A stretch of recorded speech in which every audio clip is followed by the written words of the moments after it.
on to, we have a public hearing today as well as a regular school board meeting. So we don't enter into the school board meeting yet. We have a public hearing. And so tonight, let's see, make sure I got everything in my right order here. Moving on to item 11.01, which is a public hearing on the interim appointment to the Prince William County School Board of an acting school board member for the Brentsville Magisterial District. Tonight's hearing is the next step of the process for the school board will follow to temporarily fill Mr. Trenum's position while he is deployed to Africa. Therefore, I declare that the public hearing is now open on the subject of the interim appointment to the Prince William County School Board of an acting school board member for the Brentsville Magisterial District. Mr. Trenum retains his office during his deployment and will retake his seat and resume his duties and term when he returns. We expect that will happen prior to the start of the 2017-18 school year. The school board is scheduled to make an appointment of the interim acting board member at our meeting on September 21st. This is your opportunity to offer input on the applicants for the temporary position. The individuals who have filed the required application are Germanica Booz Davis, Sean Brand, Christopher Park, Douglas Hunter Porterfield, and Tara Ann Tadlock. Only those individuals whose names will be these individuals whose names will be considered at this public hearing will be considered for an appointment as the acting school board member. Any citizen who has signed up to speak on the subject may do so when called upon. Candidates for the interim position who will address the school board first are asked to observe a maximum of 5-minute time limit when addressing the board. Citizens speaking on candidates' behalf are asked to observe the maximum 3-minute time when addressing the school board. The lights on the monitor will indicate your progress. The yellow block will signify that you should sum up your position. The red indicates your time is up and you should stop. Please use proper decorum and manners while at the podium. If you do not do so, you'll be asked to step aside. Please give your name and address for the record when you approach the podium. I now ask that the 5 applicants to come forward, take their seats in the front row.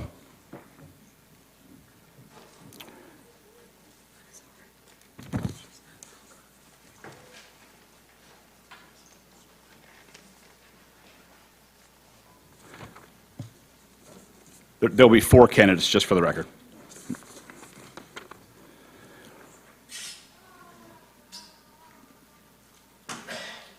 The first speaker, the first candidate that has applied is Mr. Sean Brand. Sean, it is your time, and you are able to speak. Good evening, school board members, Chairman Sawyers, and Dr. Waltz. As you may remember, I had the pleasure to address the board a couple times last year as the chair of the Safe Schools Advisory Council. Thank you for the chance to speak with you tonight about the temporary Brentsville school board position. Like many of you, I was shocked in June to learn that Gil Trenum was going to be deployed for a year. One of my first thoughts was, how will this affect the Brentsville district?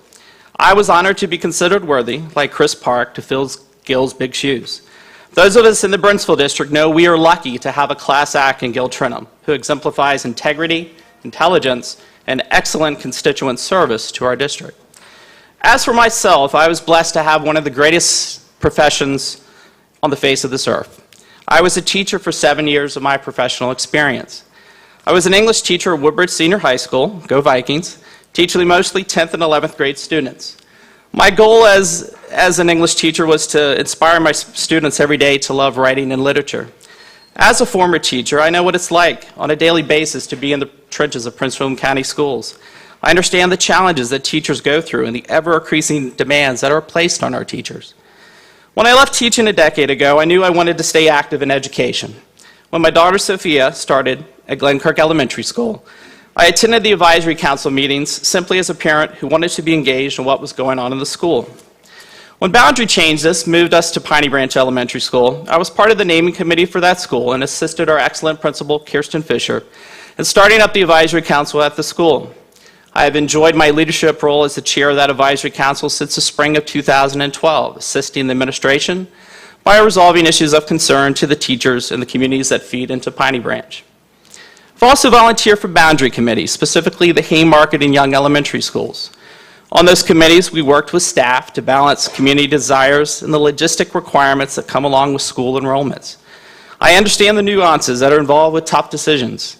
We may have had many diverse opinions in our meetings, but we did our best to work together to forge a consensus on the difficult task of school boundaries. That experience has given me a greater understanding of the types of sensitive decisions that school board members must make every single month. I first got to know Gil Trenum in 2002 when he asked me to be part of his first district budget committee. Once again, I had the opportunity to work with other parents, in addition to teachers and budget gurus on that committee. Through this committee, I gained an understanding of how the budgeting process works and have spent many hours looking for savings and ways to address school overcrowding, class size reduction, and teacher raises.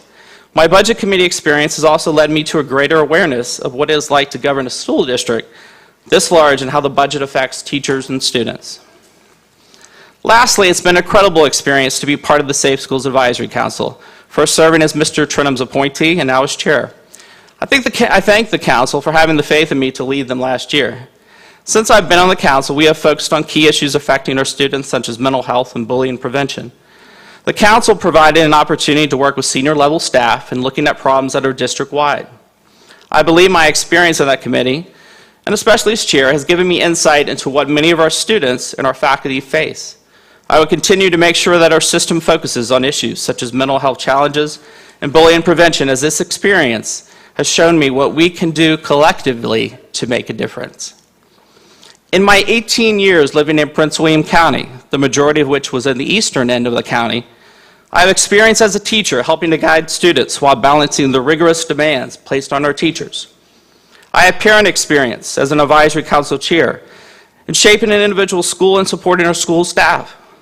I have experience of tackling contentious issues with my work on boundary and naming committees. I have experience on the Brentsville Budget Committee working with the cross-section of parents, teachers, and citizens to find ways to reduce class sizes and increase teacher compensation while staying within our challenging budget.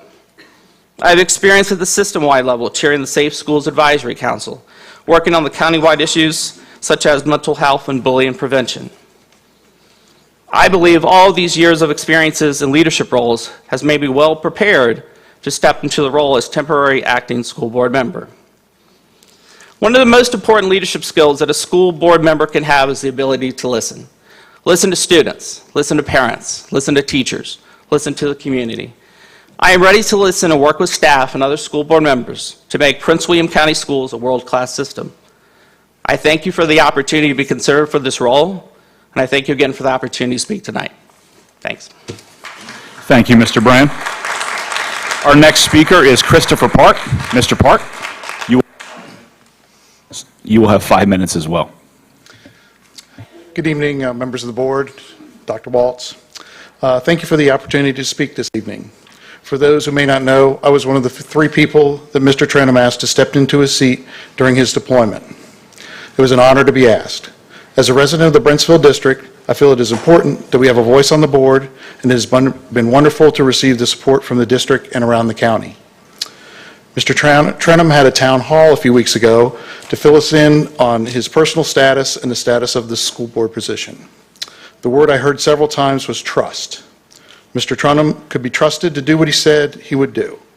The people of Brentsville District have put their trust in Gil and elected him 3 times to his school board seat.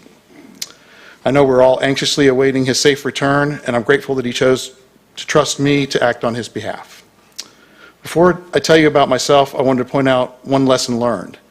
We as a community must ask our legislators and this board to clearly define a process that protects our service members or anyone who must temporarily step away from their position on the board.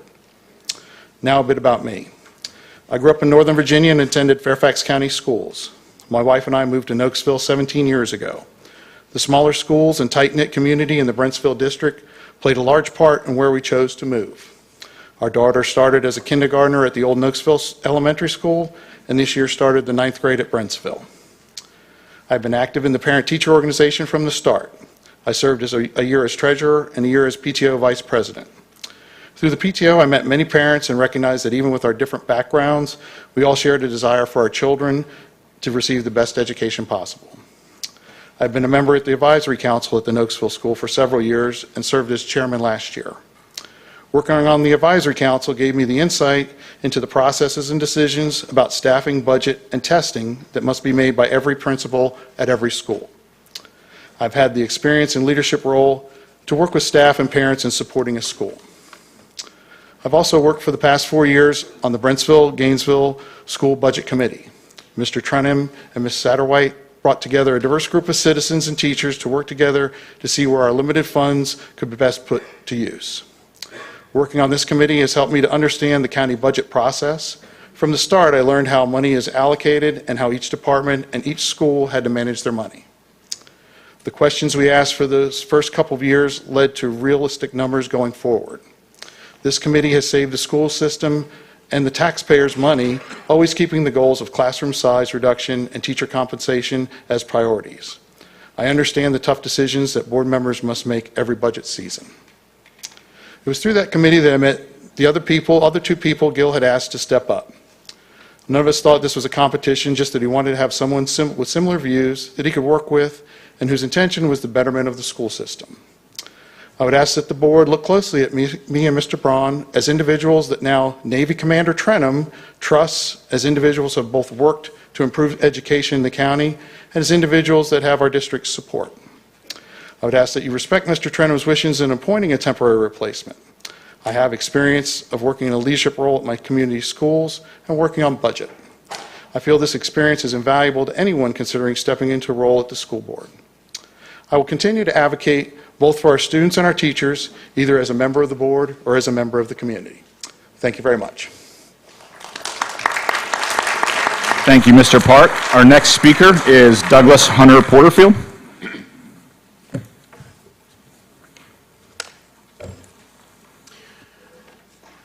Thank you, Chairman Sawyers and the rest of the school board. I appreciate this opportunity to speak to you on behalf of the interim position of Brentsville School Board Representative. I've lived in Brentsville for 16 years, come this October, next month, and I have 3 boys in the school system at this time. They went to Cedar Point Elementary School. 2 of them are now in Marsteller Middle School, and the 3rd one started Patriot High School this last week. So I do care about how the schools are run. My wife, Laurel, has been a substitute teacher for several years at multiple schools within the Prince William County system. For Prince William County, I was on the 2030 committee that was chaired by now Supervisor Frank Principe. I was on the Housing Board for almost 9 years with 3 years as chair. It's a term-limited chairmanship on that committee. In the Braemar Community Association, our homeowners community that serves 6,000 homes and over 10,000 people, I was on the board for 11 years and chair of that for 9 years, helping move it away from the developer board onto the residents board. Some of my background. I grew up in Southern Virginia. I went to Prince Edward County High School. And so I've been around education my whole life. I grew up on the Hampton-Sydney College campus. As you can see from the resume y'all have, I worked as a technical management consultant, mainly supporting the FAA. I've trained as an engineer, but I have a lifelong learning attitude. I have 2 master's degrees with an MBA from the University of Maryland at College Park, and I keep looking for certificates for specific topics of learning, such as the Project Management Professional Certificate, a PMP certificate. I'm a strong proponent of process for that reason. Process allows tracking of progress and also doing things the same way time and time again so that feelings or attitudes don't creep in when you need to treat everyone the same way each time. I see in tonight's agenda involves several processes. That's a good thing. 1, multi-tiered systems of student support. That discusses processes for that activity. 1 actually changing is the school board calendar. I see y'all moved up the beginning of that review process to this meeting. As an aside, I'm in favor of starting after Labor Day, but I understand there's pluses and minuses to both of those decisions. I'm a big proponent of budgets, especially balanced budgets.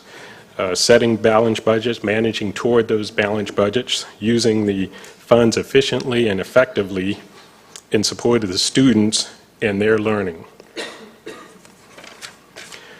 I do understand this is an interim position for Mr. Gil Trenholm. However, I will do my best to represent the Brentsville District and support the school board.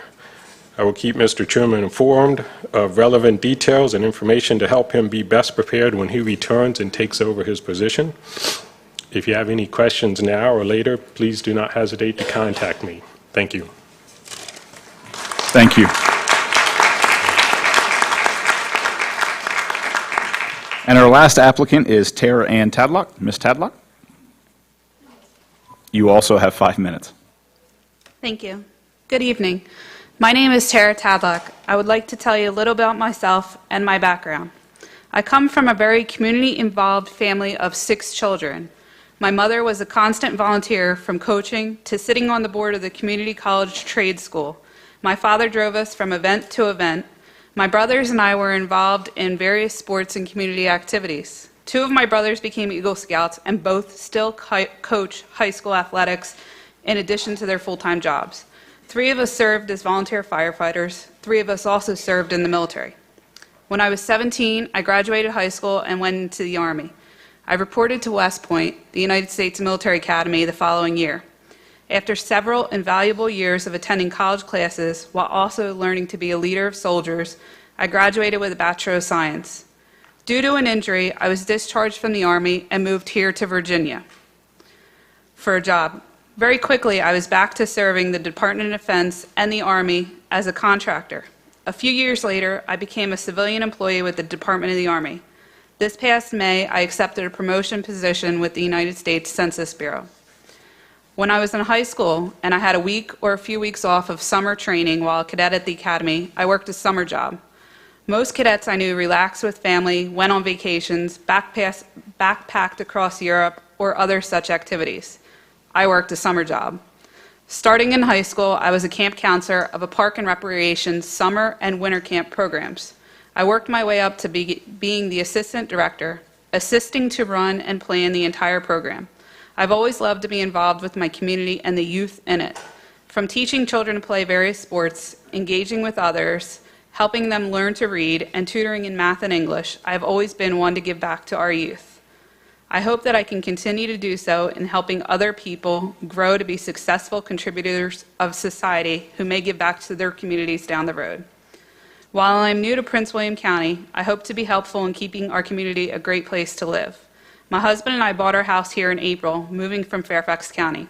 We love our new house and our new community. Our neighbors are friendly, the children play outside, and there are great amenities offered.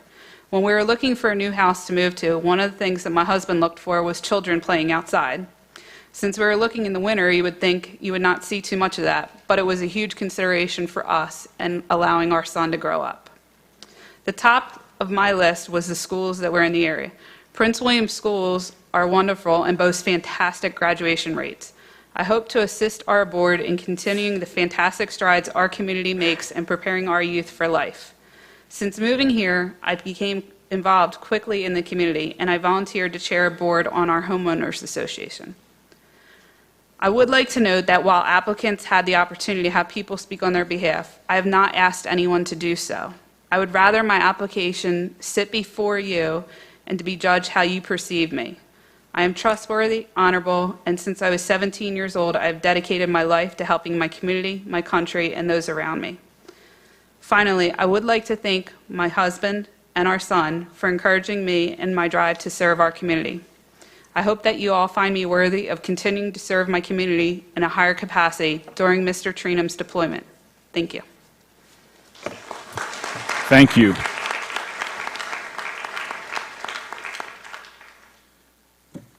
And then we're moving right along here to the citizens who want to speak on behalf or want to speak about the temporary replacement. It looks like that we have 20 people that signed up in advance and 2 people that signed up at the door. I'll remind everyone that you can come to the podium and also, you know, if you choose to shorten your speech and say that you agree with someone else, that is, you are welcome to do that as well. Everyone that signed up will have a chance to speak for a maximum of 3 minutes. I will call the names and ask you to take a seat in the front row. So our next group of speakers, and sorry, we have new microphones here, so if you can't hear me, someone just throw something at me and we'll be good. Don't do that, actually, I'm just kidding. So our first speaker after the applicants is Delegate Bob Marshall from the 13th District here in Prince William County, and then Ann Nuzzo, Robert Watson, Steve Bender, Audif Carney, Deborah Weber, Riley O'Casey, and Don Scogins. We'll start from there. If all of you could come up to the front here, so we get going. Delegate Marshall, you can go and take the podium. You'll be first, so you don't have to get too comfortable. And again, as a reminder, all citizens now, the candidates had 5 minutes, and all citizens will have 3 minutes to address the board. And Delegate Marshall, you are up, sir. Thank you very much, Mr. Chairman. I would first note that as a community, we are very fortunate to have such individuals with the backgrounds and talents that they have, whether or not they were endorsed or chosen by Mr. Trenum, Commander Trenum, to be on this board. So we are very fortunate in that. Let me just give you a little bit of background. The military is treated with some deference by the Constitution and elected officials of the Commonwealth of Virginia. For example, while the Constitution forbids me or any state senator from directly holding a federal job, we make an exemption for members of the uniformed services. You can be a commander, you can be a private, and you can serve in public office. We allow spouses of military individuals who are assigned to Virginia but who are not residents of Virginia to receive in-state tuition. We don't do that to anybody else. The president of IBM can move here for a year. His spouse or her spouse would have to pay full freight. Senator Colgan and myself, a number of years ago, passed a statute allowing a member, I think it was of the Haymarket Town Council, who was with the Defense Department, was deployed, to take his oath of office in absentia. So we defer to the military, and I think it's a good tradition. The purpose of this is to allow members of the military to be able to effectively, efficiently, and completely serve both their community and their country. And part of that, I would suggest to you, is the ability, if you are deployed, to be able to pick someone to stand in your stead to represent the people, because the voters of the Brentsville District gave their judgment to Mr. Trenum to represent them. Now, I represented the Brentsville District, or what was then the Brentsville District, for 20 years, and then I was moved over a little bit. But the fact that they have done that, they've placed their judgment in him to make a substituted judgment for them, I would suggest should weigh very heavily on your decision to, in this circumstance, limit the choice to individuals that Mr. Trenum has chosen. To not do so would be interpreted by some as an attempt to commandeer the democratic process to overcome an election without the necessity of, in fact, conducting an election. And again, I want to compliment all the individuals who came up here, both those who were picked by Mr. Trenum to substitute for him and those who are not. Your contributions, your talents are recognized and appreciated, and I hope that in some capacity you serve. But again, I would urge this board to be consistent with the voters of the district who chose Mr. Trenum, knowing that he was a commander and might be called away, to honor his wish and to honor their wishes and pick an individual who, in Mr. Trenum's judgment, best reflects the common good that was supported by the voters of the Brentsville District. Thank you very much. Thank you, Delegate Marshall. Our next speaker is Ann Nuzzo. Ann? Good evening. Thank you for pronouncing my name correctly. I appreciate that. My name is Ann Nuzzo. I live in the Independence community in Manassas. I am here to comment on the Gil Trenum interim appointment to the school board. My children attend Prince William County schools. My children are neither Democrats nor Republicans. They are students. In their respective Prince William County schools, they are taught courtesy and respect, the 6 pillars of character, which are trustworthiness, fairness, citizenship, responsibility, respect, and caring. Our children look to the adults in their lives to demonstrate these values and ideals. They look to their parents, their teachers, their school administrators, and to you, the school board. Whether fact or fiction, the belief exists that the issue of temporarily filling Gil Trenum's seat while he serves his country has become political or partisan. My children are not Democrats or Republicans. You have a responsibility to make the right decision by supporting one of Mr. Trenum's recommendations. As a Brentsville area resident, I have voted for Mr. Trenum, and I support Mr. Trenum in all areas related to school board activities. I support the candidates that Mr. Trenum provided to the school board to serve in his absence. My children only care that their best interests are served, not a candidate's political affiliation. I don't know Mr. Park, but I have worked with Mr. Brand as a member of the Piney Branch Advisory Council, of the member of the Devlin Road, now Chris Young Boundary Committee.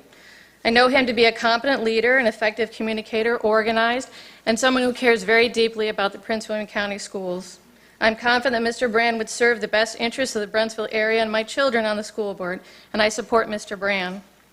Please remember, our children, the students of Prince William County, are watching to ensure they receive a world-class education, to see if you, the school board, follow all of the ideas and values Prince William County has taught them. Thank you. Thank you, Ann. Our next speaker is Robert Watson. Mr. Watson. Thank you, Mr. Chairman. My name is Bob Watson, and I live in the Coles District, and my contact information is on file with the clerk. I'm here tonight as a retired military officer to ask you and everyone on the board to honor the wishes of Commander Gil Trenum by selecting one of his nominees to serve as his proxy on the school board while he's deployed. To do otherwise is essentially muting his voice and the voice of his constituents in the Brentsville District. And I know that all of you are better than that. In government and in private industry across the Commonwealth and our country, citizens, soldiers, airmen, sailors, and Marines are called to serve their country, and they do so willingly. Laws are in place to ensure their position in government or private sector are guaranteed upon their return. And by not selecting one of Commander Trenum's nominees, you are de facto removing him from the board. And while he's gone, this is a disservice not only to him, but it disenfranchises the members of the Brentsville District who elected him. Mr. Chairman and other members of the board, when you ran as candidates last year, many of you said that you would put students and families first. So I ask you and everyone else on the board to please do that now. Honor that pledge. Honor Commander Trenum's service to our nation. And honor and respect the residents of Brentsville by seating one of his nominees on the school board until he returns. Thank you. Thank you. Our next speaker is Steve Bender. Mr. Bender. My name is Steve Bender. My address is on file with the clerk. Chairman at Large Sawyers and members of the school board, tonight you've heard from 4 applicants who are seeking to be appointed as the temporary substitute to Commander Trenum during his deployment with the United States Navy. When Commander Trenum announced his orders, he did not that night request a temporary substitute to be appointed, and to date he has yet to do so. There's a very real question as to whether this hearing or an appointment by this board is even legal. Yes, we have an informal opinion from a Deputy Attorney General, but we also have an opinion from the lawyers at the Division of Legislative Services, the lawyers that write the laws before the General Assembly introduces them. They say the opposite. Commander Trenum didn't surrender his seat. It's not like when the other board members have left in the past years where there's a vacancy. There's no vacancy. He asked that this board consider 1, 2, 3 candidates. And he asked that you consider those 3, and then whichever of those 3 you felt you could work best with, to select that person to stand in his stead while he's overseas. Instead, we went to a senator who doesn't represent the Brentsville District. We sought an opinion that was to the liking of those that sought it. And whatever may have been the real motivation, the perception, and sometimes perception is just as important as reality, is that it was a strong-arm tactic to put in someone who's more aligned with the beliefs and the voting practices of those that sought the opinion. Someone who, and this is the perception, would follow the chairman blindly. Apparently, not doing that can get you in some hot water. Of the 4 candidates you heard tonight, 2 have worked with me on the budget committee for the Gainesville and Brentsville District. Mr. Brand, Mr. Park are both experts in the budget, and they will be a huge asset to this board as we get into budget season in the coming months. So I encourage you to choose one of those 2 candidates, whichever one you feel you can work best with. They're both friends. I really can't pick between them. If I had to vote, I won't say who it is. Take whoever you like best. That's the message that Commander Trenum had for you before he deployed, and that's the message that the citizens and the voters of Brentsville have for this board tonight. Thank you. Thank you. Our next speaker is Audif Carney. Mr. Carney.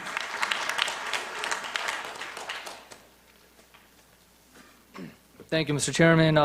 Mr. Chairman and respected members of the school board, my name is Audif Carney and my address is on file.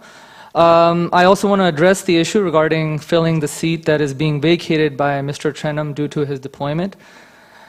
My personal political philosophies are different from that of Mr. Trenum, and I have not agreed with several items that he has voted for in the past. Having said that, I'm not speaking here as a parent of 2 kids who attend Prince William County schools or as a teacher who works in the county. I'm speaking as a veteran who has been deployed. In my view, a person's service to his or her country supersedes any political affiliation. Mr. Trenum is making a great sacrifice for our nation by serving in Africa. His recommendation to fill his seat should be taken very seriously. Not only has Mr. Trenum served our country in the armed forces, but he has served our country well as the school board member from Brentsville. He has run for this position and been voted into office by the people of Brentsville time and time again with wide margins of victory. The people of Brentsville trusted him to vote for their best interests, and thus he is in the best position to pick a temporary replacement for his seat on the board. Brentsville is predominantly a Republican district. I realize school board members technically do not get elected based on party affiliations. Nevertheless, they do generally have a strong political ties. Mr. Trenum represents what majority of voters in Brentsville want, and so do his recommended choices. It's important, especially in this political climate, that we show respect to one another and that we respect the will of the people who voted our elected officials into office. Thank you so much. Thank you. Our next speaker is Deborah Weber. Deborah Weber? Deborah?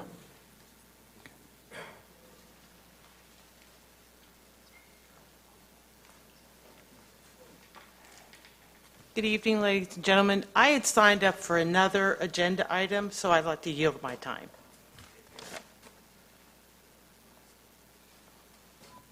With that, our next speaker is Riley O'Casey. Ms. O'Casey. Good evening, board members, Dr. Waltz. My name is Riley O'Casey, and tonight I am speaking as an individual. For 3 years, I've been a member of the Gainesville-Brentsville Budget Committee and have had the opportunity to work with the 2 candidates recommended by Mr. Trenum as his temporary replacement. Mr. Brand and Mr. Park would be excellent representatives for their district.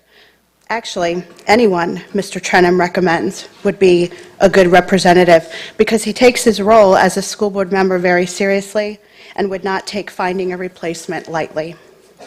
I'm disappointed in how this situation has been handled. This is not the Prince William County schools I love and am proud to be a part of. It is not what our school division is about. We are about children, not politics and party lines. Even though the Attorney General has rendered his opinion, this board must honor Mr. Trenum's position and respect his decision. Please vote for one of his recommendations. Do what's right. Vote your conscience. Thank you. Thank you. Our next speaker is Don Scogins, but before he gets, you can come up to the podium, Mr. Scogins, but before we get going here, I'm going to rattle off the next group of speakers here to come take a seat up front. We've got, let me make sure I got starting in the right place, Bill Petrak, Brad Bromel, Steve Walters, Rohan Robotham, Luke Underwood, Nate Salzman, Nick Piscatelli, Carson Towson. Those are the next speakers, and we have a few more after that as well. Mr. Scogins. It's Scoggins, okay. What I like to say is that my name is Don Scoggins, and my address is on record. I agree with all the previous speakers in reference to Gil Trenum's recommendation, so I will not repeat the same thing, but I will say this. When you do make your decision, just think of the fact that in case one of you all had to go away temporarily. So I think it's very important to be fair. It's not like Mr. Trenum has given up his seat. It's just a temporary interim appointment.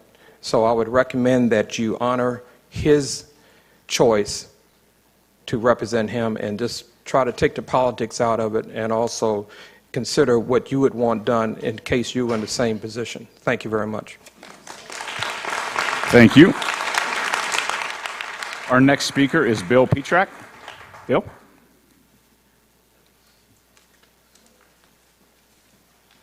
Good evening, Mr. Chairman, board members, parents. My name is Bill Petrak. I live in Woodbridge. I echo many of the comments that Mr. Trenum's folks that have come and spoke on his behalf said.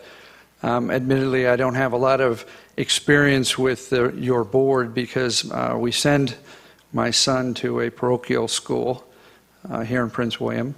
We are taxpayers, and we do have a lot of friends that their children attend the schools, and we're very concerned about many of the things that are going on. We send our son to that parochial school because of some of the agenda items for tonight that are going to be talked about. We try to follow what goes on with the board because we're interested. And one of the things that we've noticed is the board has become very politicized in the last year or so. And that's unfortunate because the children suffer. When politics get involved with education, nobody wins. Now, Mr. Trenum, as has noted earlier, has been voted in several times by his constituents. So whoever you pick to replace him for that year while he's serving his country is going to be corresponding with him on a regular basis. And you certainly don't want to be picking somebody that is at odds with him over this decision. I would like to reiterate what a gentleman said earlier. What if it was your seat and your constituents that had voted you in several times? I'm sure you'd want to represent them the best you can and have that recommendation picked. I have nothing negative to say about the other folks that put their name in the hat. That's wonderful that they want to serve the community. But once again, I think that Mr. Trenum's recommendation should be honored by this board. The other thing I would like to note, and not having any experience with the board, is that it started an hour late. I understand you have technical problems, but I was really trying hard to get over here by 7 o'clock because I was concerned I was going to miss my spot for some reason. And many of the parents here have said that this happens on a regular basis, starting late.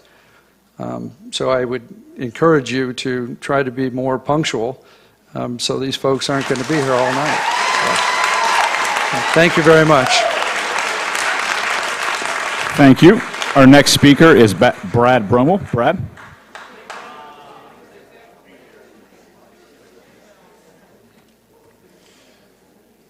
Good evening, Mr. Chairman and board members. Thank you for the opportunity to speak tonight. My name is Brad Brummel. I'm a veteran.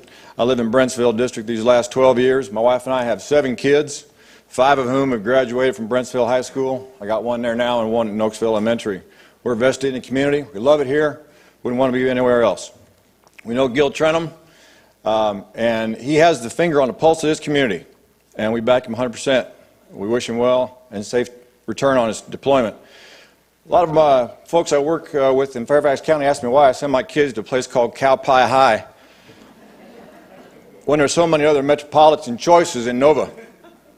Answer is simple. People are down to earth, genuine, hardworking. Gil Trenum reflects those values. I trust him. I don't have to be here because I know he's got my back. It burns me up I got to be here tonight to defend him in absentia. Please respect his wishes and respect the wishes of the people of the Brentsville District. Thank you. Thank you. Our next speaker is Steve Walters. Mr. Walters? Hi. My name is Steve Walters. My address is on file. I appreciate the opportunity to speak to the board tonight. I want to echo a comment made by the previous speaker. It's disappointing that we have to be here addressing this issue. There are tough choices sometimes that you have to make in life, This isn't one of them. There are hard decisions that you have to face sometimes in life. This isn't one of them. I noticed a trend in the speakers up here before I came up. They seem pretty united in their defense of Gil Trenum. I want to honor his service to our country, Commander Trenum, and his family in their sacrifice as he's going to be away over this next year. I think it's pretty clear what needs to be done. I think it's very clear what the right thing to do is. I'm a retired United States Air Force officer. I spent time in the Air Force Reserves, and I can tell you that as I've seen many reservists come back from deployments, having been gone, only to see employers take advantage of their time away, put them into meaningless positions in their companies, hoping they will leave, knowing they will, instead of protecting their jobs as the law requires. You're better than this. I know you are. This is an easy decision, and I know that one of the two people that Mr. Trenum requested fill his shoes are the ones that you're going to pick. You can do the right thing. Thank you. Thank you. Our next speaker is Rohan Robotham. Rohan? Hi, good evening. It's Rojan Robotham. I know. But I do appreciate your attention tonight. So good evening, members of the school board. The matter before us pertaining to Mr. Trenum's seat is so serious, I feel compelled to speak tonight. As an active duty Air Force officer, I am concerned about how this board is treating a fellow military member. The mere fact that a decision about Mr. Trenum's seat is still unresolved saddens my heart. In absence of clear guidance, rules, or regulations, it appears the members of this board may not stand shoulder to shoulder with Gil and nominate one of his candidates. Even after the Attorney General weighed in, a decision to support Mr. Trenum's selects was not made. And the saga continues with these proceedings tonight. From where I stand, it is either because a lack of board unity, disrespect to military service, or political agendas. I cannot understand why anyone would look outside of Mr. Gil's selections or actively solicit candidates who have different perspectives.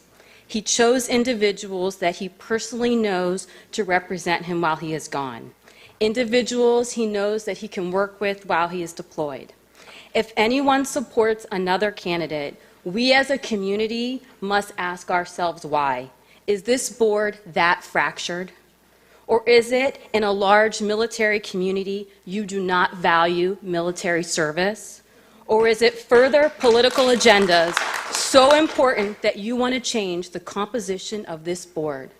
In my opinion, if Mr. Trenum's candidates are as good as any of the other candidates, or even if they're slightly less qualified, why not stand with Mr. Trenum and choose his nominees? I want you to know I see this as dishonoring military service. I have written letters to every Virginia delegate who represents areas of Prince William County School Board, and I'm asking them to provide legislation to protect offices of military reservists elected in county positions. I hope you realize the statewide precedent that you are setting here and what you are saying to the large military community in this school system. I encourage you to support Gil Trenum here and abroad. Thank you. Thank you. Our next speaker is Luke Underwood. Luke? Mr. Chairman at large, fellow board members, my name is Luke Underwood. I live in the Brentsville district and right around the corner from Calpi High. Glad to be part of a community that is representative of where I grew up. I grew up on a farm in Iowa, and my parents raised me with common sense. Common sense says if we have a representative here who has a couple people that he's chosen for you guys to vet, out of his choices, he had 3, 1 withdrew, probably because of the pressure of the partisanship that is coming from the board, even though this is not supposed to be a partisan board, then common sense says choose from those two candidates, or three candidates previously stated.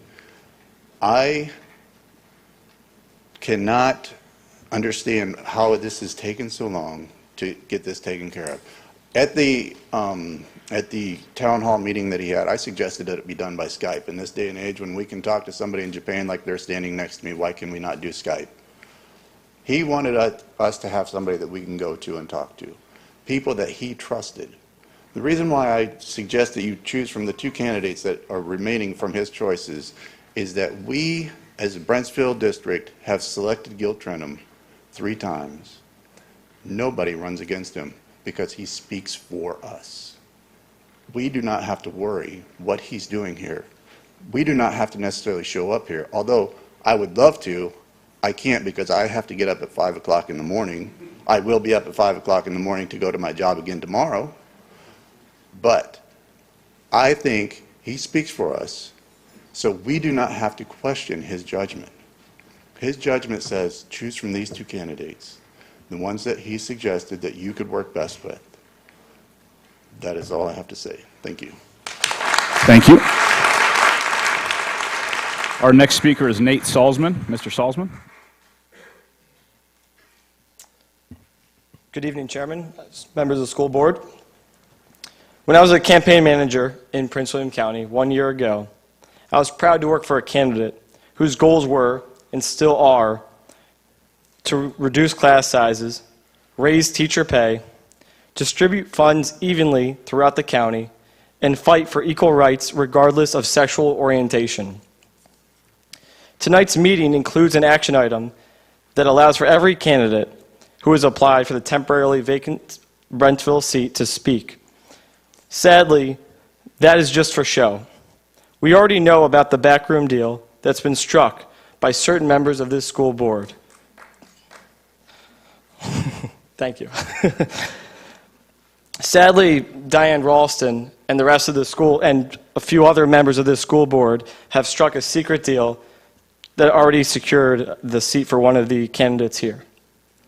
The consequence of this secret meeting with some of the school board members is that 2 proud members of our own community were pushed to withdraw their names after facing intimidation and threats. These school board members did not bother to wait for a public hearing. They did not bother to meet with each candidate individually, and they did not bother to talk to their constituents. The school board members who met in secret will instead proceed to put on their show tonight to make a mockery of the democratic process. This board should be ashamed.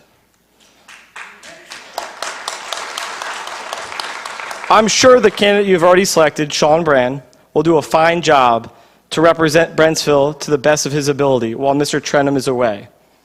But certain members of this board should be held accountable for their actions, for making this deal before the public hearing, but also for the intimidation of the 2 candidates that were from the Democratic Party. With serious issues facing our county, such as overcrowded schools coupling with population growth, underpaid teachers, and outdated supplies, I can only imagine the kind of deals that are made about whose children are truly provided a world-class education and whose children live in a district where backroom deals and intimidation are the way of doing business. I'm here tonight to expose those backroom deals that exclude us from the process. We will continue to organize. We will continue to keep the community informed. We will make this rigged system right for the parents, for the teachers, and for the children of Prince William County. Thank you very much for your time. Thank you. Well, I do allow some positive, and this is through board meeting after board meeting. We do allow some positive clapping. Many board meetings allow no clapping and no booing, but we will not of anything, we will not do that at all, regardless. That's going to carry over to the public meeting as well, and we carry on to future citizen time, so thank you. Our next speaker is Nick Piscatelli. Nick? Nick? All right, and Carson Townsend. Carson? Hello, I'm Carson Townsend, and my address is on file. Hello, Ms. Ralston. I'm a student in this county, and I'm here on behalf of all of the youth in the back. And we want to know why we've heard rumors about the vacant seat and that you pushed out a candidate and she's not here tonight. We've heard you intimidated people and had backroom deals regarding the school board seat. And as a student in this county, I speak for all of my students, and we simply won't stand for this anymore. Thank you. Our next, I should have called up the next speakers. We have, is it Alejo Rivero, Kevin Vargas, Orizo Hajar-Brajan, Justin Dawes, and then our two sign-ups at the door, Cindy Stackhouse and Bill Card. You will be our speakers.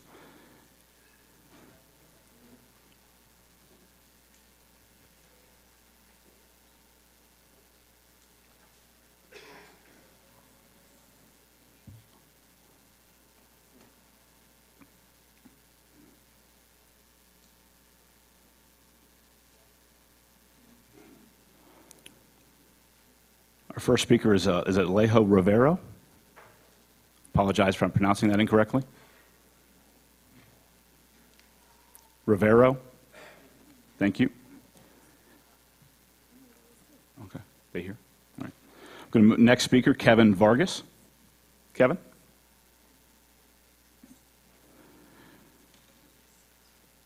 Next speaker is Orizo Hajar-Brajan. I'm sorry. I know there's no way I got that right, and I apologize. Hello, good evening. It's Orizo Hajar-Brajan. Thank you.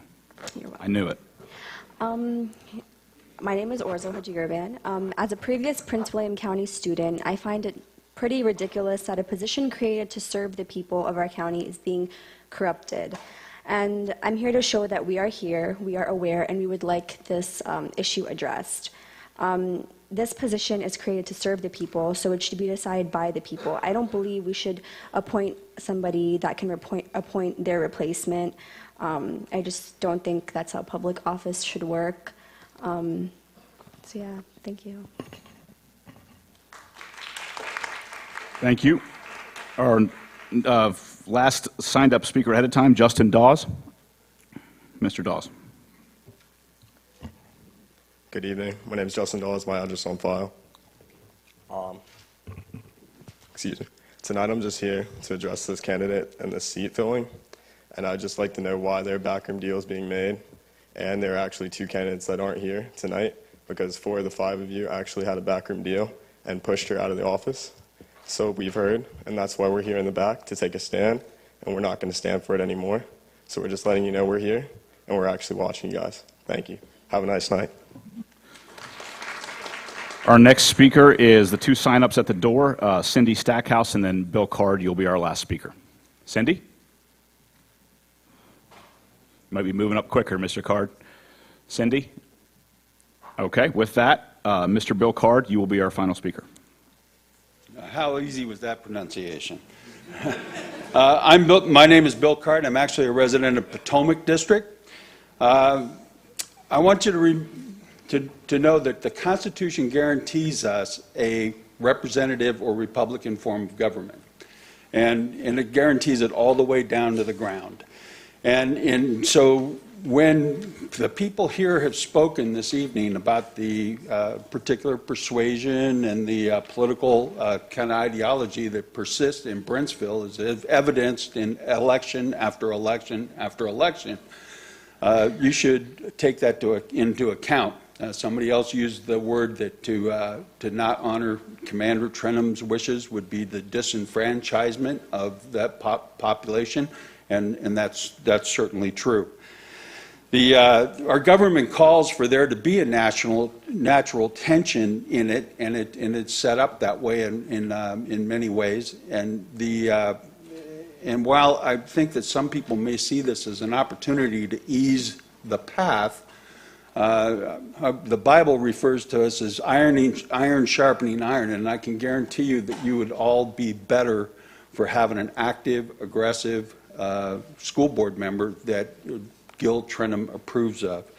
And I'm speaking as a retired military officer. I also think that this would be a ruthless and opportunistic, action were we not to honor Gil Trenum's wishes. I'd like to speak directly to my school board member, and I ask you, sir, to honor Commander Trenum's service and his wishes and select between Mr. Brand and Mr. Parker. Thank you very much.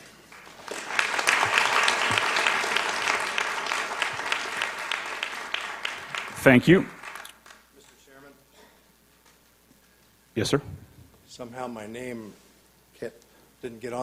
was on the wrong list. I signed up when I came in at 6:20. What, your name, sir? Wilson. I'm sorry? Chuck Wilson. Let me just find you here, sir. I see you're on the citizens' comment time. With no objection from the board, Mr. Wilson, this is standard procedure. This happens once in a while. With no objection from the board, Mr. Wilson will grant you the right to speak. With no objection, Mr. Wilson, you have 3 minutes. Thank you very much. I'm sorry for this surprise.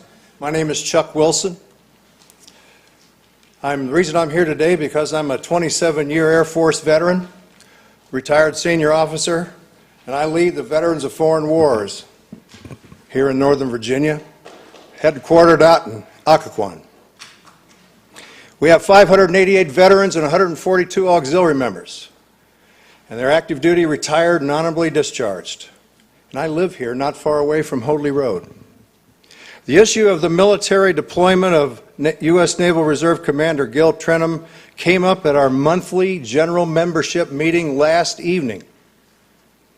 It was quite interesting to hear the discussion of all of the veterans. The words that were used that you heard today by the previous speakers were also used last evening in our Veterans Hall. Commander Trenum represents the Brentsville Magisterial District in Prince William County, and Commander Trenum has been ordered to active duty to serve our nation. I'm not here for partisan reasons. I'm here because we're genuinely concerned about the treatment of a patriot who has been called to serve his country. What came out of the lengthy discussions by our fellow veterans, and I'm very happy to see we have so many here, is that a nonpartisan election for the school board. That nonpartisan election can form a conclusion. Therefore, that school board should act in a nonpartisan fashion to honor Commander Trenum's order to active duty, respect Commander Trenum's recommendation for temporary replacement, and be respectful of the wishes of Commander Trenum's constituents. I believe the school board, in good faith, follow the good tradition of appointing someone that Commander Trenum feels that would look after his constituents, many of whom are veterans, who elected him. And I thank you for your time. Thank you, sir.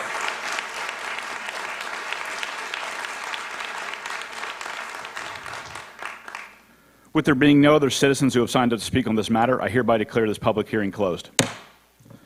We'll take a literally 2-second, 3-second pause here to get organized on the electronic side for the meeting, and we'll get moving.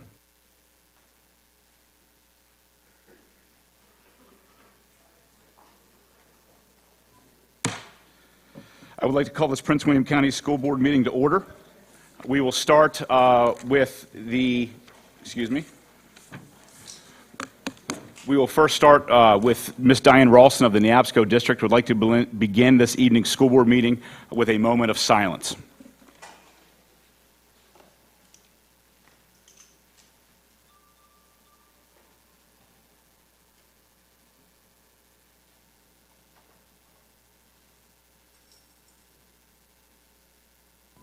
Thank you. Next, we'll go to the Pledge of Allegiance. Do we have any students, Boy Scouts, Girl Scouts, Cub Scouts? Anyone that's students of Prince William County Schools? There's got to be somebody here that can come up and help lead us in the pledge. Yeah. All right. And then everyone stand, please rise for the Pledge of Allegiance, and then afterwards, please give us your name, your school, and your grade, please.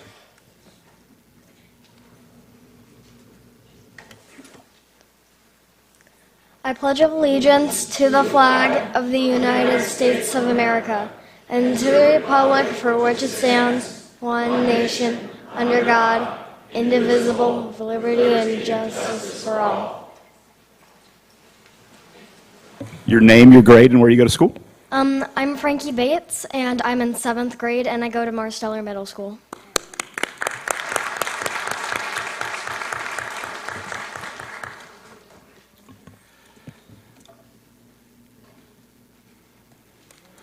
All right, we are moving on to item 14.01. We have the approval of the public meeting agenda, and a motion is in order. Mr. Chairman, Ms. Williams. I move that the Prince William County School Board approve the public meeting agenda as recommended. Thank you, Ms. Williams. Do we have a second? Mr. Chairman, Ms. Ralston. I second. Thank you. Discussion on the public meeting agenda. Those in favor of the agenda, please signify yes by raising your right hand. Thank you.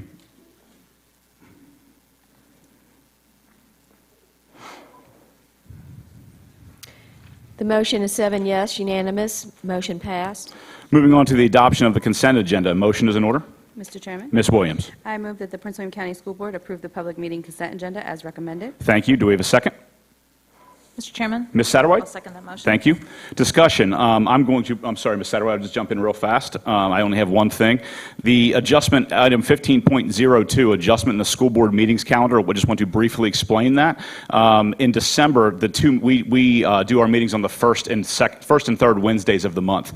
In December, with the holiday break coming up, they were literally as late as they possibly could be. They were on the 7th and the 21st, which butted up pretty good into the winter break. And so I asked the board if they would be willing, to move the last two meetings in December up a week each, which essentially moves a third meeting into November, because there's 5 Wednesdays in November. So it'll be a third meeting into November, and then we'll have one meeting in December, which will be on December 14th. So we were going to have a 3-week gap at the end of November. Now that 3-week break, because of the extra Wednesday, will now be at the end of December. So we just moved it from November, assuming this passes, it just moves from November to December. That was the reason for that, because of personal schedules and travel schedules being on the 21st of December. There was a chance that we could run into some issues there. So that's why that was moved up. So I just wanted to explain that. Ms. Satterwhite. Thank you, Mr. Chairman. I'm trying to get used to these microphones. I'll be really quick because of time. Item number 15.14 is the proposed rezoning of the Utterback proposal, and this is in the Gainesville district. This is directly across the street from Mountain View Elementary School. If you've been on Lightner Road, you know that there's not much space there for development.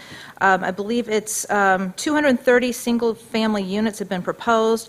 My understanding is neighboring homeowner associations are not in approval.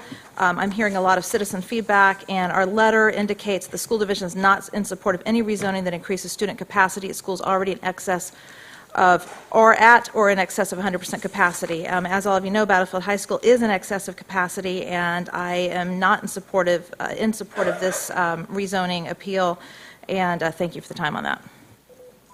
Thank you, Ms. Satterwhite. Any further discussion on the consent agenda? Those in favor of the consent agenda, please signify yes by raising your right hand. Thank you.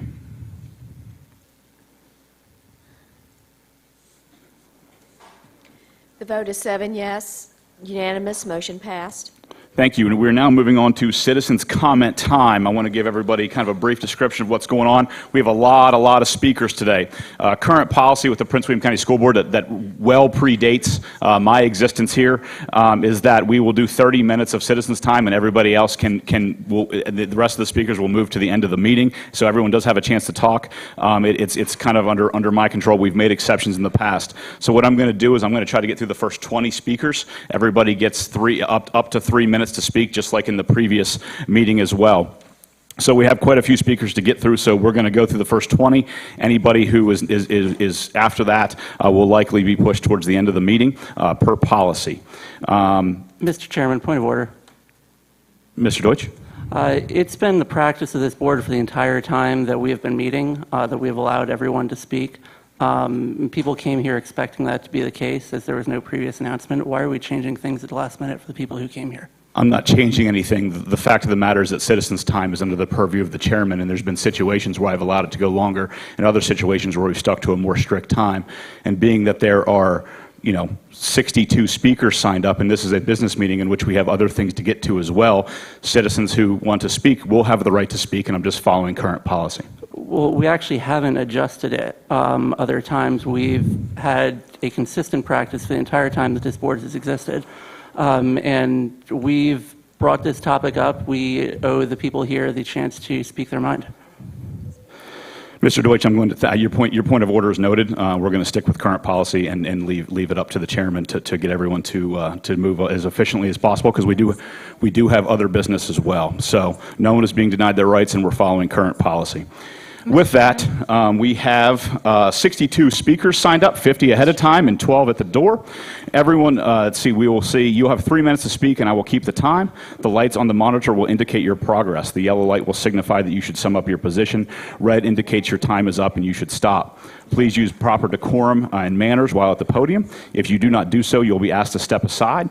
Please give your name and address for the record, or you can say that your address is on file if that is as well. I'll remind everybody that we will follow proper decorum. We have traditionally allowed mild applause when people agree, and if you want to stand and because you agree with somebody speaking, that is fine as well. We will not allow, and I will not allow negative shout, negative attitudes, negative yelling, booing, hissing, any of those types of things. We do have to, this is a business meeting, and we do have to make sure this is run properly. So I want to announce that ahead of time and repeat what we said earlier. Mr. Chairman, I move that we overrule a decision of the chair in order to allow the people who came here to be able to speak. Mr. Chairman. Mr. Chairman. Hold on. Second that for discussion. Hold on. We have a motion to overrule a decision of the chair by Mr. Deutsch. Do we have a second? Mr. Chairman, I'll second that for discussion. Okay. What was the motion? This is a very simple process. To overrule the decision of the chair takes 2/3 majority of a vote.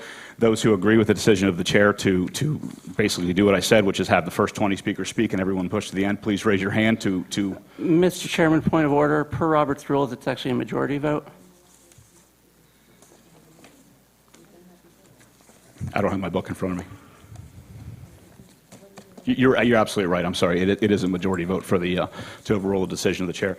Mr. Deutsch is making a motion to have everybody speak up front, and he's basically, he's not basically, he's saying he wants everyone to speak up front and instead of pushing anybody to the back. Yeah, absolutely. We can have discussion on that. Mr. Chairman. Ms. Williams. Allison had her hand up first. I'm sorry. You're right. These buttons are killing me. Mr. Deutsch. I just believe that we've brought this issue up to change policy on how we've conducted citizen comment time at the last minute. It would be surprising to the citizens who came to speak, and we should let the people here speak. Ms. Williams. I'm a little confused because we're not changing any policy that I'm aware of, Mr. Deutsch, and we've done this before in the past. It has not always been allowing every citizen to speak during citizen comment time up front. We've split the time before. I feel as long as we hear everyone, because everyone has the right to speak at our meetings, that's sufficient. I'm not sure where we're doing anything different than we've done on a regular basis. I'm a little confused. Thank you, Ms. Williams. Ms. Satterwhite? Thank you, Mr. Chairman. In the past, we usually have let the people who signed up in advance speak at the beginning of the meeting, and we do have 50 people who took the time to sign up in advance prior to 12 noon on Wednesday. And if we could at least have them speak at the front end of the meeting, I'd appreciate it, and then we could have everybody who signed up at the door to speak at the end. And I think that would be fair, because we have followed that many, many, many times. That is a precedent in our meetings. Thank you, Mr. Chairman. Thank you, Ms. Satterwhite. Ms. Jessie? That's not my recollection. The chair has used his prerogative in many instances. He has said, I will, if I recall, it was, and there are new people on this board, it was the first 30 minutes. And then sometimes he would change that, but the persons who signed up at the door are always the first speakers. And he assigned a timeline. Otherwise, we will not get to any of the other items on the agenda. I think it makes a difference, however, if those people, if we were voting on an issue tonight and people were not allowed to speak prior to the vote. And I think that's where the exception has to be made. I think we have to, 50 people speaking at the beginning. We're going to be here probably until midnight anyway, but 50 people speaking prior to the meeting is something that we really... We can't interrupt board members, please. We need to look at. I think trying to work as many people in as possible, maybe over a period of time would be sufficient, but I think we're not voting on this particular issue. Many of the issues that are here, I don't see any vote being taken tonight on any of those issues. So I think everyone does have a right to be heard, and I agree with that. Thank you, Ms. Jessie. Ms. Ralston? Thank you, Mr. Chairman. I think that because we were an hour late, these people could have gone home, and they didn't. So I support them everyone to be able to say what they have to say.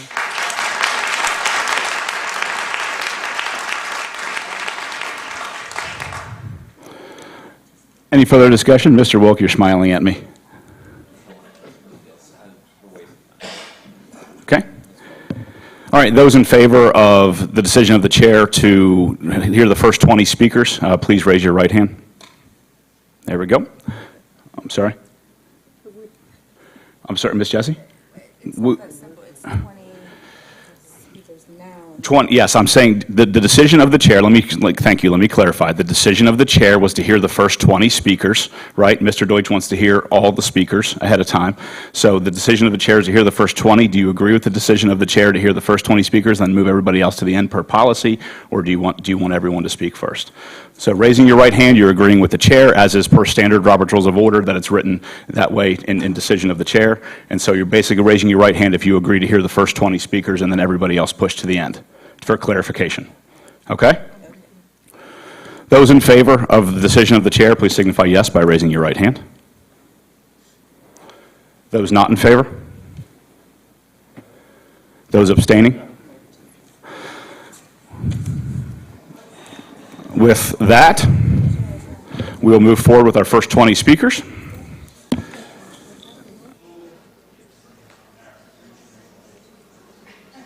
The decision, parliamentary decision, is that the vote fails, I think, 3 to 1, and so therefore we will move forward with our first 20 speakers. I'm going to call the first 10 here. Our first speaker is Hashir Akil, Delegate Bob Marshall, and everyone please come to the front. Riley O'Casey, Danica Rome, Steve Bender, Robert Watson, Brian Pace, Don Shaw, Sean Fisher, and Mario Reynoso. As a reminder, everyone will get 3 minutes to speak, and proper decorum is requested at all times.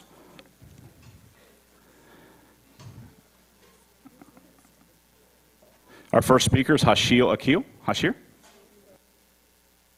Thank you. Hello. My name is Hashir Akil, and I currently attend Ripon Middle School in the 8th grade. I would like to talk about my experiences with the science fair at different levels today. Now, before I start talking, I would like to thank my principal, Ms. Stone, and my school for encouraging me and providing me with a world-class education. Now, it all started around a year ago in September when my school asked me to do a project for the school science fair. I had no idea what I was going to do, but after a couple of days of thinking, I realized I wanted to build upon a project that I had done before. And so in that project, I had used nanoparticles to detect salt in rice paddies. This year, I wanted to get at the core problem and actually use the nanoparticles to allow rice to grow in salt water. So I started off with just a regular planting tray. I threw some seawater, dirt, rice seeds, and nanoparticles in there, and then I put it in my backyard.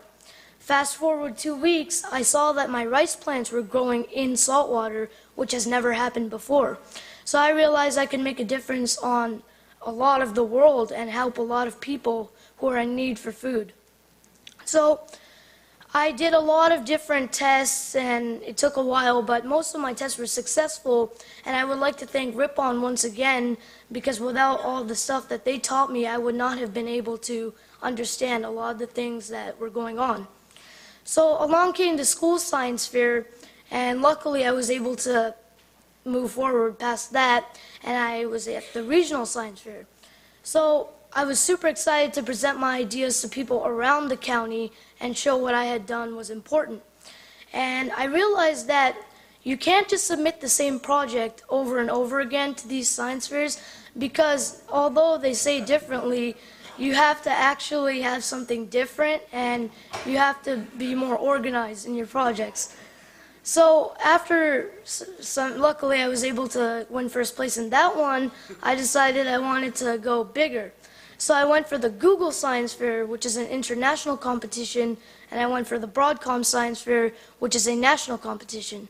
So luckily I was recognized by Google as one of the top 100 scientists in the world, and I was recognized by Broadcom as one of the top 300. So my message to everyone.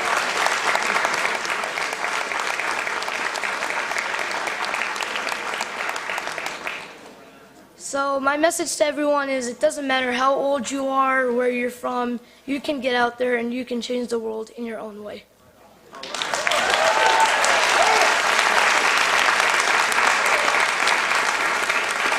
Our next speaker, wonderful. Our next speaker is Delegate Bob Marshall. Delegate Marshall. Thank you, Mr. Chairman. Mr. Chairman, the proposed addition of gender identity or sexual orientation to Prince William School Board's policies is without state authority. Furthermore, Prince William County is not required to comply with federal guidance letters from DOE. Lastly, the changes are lacking in precision and, if implemented, could result in an exodus of students from the Prince William schools. 3 sources for these changes include a May 2nd letter from about 40 U.S. senators to Education Secretary King, which recognizes that the language of Title IX of the Education Act of 1972 only prohibits discrimination based on sex. Gender identity, sexual orientation have been applied to Title IX's implementation by DOE, by court decisions and the administration. The actual law has not been changed. Strangely, these senators want to give up their lawmaking power to invest it in unelected officials. Moreover, the Good Guidance Letter of May 13 violates the Federal Administrative Process Act. A Good Guidance Letter can only give examples of how agencies may comply with existing federal law and/or regulations. It cannot add requirements to current law, which this letter does. The Good Guidance Letter includes new terms never before adopted by Congress or the administration. Moreover, it prohibits the use of any objective standards, such as medical diagnosis or treatment, to verify an individual's claim of gender, which apparently can change from day to day. In August, Texas federal judge Reed O'Connor issued an injunction against implementing the guidance letter because Title IX's text, quote, is not ambiguous, quote. Judge O'Connor said the law, quote, specifically permits educational institutions to provide separate toilets, locker rooms, and showers based on sex, provided that the separate facilities are comparable. The Prince William law has no definition of gender identity or sexual orientation, but any definition that would exclude reference to biology or physiological male-female differences is an attempt to rationalize an ideological decision. Moreover, when a boy thinks he's a girl, or vice versa, there's some recognition of a fixed meaning to the terms male and female. Denying reality is not something that we should encourage our students to do. Persons who experience gender confusion will not benefit from this policy. Moreover, this policy is not a legal shield for such person. It looks like a club to punish or evict people from the public square who respect the vision of the founders. The Virginia Attorney General, I would just ask, what problem is this supposed to fix? How many instances of discrimination have been recorded? Would students have to sign a compliance statement, as is done in Fairfax County? Will sexual attitude restructuring education take place? The Virginia Attorney General, Mark Herring, issued an opinion at variance with 6 attorney generals of Virginia. Every one of them concluded that the only authority in Virginia to change what a protected class is with the General Assembly. Local governments have no authority to do that at all. I urge you to reject this. Now, Mr. Chairman, I would just ask that these documents, which I have for you, which is the compilation of decisions of the Attorney General, the letter from to Secretary King, the opinion of guidance opinion from the Attorney General of Texas, and the 19-page letter from Attorney General Mark Herring, in which he was asked to identify any federal laws or state laws that require this, which he couldn't, be made part of the public record and distributed to your colleagues. Thank you. Hand him to the clerk, Delegate Marshall. Thank you. Thank you. Our next speaker is Riley O'Casey. Ms. O'Casey.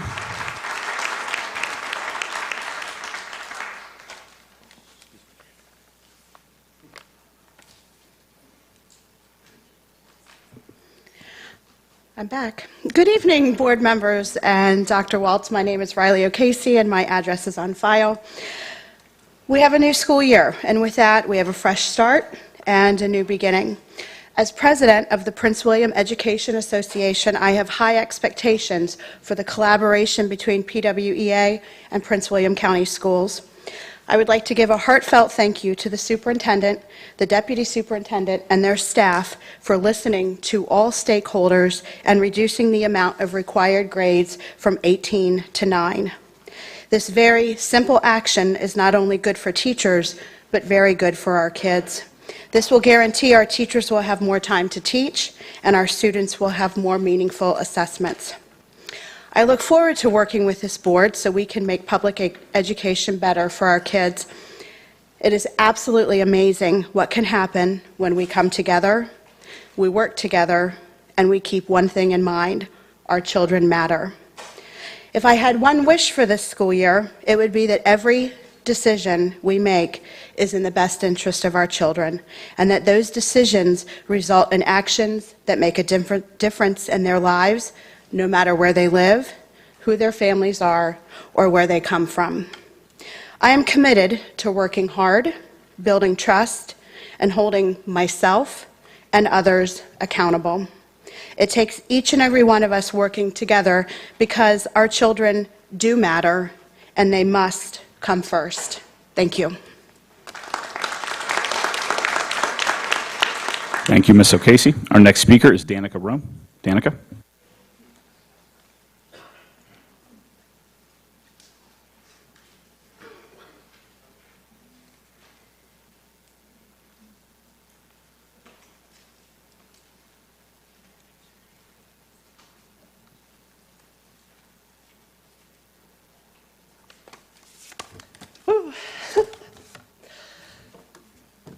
My name is Danica Rome. I was born and raised right here in Prince William County.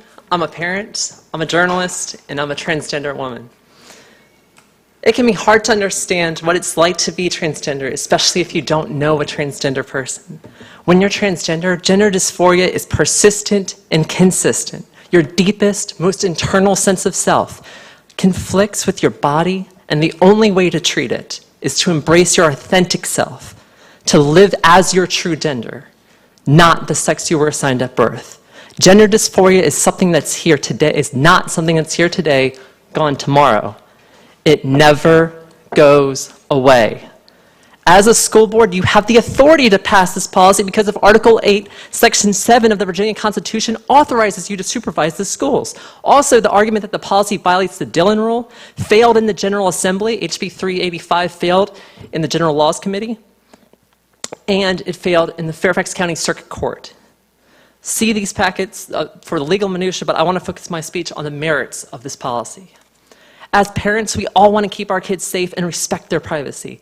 That also means we need to understand each other and understand that it's not a political agenda to protect everyone who uses the restroom, regardless of gender identity. It's just the right thing to do.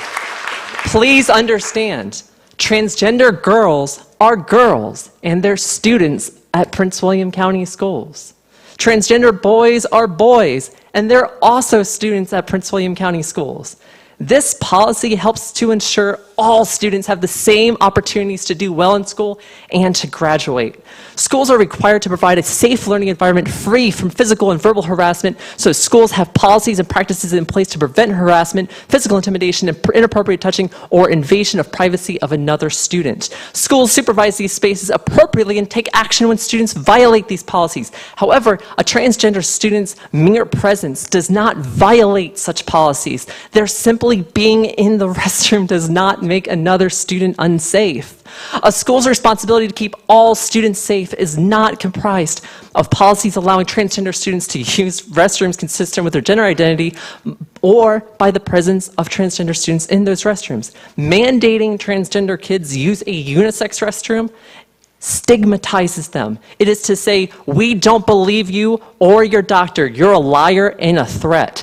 In reality, LGBT people are routinely the victims of vicious assaults. To close up, at the George Hampton Middle School renaming just a couple of weeks ago, there was a banner there, and it said, "Everyone matters." everyone matters.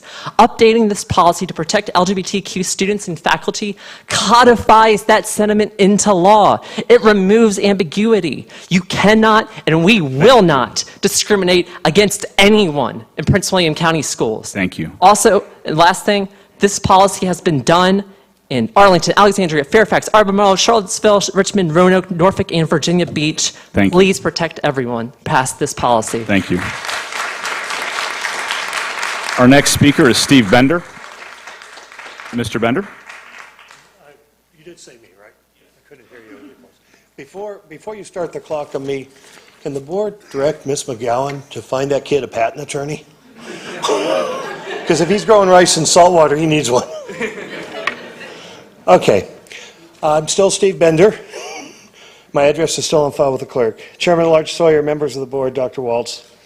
Earlier this evening, I touched on one of the many examples that highlight what has become an extremely dysfunctional board. Even before the newly elected members took office in January, there was a request in December for individual employee contracts, to which the attorney said no, and the result was he was gone by the second meeting. Then there's the whole issue over the Ferlazzo naming, whether it was Wilson or Hampton, and then the renaming of Godwin, all the argument about how much that was going to cost exactly. There were the threats from that side of the bench to staff at Godwin that they need to be careful about what they say. Then there's the budget and the threats to cut individual school districts based on how their Board of County Supervisors voted. There's the 90 minutes on the athletic fields, which probably had its root in a dispute between two baseball organizations. The piano at Colgan High School, the $600,000 for the Kelly Center staff levels, the capacity of 13th High School that was kept small based on an East versus West posturing. The board poll to withhold Dr. Bishop's contract without due process, a vote that was reversed once the attorney became involved. The issue of Commander Trenum's temporary substitute appointment. And then there was that issue at the last meeting. The policy 137 that was on the agenda for the third time for a first reading. Mr. Chairman asked that that be passed, that the rules be suspended. That motion was ruled out of order. Mr. Deutsch raised the question of whether or not that should be a point of order. He wasn't even allowed to make the point of order. Both of those are violations of Robert's rules. At no point during that time was the attorney, who has a copy right there in front of her of Robert's rules, consulted. A move to suspend the rules and pass is an incidental motion that must be decided immediately. There's no debating or amending it, and it requires a 2/3 vote. Chair does not have the option to not allow it. When Mr. Deutsch made his appeal of the ruling of the chair, that's also an incidental motion and can't be amended. It only requires a majority vote, and he can interrupt any speaker at any time to make it. Now, on that last one, there's no question of a perception or anything else. The rules were just ignored and run roughshod over. That's why Commander Trenum, as one of his last acts before leaving, asked that tonight there be an issue on the agenda to appoint a parliamentarian, Ms. McGowan, and make it official. She's been consulted in the past, but it needs to be official. So I'd urge you tonight to honor his last request before he deployed and to protect all of you as board members by appointing a parliamentarian that's referred to. Because, Thank you. Mr. Chairman, I know I'm running over. You actually had the right to speak first on that motion earlier and last as the chair whose opinion was being appealed. Correct. Thank you. Our next speaker is Robert Watson. Mr. Watson. Thank you, Mr. Chairman and members of the board and Dr. Waltz. My name is Bob Watson, and I live in the Coles District. My contact information is on file with the clerk. I'm here tonight to ask you to delay any updates to Policy 60 until the courts have had a chance to rule on the numerous lawsuits before them right now throughout the country that are related to transgender issues. Changing Policy 60 to specifically call out transgender students will require numerous new guidelines to implement the policy. And the guidelines will have to address more than just the use of locker rooms and bathrooms. My friends, it goes much further, like addressing sleeping arrangements on overnight field trips and overnight athletic events. For example, guidelines will have to address how a transitioning female student with female genitals will be permitted to sleep in a motel room and potentially in the same bed with a male student. Yes, folks, this is the path we're on. But right now, there's no hurry to try to address all this right now. The publication Schools in Transition, which was endorsed by the ACLU, the National Education Association, and Gender Spectrum, suggests the following policy, and I quote, "Any student who feels uncomfortable sharing facilities with a transgender student should be allowed to use another, more private facility like the bathroom in the nurse's office. But a transgender student should never be forced to use alternative facilities to make other students comfortable." Members of the board, there's no hurry to try to address this kind of stuff right now. Transitioning students are entitled to respect and privacy, just like any other student who is facing difficult personal circumstances. I am proud of the Prince William County school system, which has been addressing the needs of transgender students throughout the professionalism of our staff and faculty. So there is no pressing need right now to get out in front of the courts and implement policies and guidelines that will do more to highlight transgender students than afford them the privacy they need. Right now, we need to focus on classroom overcrowding and the needs of our special education students, of which there are hundreds and hundreds in our school district. Yet nothing has been done in these areas. It's just a string of broken campaign promises. A measured and deliberate approach to the transgender issue will, in the long run, deliver us the best results for everyone concerned. So I'm asking the board tonight to wait for the courts. We can address this issue in due time with the input and full disclosure to students, parents, and teachers. Thank you. Our next speaker is Brian Pace. Mr. Pace. Thank you for this opportunity to speak. In preparing my remarks, I researched some of the largest employers in Prince William County to see if they had sexual orientation and gender identity included in their official written non-discrimination statements. Almost all did. Walmart, Centera, Northern Virginia Community College, Novak, Wegmans, Target, George Mason University, Comcast. Comcast! Y'all are behind Comcast. This is obvious. I shouldn't need to be here right now in 2016. We should treat our employees and our students with respect and based on the content of their character, not based on their race, color, religion, national origin, sex, pregnancy, childbirth, or related condition, age, marital status, veteran status, disability, or yes, their sexual orientation or gender identity. Basic stuff, people. We haven't delivered on that last part, not officially, which means we really haven't. We have the opportunity right here, right now, to protect and support our most vulnerable populations, because isn't that what non-discrimination policies are designed to do? I've been there. I remember how terrified I was of being outed, of being attacked, of losing what I perceived at the time as everything, of losing my job. I'm here to make it better for the next generations and to pay it forward. A note about people who have been trying to scare you. I've seen them before. Not metaphorically, they're in the room. These are actual people. I saw them when they told me my relationship, and now all 50-state marriage, by definition, could not last. I saw them when they said that this was just a phase and I could change my orientation if I tried hard enough.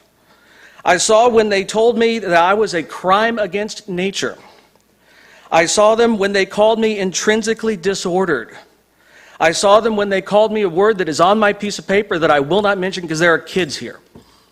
These people have been here before, and they are here for the same reason they were here before. Do not believe that it is about some people using a bathroom. This is just the latest in the proxy war, and now that they've lost the fight to stop me from being legally married, bless their hearts, they need something to keep them going. Please do not be fooled and move confidently forward to support all students and all staff in creating safe communities where all can achieve. Thank you. Thank you. Our next speaker is Don Shaw. Mr. Shaw. Thank you, Mr. Chairman, members of the board. My name is Don Shaw, and Ms. Urban has my contact information on file. We hold these truths to be self-evident, that all men are created equal. Those words, written 240 years ago, embody the American ideal. The brave souls who signed the Declaration of Independence set a goal for all of us to strive toward. We've come a long way since then, from the Civil Rights Acts, to the Voting Rights Act, to the constitutional amendments that expanded individual rights and protections, as well as countless other efforts undertaken at the local, state, and federal levels. We have, as a nation, continued along the path toward making our union a little more perfect through the years. But we're not there yet. There are still members of our society who are marginalized or worse, finding themselves in situations with the potential for danger just because of who they are. That's where you come in. You see, Article 8 of the Constitution of Virginia requires a high-quality, free, public elementary and secondary education for all children of school age throughout the Commonwealth. And as you know, Section 7 of that article requires school boards to perform supervision over school divisions. I grew up in the 1970s and 80s and witnessed the ugliness and bullying my brother received because he's gay. 25 years later, my oldest child, also gay, also received undeserved harassment because of who he is. When a society fails to protect all within its purview, it is incumbent upon our leaders to enact policies that protect those adversely affected. This week is National Suicide Prevention Week. The rate of attempted suicides is 4 times higher for LGBT students than that of their straight peers. Each time an LGBT student is physically or verbally harassed or abused, the likelihood of that person committing self-harming actions increases 2.5 times on average. These are more than just numbers. These are real people. There are brothers and sisters, sons and daughters, cousins, nephews and nieces, students in Prince William County. It's time to stand up and be counted. I'm asking you to tell us, your community, that you will not tolerate harassment of any kind, and you will expand to the LGBT community of the Prince William County school system the protections already enjoyed by others for some time now. If that statement saves even one life, it will have been worth it. Which side of history are you on? Thank you. Thank you. Our next speaker is Sean Fisher. Ms. Fisher. If you could indulge me for just a second before you start my time. The student who had the best chemistry project, I'm trying to see you, I have old eyes. He left, I was one of his judges.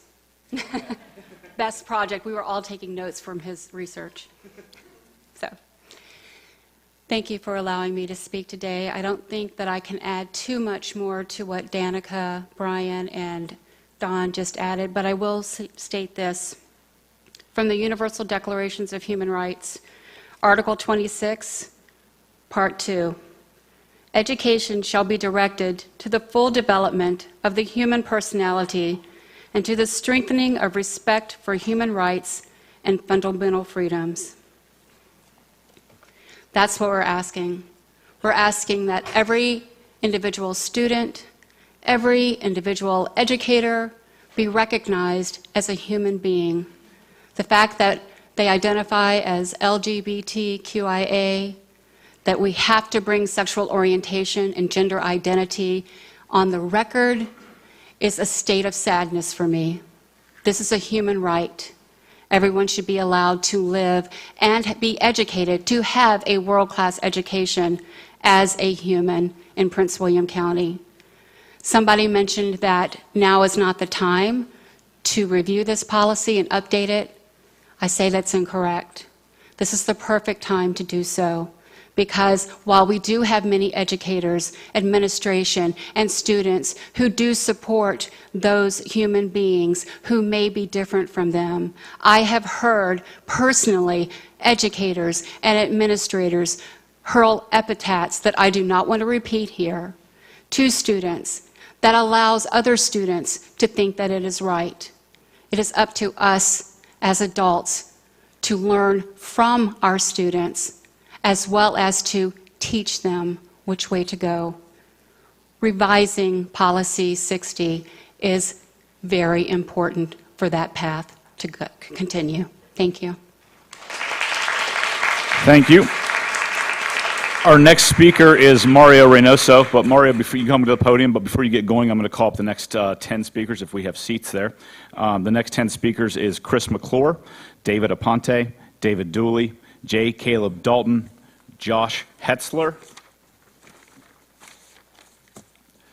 Pastor David Schrock, Hubert Lauder, Colby Garman, Walter Kubitz, and Deborah Weber.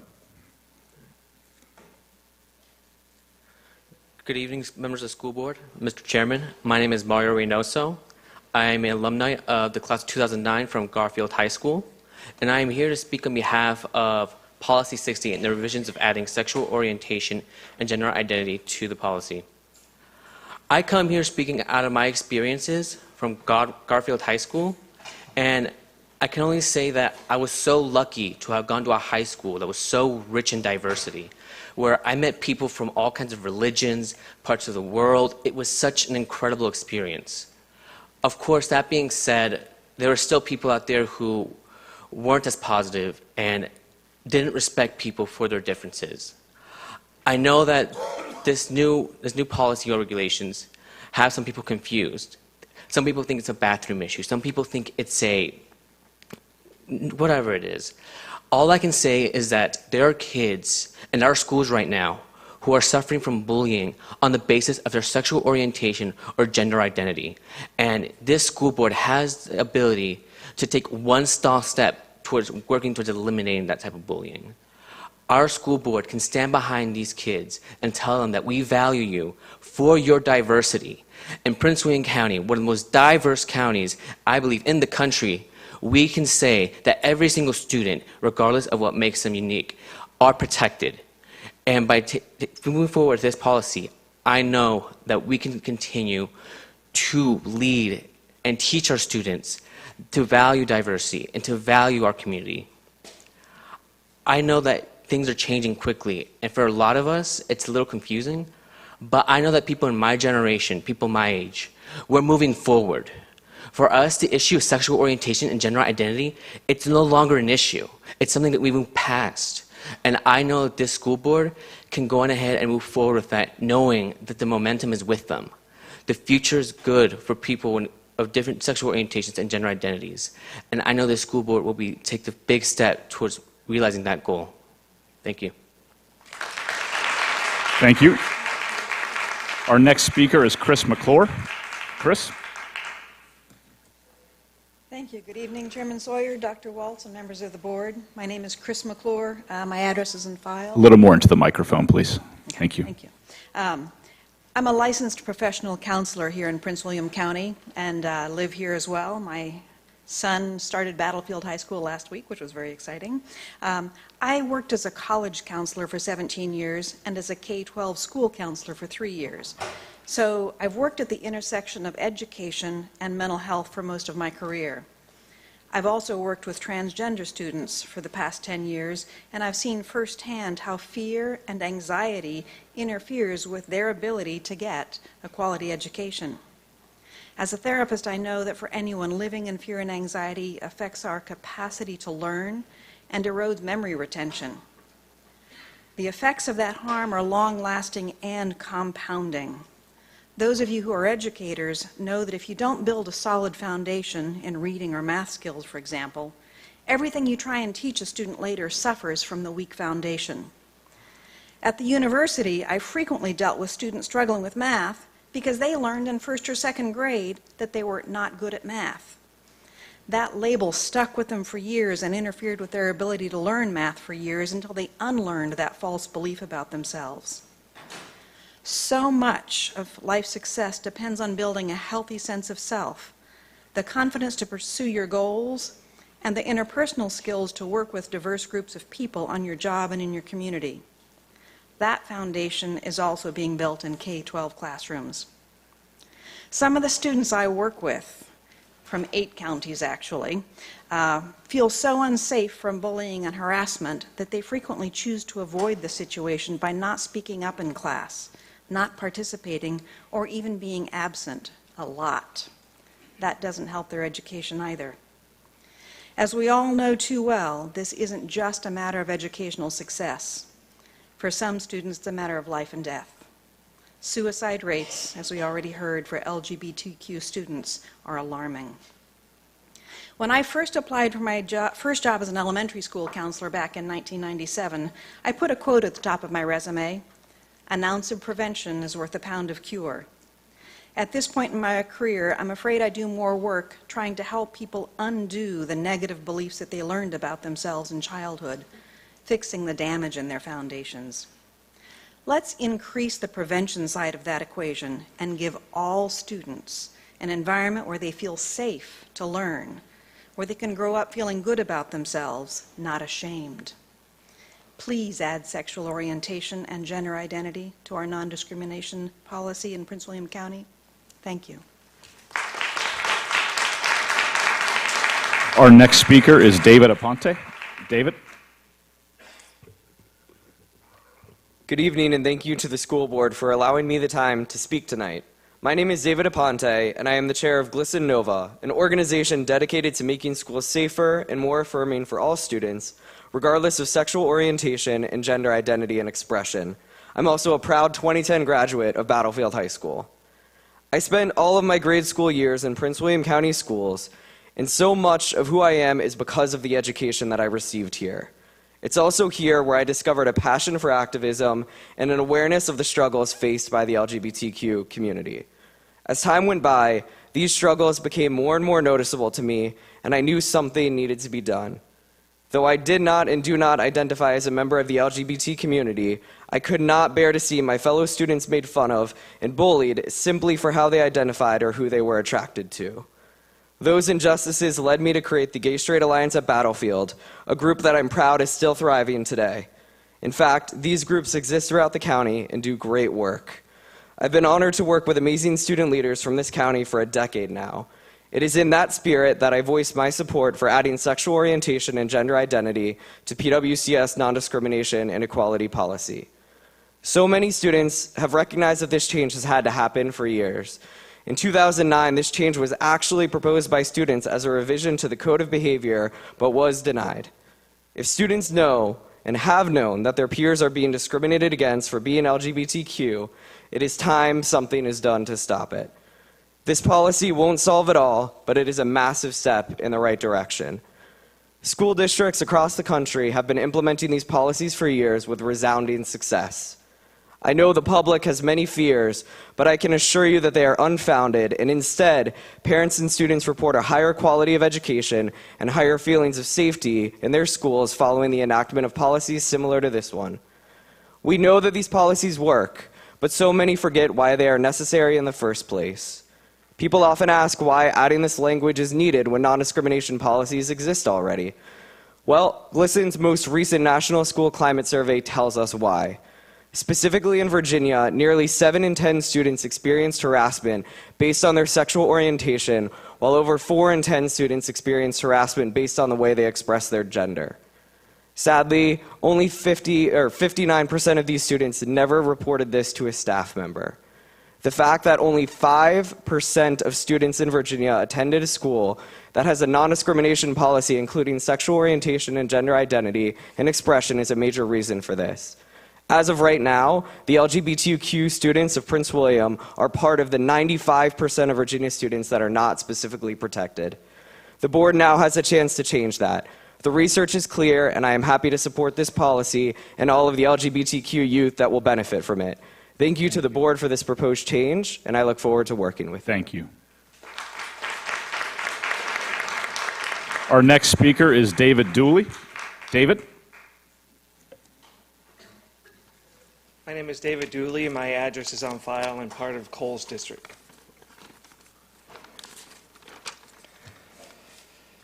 Good evening, honored Prince William County School Board members and fellow county residents. Again, my name is David Dooley. I'm a father of 2 wonderful children raised in the county school systems for 15 years and both graduated from C.D. Hilton High School.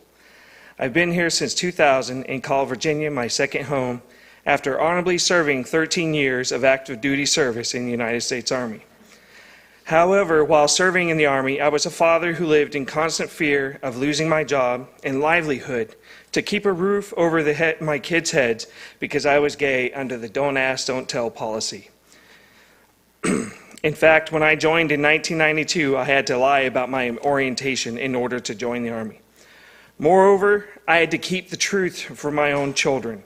I couldn't tell them who I cared for and who was important to me because I was afraid they would tell the wrong person and I would be out of a job.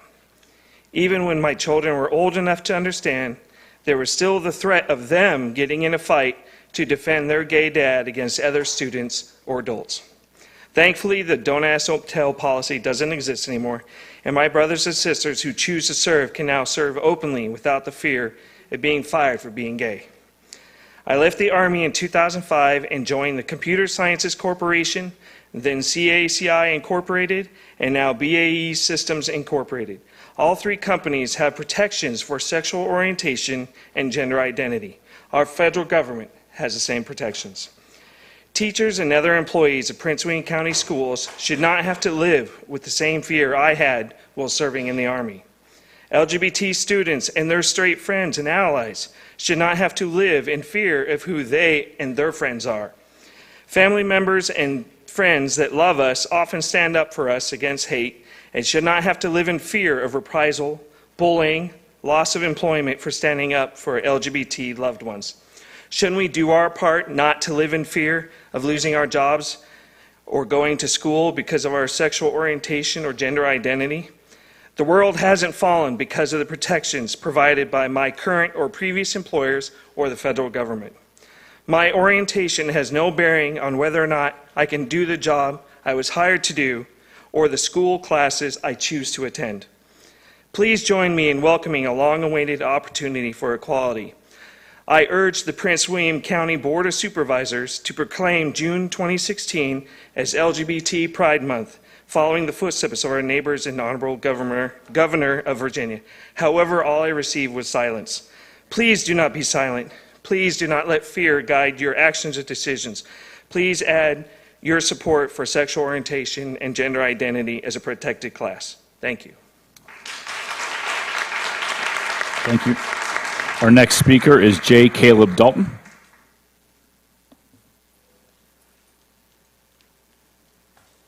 Thank you, Mr. Chair. My name is Caleb Dalton. My address is on file with the clerk. I'm a resident of Prince William County from the Occoquan District, a father, a voter, and a civil rights attorney. I'm speaking on my own behalf as a Prince William County resident. Agenda item 17.01, the addition of categories to the non-discrimination policy, including the recent so-called guidance from the Federal Department of Education, should be voted down for several reasons. First and primarily, the implementation of this revision is practically impossible, and it opens the school district and this board to legal liability.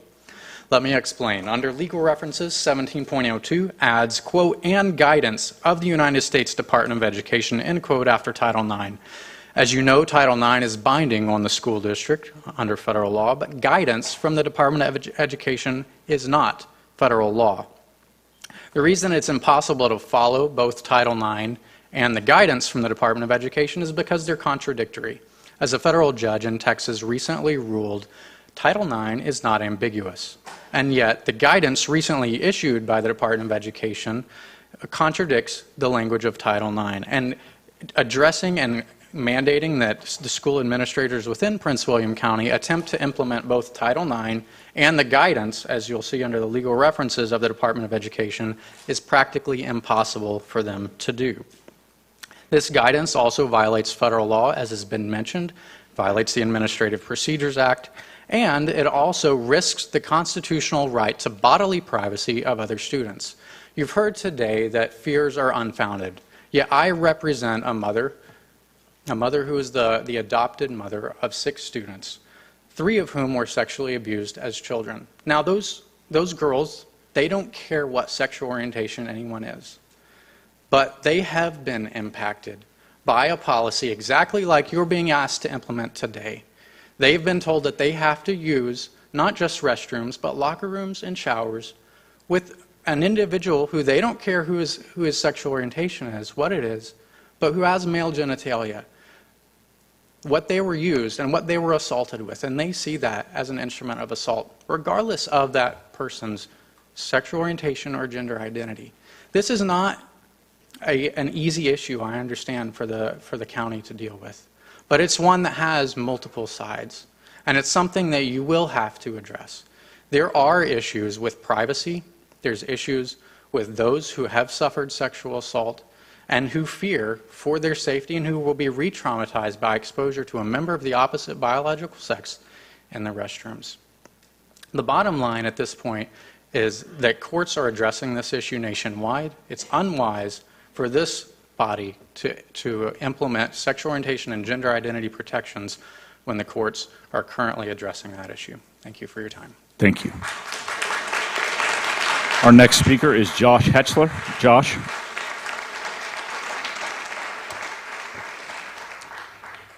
Good evening. My name is Josh Hetzler. I'm an attorney with the Family Foundation of Virginia, and my information is with the clerk.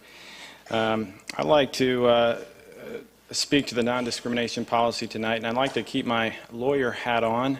Some of my remarks will echo those of Mr. Dalton, but I think they're worth repeating. And I want to leave you with three main points. The first is that Prince William County schools are not legally required to add the categories of sexual orientation and gender to its policy. In fact, no Virginia court or any applicable federal court has ruled that sexual orientation and gender identity must be a special protected class under state or federal law. Additionally, the U.S. Department of Education's Dear Colleague letter that has been referenced has no force of law and is not binding on any court or this board. And additionally, since the Department of Education and Department of Justice's guidance letter has not gone through proper regulatory channels, it should be given no deference by any authority, including this board. Numerous federal courts, including the United States Supreme Court, have recently halted any attempts to enforce policies like the one proposed this evening, including the major case out of Gloucester County, Virginia.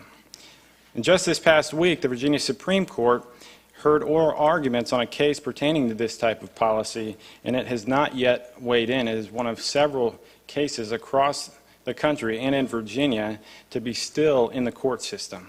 And finally, on this point, Title IX specifically permits separation in certain settings on account of a student's sex. So all of that to say that Prince William County is not legally required to add these categories. The second point is that Prince William County is actually legally prohibited from enacting a school policy elevating the actions or characteristics of sexual orientation and gender identity to a protected status. Virginia's Dillon rule requires that local non-discrimination laws not be more stringent than the state law. State non-discrimination law does not include sexual orientation or gender identity, as this proposed policy attempts to do, making its adoption a clear violation of the law. Adding the proposed language presumably requires all Prince William schools to permit boys into girls' bathrooms, changing areas, showers, overnight bedroom facilities for field trips, and onto every girls' athletic team and vice versa. Permitting these practices most assuredly violates the countless students' constitutional right to privacy, as well as many students' right to religious liberty. And finally, I would just say it would actually violate Title IX itself for the reasons that Mr. Dalton stated. For these reasons, we respectfully ask you to reject these amendments. Thank you. Thank you. Our next speaker is Pastor David Schrock. Pastor Schrock.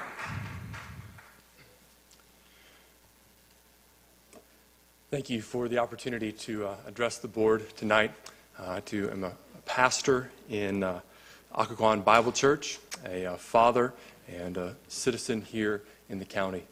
There have been many reasons for concern, many fears that have been expressed from both sides of this issue here tonight.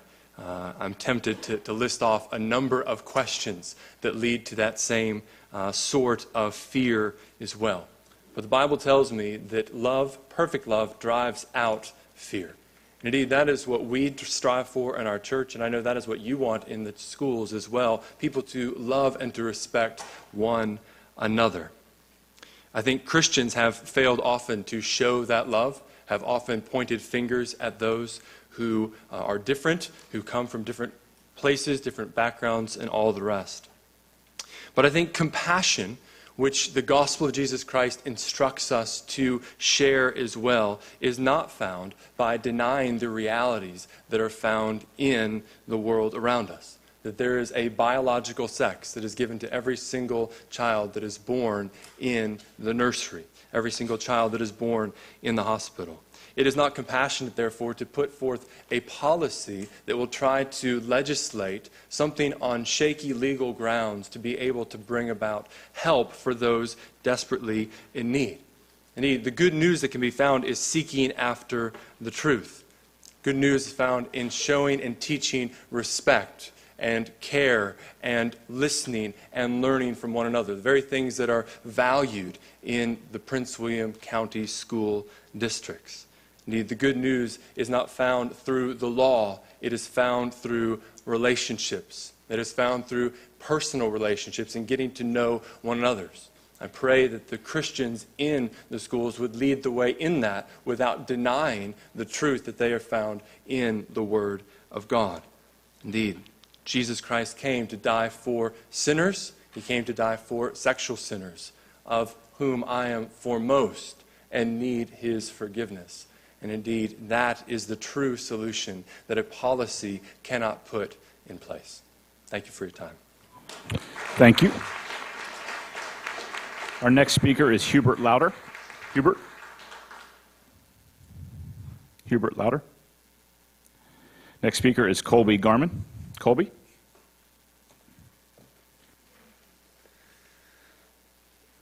I just want to say first that like many of the citizens that have gathered here tonight, we are not in favor of bullying any students, being bullied for any reason, regardless of what's expressed in policy. I appreciate the opportunity to address you this evening and your service to the communities of Prince William County and the support of our children. I'm a father of 2 Triangle Elementary students, and I've been actively a part of my community there in Triangle, and I'm here this evening to share with you my perspective about the policy change under consideration, and to ask that each of you to make the best effort possible to approach the subject in a thoughtful manner that puts the emphasis on problem solving that meets the actual needs of our entire school system, from the youngest kindergartners to the seniors in high school. So, thoughtful consideration is the request. Here's what I would consider a thoughtless action of change. First, it would be thoughtless to make a quick decision for a political win. The decisions that you make will have far-reaching consequences, and they deserve the dignity of careful thought rather than cheap political action for points. Students who experience gender dysphoria need thoughtful support, not political points. Parents who are concerned about their young children being instructed about sexual topics at an inappropriate age deserve thoughtful support, not political points. There may be loud voices on the fringes of these issues, but my experience with citizens of this county tells me that the vast majority recognize together that these are complex issues that need thoughtful solutions from our government officials. Which brings me to the second thing I believe would represent a thoughtless change, a decision to change the wording without a description of the implementation for the citizens to consider. The truth is that many of us are not clear what the implications would be of the change that is being debated. Without spelling out some of the implications and telling us what practical changes would be the result of a new policy, or what current problems would really necessitate a change, the citizens of this county are left vulnerable to speculation and unnecessary political attention. There are elements of our culture and society that will seek to make citizens on both sides of this issue look ugly or foolish. We are not here for that. The truth is, our school system does not need unnecessary attention that will distract from the primary purpose of educating our next generation in the core disciplines and subjects. If the board believes there is a real and pressing problem in this area, I would like to know how do they intend for that particular problem to be solved. Please do not change the wording without considering the actual needs and effects. Since Prince William County schools do not currently discriminate against transgender or lesbian and gay students, the burden of proof that necessitates a change in this manner has yet to be demonstrated. Since it cannot be spelled out how the privacy of our children will be protected, the burden of proof for the necessity of this change has yet to be demonstrated. Since other counties have paused the process of their changes due to upcoming court cases in Virginia and other states, the burden of proof for the necessity of this change has yet to be demonstrated. And lastly, since the decision itself puts unnecessary tension on students in our county that would benefit, the burden of proof is yet to be shown. Thanks. Our next speaker is Walter Kubitz. Walter?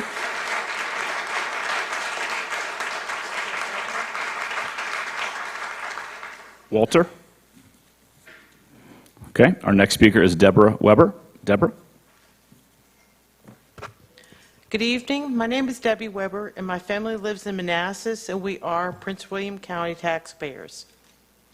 Mr. Chairman, are you revising Policy 060 because you fear losing federal funding for Prince William County schools?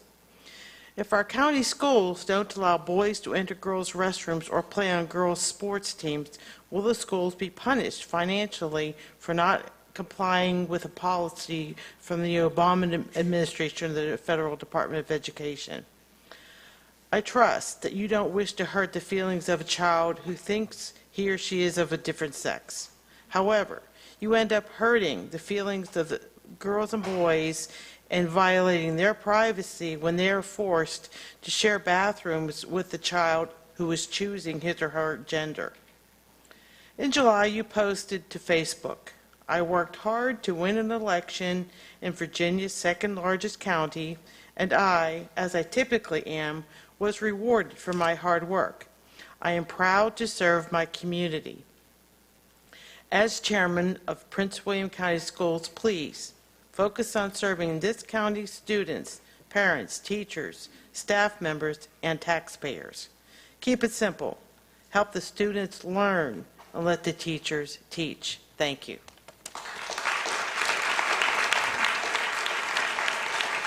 Thank you. With that, we're through our first 20 speakers, and we will use the citizens' time at the end of the meeting as well. We are moving on to item 17.01, which is a Title I schools presentation that Ms. Ralston has on the agenda. Miss Jessie, I'm sorry. I would like to look at tabling a couple of actions. We have so many citizens who are waiting to be heard, and if those citizens are here, I would like to table the Title I presentation, which is 1701, the multi-tiered support, 1901, and advanced placement 2102. Those are all instructional items, and we really need the time to delve into those. So I would like the board to consider tabling those for the next meeting. Okay, since the agenda is passed by the board, we can do so without objection on those items. Is there any objection to tabling those items? Or any, Mr. Deutsch, do you have a question? Does Ms. Ralston have any objections since some of them are her items? Right, that's what I'm asking. I mean, ultimately, if any one objection can hold them up, regardless of whose items they are, because they're now owned by the board because they were passed on the agenda. So does anybody have any objection to 1701, 1901, or 2102 per Ms. Jessie's request? Are you good with it, or? Okay. With no objection from the board, we will table 1701, 1901, and 2102 to a later meeting. Is that what you're requesting, Ms. Jessie? Yes, and this would shorten this meeting and give more opportunity for the citizens that have signed up to have an opportunity to speak. Okay, thank you, Ms. Jessie. All right, we're moving on to item 17.02, revision of policy 060, non-discrimination and commitment to equity. And it's the first reading, and those items were available online. I'll be very brief. I know people may want to talk on this, and we just heard from citizens, but I normally don't write down my thoughts. I usually kind of go off the cuff, but I'm gonna speak from on 1702. We're on item 1702. Wore my LBJ tie today. Went to the Lyndon Baines Johns Library in Austin, Texas, and saw some of the things that he had to do during his time, and thought it was good inspiration for today. So, with that, thought I'd just tell a little story, and we'll move on. This will take 2 minutes for me, and then we'll go on to the next board member who'd like to speak. About a month before the shootings in Orlando, my 8-year-old daughter was eating cereal next to me before she went to school. Like normal mornings, I was watching the news as her and her brother ate breakfast. This day, there happened to be a story on the news about members of the LGBT community. I didn't even know she was paying attention, but that's kind of how it works with kids, right? When you don't think they're paying attention, they are. She asked me what the L in LGBT stood for. I explained, and then I began to explain the G, and then she stopped me. She then proceeded to explain to me the G, the B, and the T. She not only knew what they stood for, but she knew what they meant. I have to admit I was kind of impressed. But what impressed me most was the profound question she asked me next. My smart, beautiful, innocent, 8-year-old daughter looked me right in the eyes and said, "Daddy, can I have some more Cocoa Pebbles?" It hit me like a ton of bricks. Kids aren't naturally biased. They understand that everybody is different, including them. Every time a class of people is added to the non-discrimination policy, the same arguments that we hear today about a traditional view on sexual orientation and a traditional view on gender identity were also the same arguments we heard about a traditional view on nationality, a traditional view on religion, and a traditional view on race when they were added to the non-discrimination policy. I hear a lot of concerns about protecting the majority. Well, the whole concept, the whole idea of a non-discrimination policy is to protect minority groups, because the majority will always protect itself. At what point do we say that a group of people isn't worth protecting? Does a religious group in Prince William County have to be large enough to qualify for religious protection? Since disability is a protected class, do we need to have a certain number of people with a certain disability before it is protected? Of course not. That's absurd. Every religion, every race, every disability, regardless of their numbers, needs protection. The non-discrimination policy is designed to protect our most vulnerable residents. It needs regular updates and reviews. You don't hear any arguing about the other classes in the non-discrimination policy anymore, but they too were once filled a boardroom because of their controversial nature, and this too shall pass. I, for one, will never give in to the fear, legal threats, and bullying of those who oppose protecting our most vulnerable students and employees. And that is why I will proudly support adding sexual orientation and gender identity to our non-discrimination policy.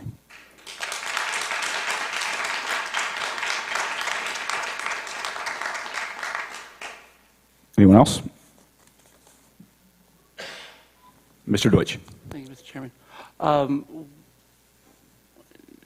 Is now the time to ask questions of staff in regards to what the implications of this policy would be?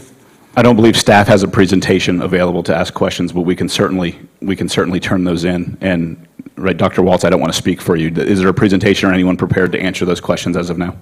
No, we just wait direction from the board at this point. Thank you. Then, all right.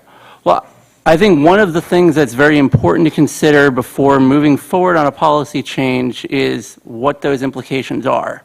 And I think we should have a very thorough briefing and understanding from staff, from legal counsel about what it is that would be changing as a result of this policy. I want to spend a little bit of time and just talk about good policy making. One of the things that policymakers should do when going ahead and making good policies is to think through the unintended consequences of their actions. And really, every action has unintended consequences.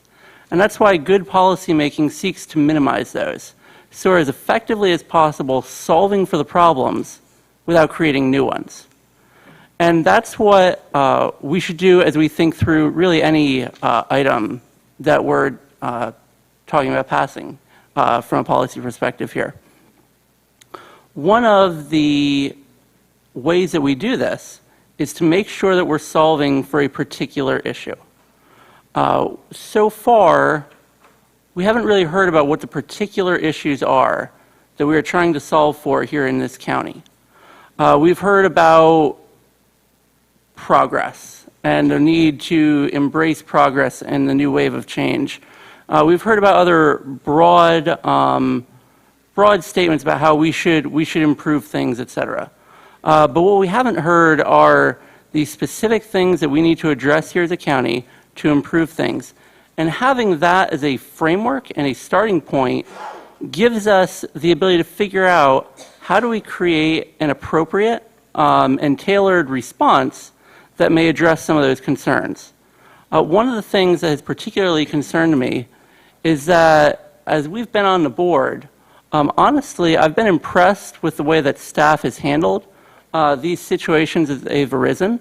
They've done it in a way that seeks to balance respect, privacy, safety, and the many things that should be balanced when addressing this. And so, first off, I just want to thank staff for the way that they have handled things so far. Secondly, we've also worked very hard and continue to work as a school division to improve the way that we address bullying, improve the way that we try to help students who are considering suicide, who are considering self-harm. And I think that's an area where we are improving and where we should continue to improve as we try to help all students. But in looking at what we're doing here, some may say we're just adding about 10 or 11 words to our policy. But those policy changes have implications. And one of the things as a board is, while we change the policies, staff then write the regulations that come along with that. So it's important for us to go ahead and to understand, as we're talking to the public, as we're discussing these issues, what are going to be the regulatory changes that are going to accompany this policy change. If there are no changes, there is no need for the policy change. If there are changes, let's have an honest, upfront dialogue about what those would be, so as a community we can discuss those and understand things. I also am very concerned with the way that we are moving forward on this. Honestly, it's been clear from the way that it's been brought up, we're moving forward in order to score political points while the legal situation is very much up in the air. And what could be very risky is if we were to change things, we would have regulation changes, and then the legal situation changes again because so much is in the air, and then we have to change things again. And that disruption is something we should be very careful about. And then just one final thought. My last board comments at the last board meeting before we hit the summer, I talked about the importance of trying to depoliticize the board as we get back to education, improving education for all students. You know, overcrowding, teacher compensation, student performance, how we address special ed students and help them out, how we improve career and technical education options. There are so many things that we could be doing as a board to improve things in this county that we could come together and do.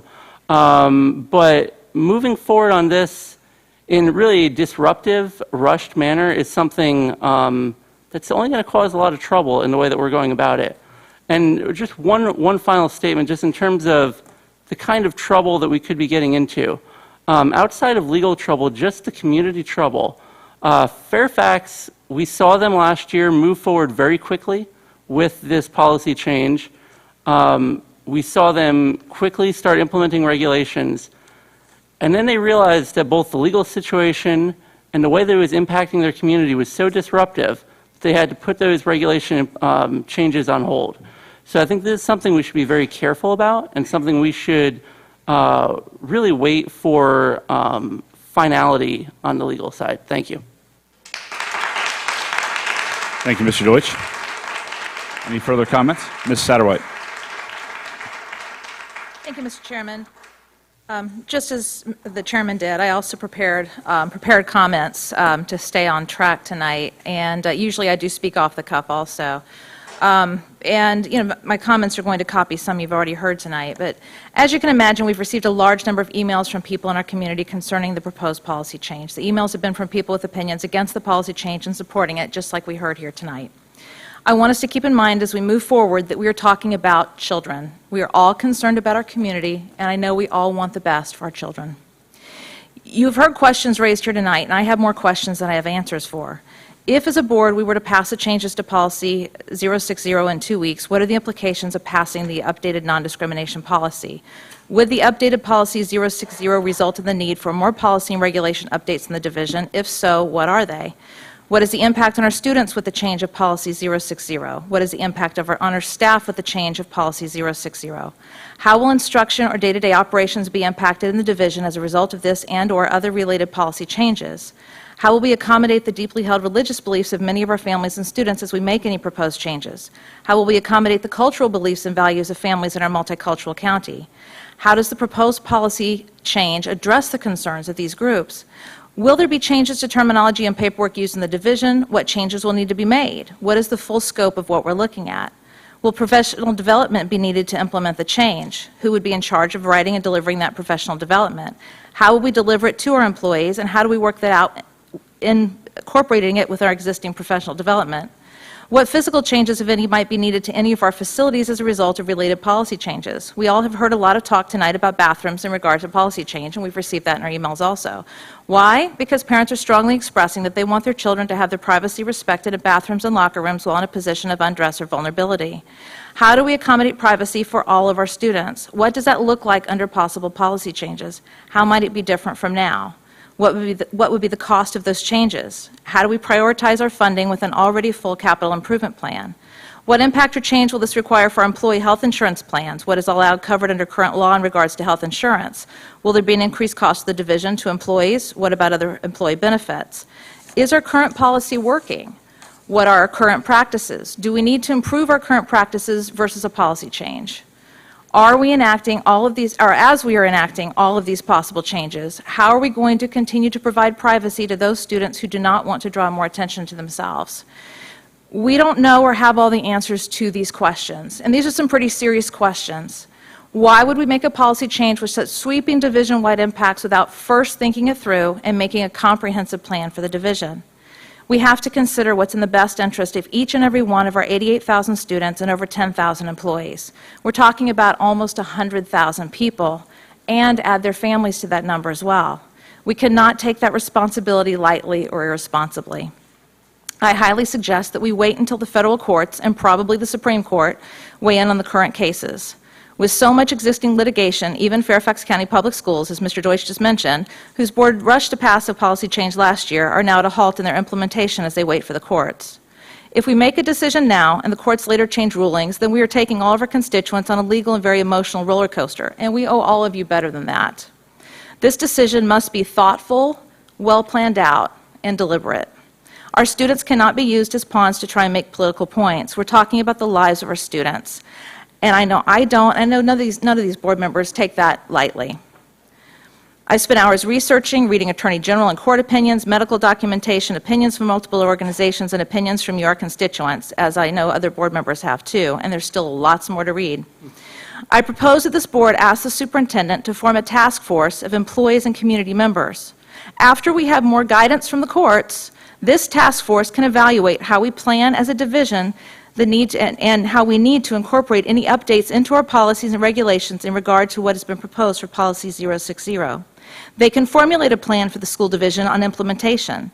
They can take the time to evaluate what the full impact of those policy and regulation changes will be to the division and assess any costs associated with the changes.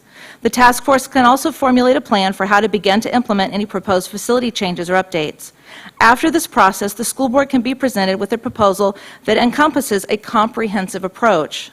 Instead of rushing to pass one isolated policy update, I propose we pause and we look at this at its entirety and the resulting impact of that decision.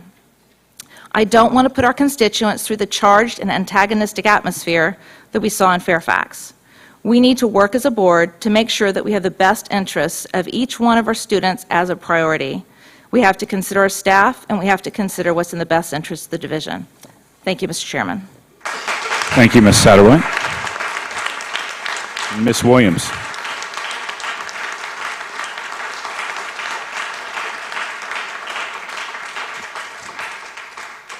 Thank you, Mr. Chairman. I'm not going to take up a lot of time talking about this because we will be discussing this again, and that's really my point. This policy revision and change is undergoing no different process than any other policy revision and change that we have come before us as a board. And I would just like, as we've been so kindly reminded tonight and often, that this is a policy that really, truly, directly relates to our children. and our children having the right to a safe and healthy learning environment. We never know all of the policy ramifications to their finite implementation, which just never happened. And I almost feel like this is a discussion that we could continue on forever and ever, because no, there are two sides to this issue, and they're very far apart. What I would ask us as adults to keep in mind is the kindergartner, the 6th grader, the 9th grader, the 10th grader, the 11th grader, any of our students who directly deal with this and have to wake up every day and go to school and not feel protected. So if we're not going to do this, or we're going to fight about it, I would love to hear someone, anyone, tell me another way that I can find to protect a class of students that is no more important or less important than any other class of student, and allow, even if it is one person, to feel like they have a right to be in that building and be the person that they are. That's all it is for me. This is not a bathroom policy. It's not a locker room policy. Those things can always be dealt with and always be changed. Not to mention, last time I checked, every woman doesn't look like a woman. Every man doesn't look like a man, or at least my own personal definition of that. And who am I to tell them that because you don't have long hair, because you don't look like this, that you are not who you say you are? When I go to the restroom, almost always with other women, unless I'm in a family bathroom, I'm not checking out anyone else's because I can't. I mean, there's doors and stalls. We have those here for those concerned about restroom issues. Locker rooms also have private areas where kids can change. Why? Because already now, as 6th, 7th, 8th, 9th, anyone going through puberty ever, it's pretty uncomfortable to get naked in front of somebody else. Some people are born with the ability to do that. I personally am not one of those people. I was terrified the entire time. Matter of fact, I could probably change my clothes without anybody seeing anything. I've mastered that skill. Nothing to do with my sexual identity or any of that. By allowing someone to be who they are, that does not mean that we are making someone else not be.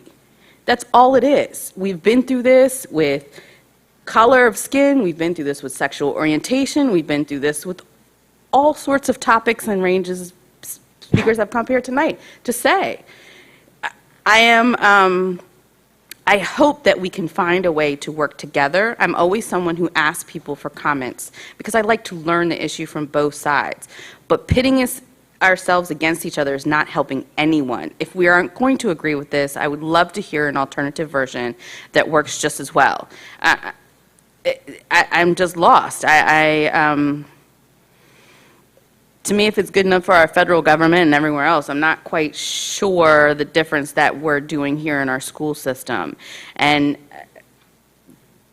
I don't know.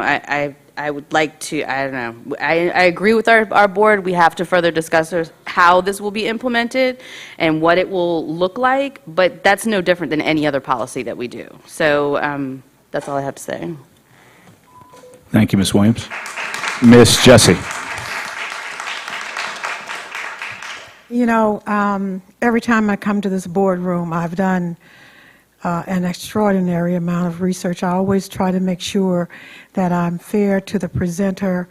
I really did not want to remove the items from the instructional items because we talk about so many things and we don't talk about instruction. But I looked at every slide that you presented, Ms. Goss and Mr. Mulgrew. I don't know where you got all your slides. I was just trying to understand your slides. But I know you put a great deal of work into those slides and Title I and all these people. On this one, I found myself really in a quandary because I grew up in a society that had very strong views. I grew up in a family that had very strong views about what we don't want to use the word homosexuality. I grew up in a very biased environment. Many of my views have changed because of my two girls, and they're 30-year-old, but it's not a big deal to them. And it's like, Mom, you know, and so it's been, I hate to use the word evolving, but I've had to change my perspective. Religiously, there are all kinds of religious views that come into place here, but discrimination of any kind is discrimination. And so the regulatory parts of it, as I was speaking to Mr. Ryan, I sent a note to Mrs. Sawyer, it's really all the details that are coming into play. People are jumping to conclusions, but I do understand. I am a mom, and I understand a parent's concern about having someone perhaps enter a bathroom or do these kinds of things. I have the ultimate faith in this superintendent and his staff to assure the safety of all students. I was in a school earlier where some child was not done something really terribly to, but actually just see young children who touch people and they don't know it's inappropriate. It comes back to the principal. The principal takes care of these things. She would not allow anything to happen to any person in that school. I've been a principal, and I know you can't take care of everything, but just because it's hard, because I think this is going to be difficult, just because it's hard doesn't mean that it shouldn't be done. Yeah, some things are hard and very difficult. I don't like the way this was brought to the board. I just don't. I don't think it's all political, but I do think that there has to be more communication. It was like I was caught off guard, like, bam, we're doing this.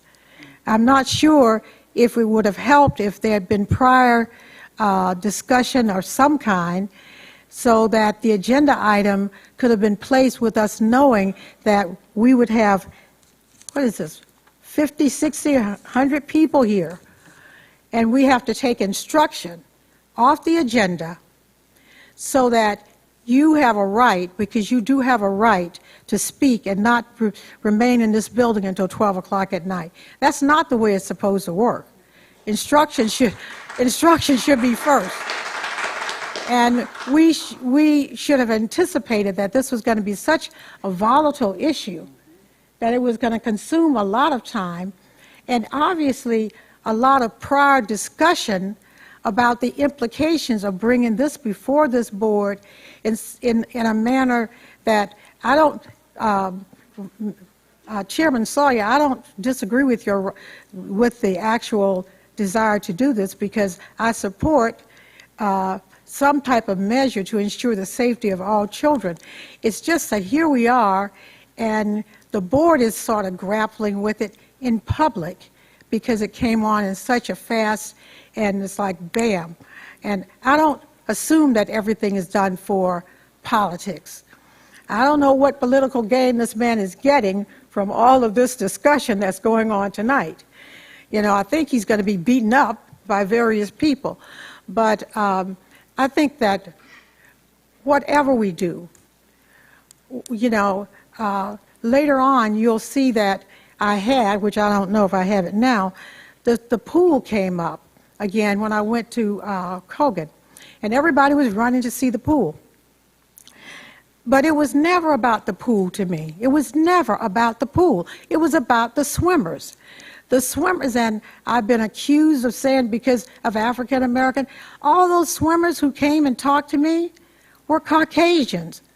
I don't know a lot of black swimmers, but I do, I support any group of people, whether they're white, black, blue, or what religion, that I consider to be not given their rights. And I just didn't think it was right that one sport required kids to get up 3 o'clock in the morning, and another sport that caused concussions, we get uniforms and give them a day. So for me, it's about the rights of people. Thank you. Thank you, Ms. Jessie. Any further discussion? Ms. Ralston?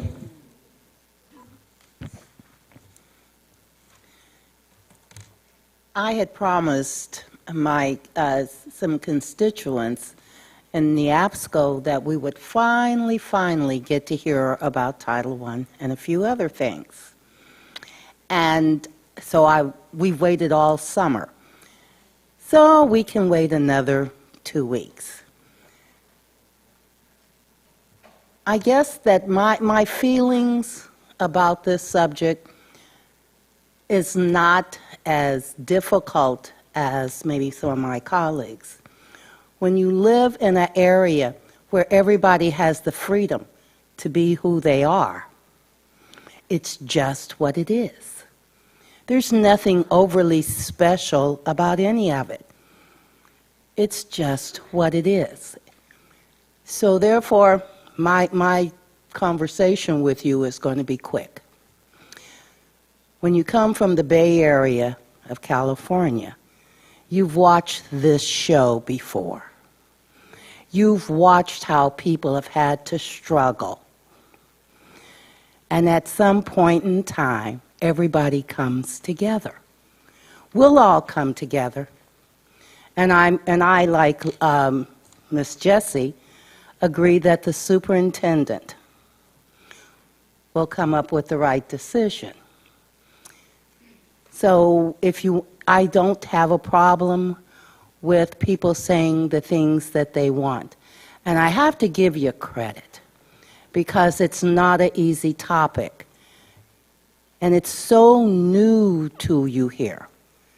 But again, it's okay because the hearts and minds of all of us are with you no matter what. Thank you. Thank you, Ms. Ralston. And Mr. Wilk. I'll be brief. I, too, am concerned about the process, the short notice with this whole thing. And I have done research, too, like Ms. Jessie. I spent the last couple days, and I went through all 50 of the largest districts in the United States and made an Excel spreadsheet, and I'll give it to Debbie. It was so important I left it at work today. But, and literally, every one of these is very different interpretation. Okay, so one district says, yes, we're going to have the policy and include the, gender identity, and we're going to include sexuality.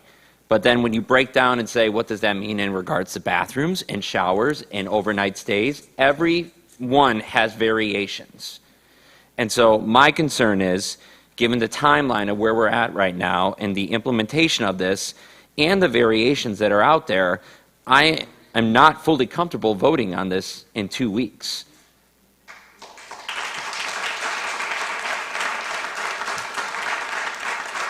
If you look at any other district out there, and I'm not saying, again, you can look at, a lot of people mentioned Fairfax and said that they paused this and stuff like that, but if you look throughout the country in districts who have recently tried to implement this, because many, as you mentioned, Ms. Ralston, California was obviously way ahead and other districts were ahead of this, but if you look at all the other ones, they're either paused or they had multiple town halls and forums to talk to their residents about this. I have not had a chance to go out and knock on doors in Potomac and talk to my residents about this. I've been at back-to-school nights. I've been dealing with parents talking to me about the website crashing, not logging in the parent portal, not having the right Wi-Fi in their buildings. I don't have the chance right now to really engage my community and talk to them about what they hear.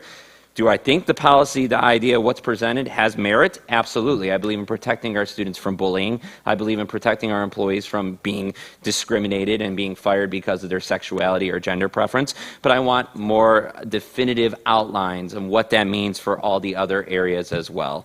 I yield my time. Thank you, Mr. Wilk. And with that, we will move on to item 18.01, legislative priorities. Mr. Iman.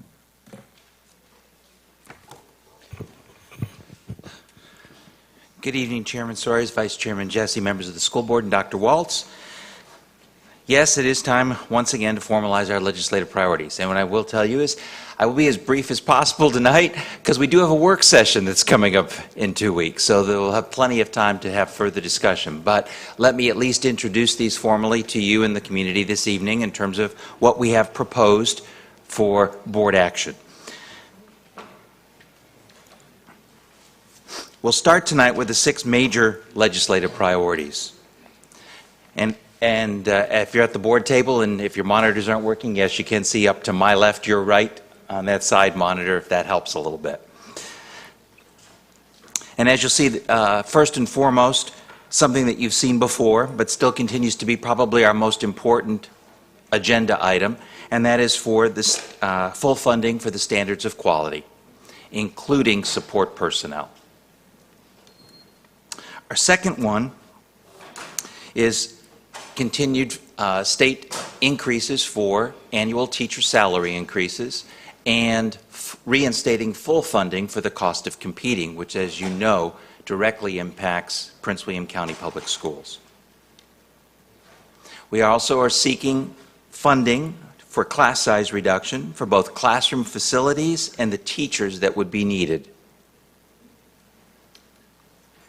We ask the state to eliminate the local match for the Virginia Preschool Initiative.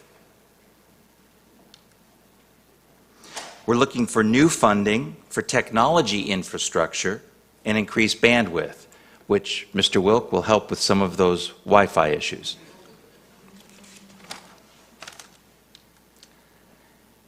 And new for this year, we are asking that the state allow school attendance officers to file legal motions. And as I say again, we'll have more opportunity to talk about all of these in detail in 2 weeks. Next, I'll introduce our statements of support and opposition. As in the past, these statements are broken into the state's K-12 budget subject areas. And while I won't read each one that's on the screen to you, they will be displayed there and posted to our website for your and the public's information. They begin with conduct and discipline. And I'll pause just a moment to give people a chance to at least scan that screen. They do go on to finance, purchasing, and food service. And let me make a point here that in the first item that you see on this slide, we will have a modification to this statement at the work session. After the presentation posting deadline to board docs for tonight's board meeting, School Board Member William Deutsch did ask that we add a phrase that asks for flexibility in how to spend funding allocations. And that phrase will be added to that first bulleted item when you see it at the work session. Continuing with finance, purchasing, and food service items.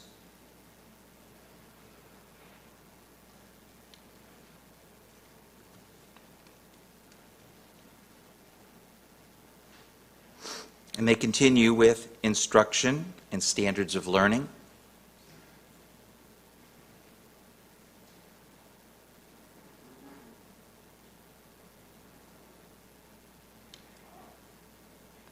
Continuing with instruction and standards of learning.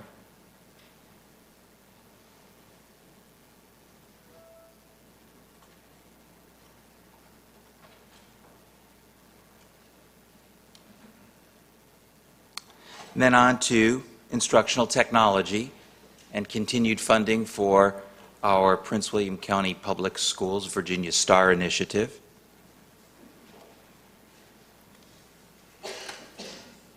Then on to retirement and insurance.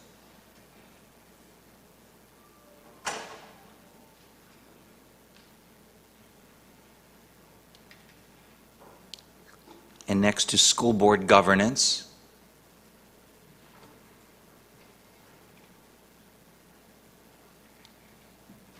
And in that category, also in the top bullet that you see there, the bulleted item, we will once again reference Mr. Deutsch's request in terms of flexibility for the school board around funding.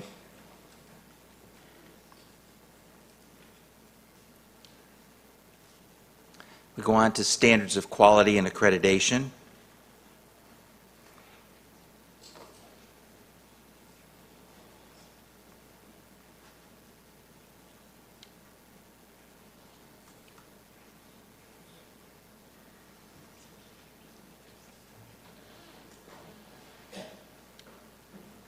And finally, with special services.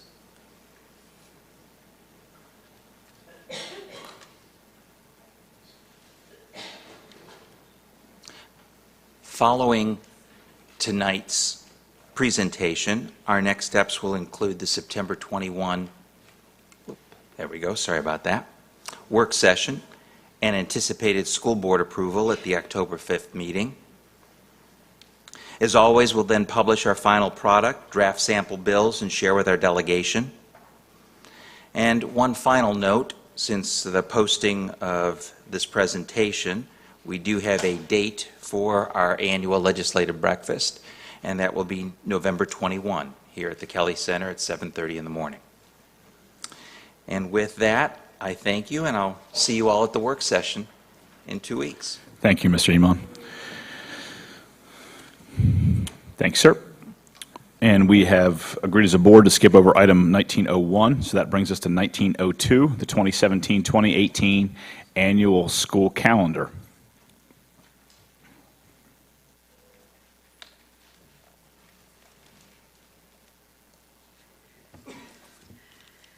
Good evening, Chairman Sawyer, school board members, and Dr. Waltz. Tonight, as a part of the ongoing process to determine the school calendar for the 2017-18 school year, we will be presenting, as promised, the summary of the work and recommendations of the calendar committee, as well as the input gathered this summer from the community stakeholders via an online survey. At this time, I would like to invite Dr. Casada, Director of Accountability, to present to you the summaries from the calendar committee and the summer calendar survey.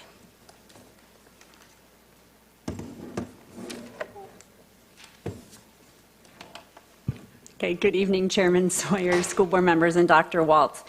We were doing this earlier this year. Typically, we've done the calendar for the following year in December, but based on feedback from the board, the committee, and the public at large, we're trying to move things earlier, and it's our hope to move it even earlier going forward. So this is to present our purpose tonight is to present the calendar for 17-18. Obviously, we've just started 16-17, so that calendar is in place.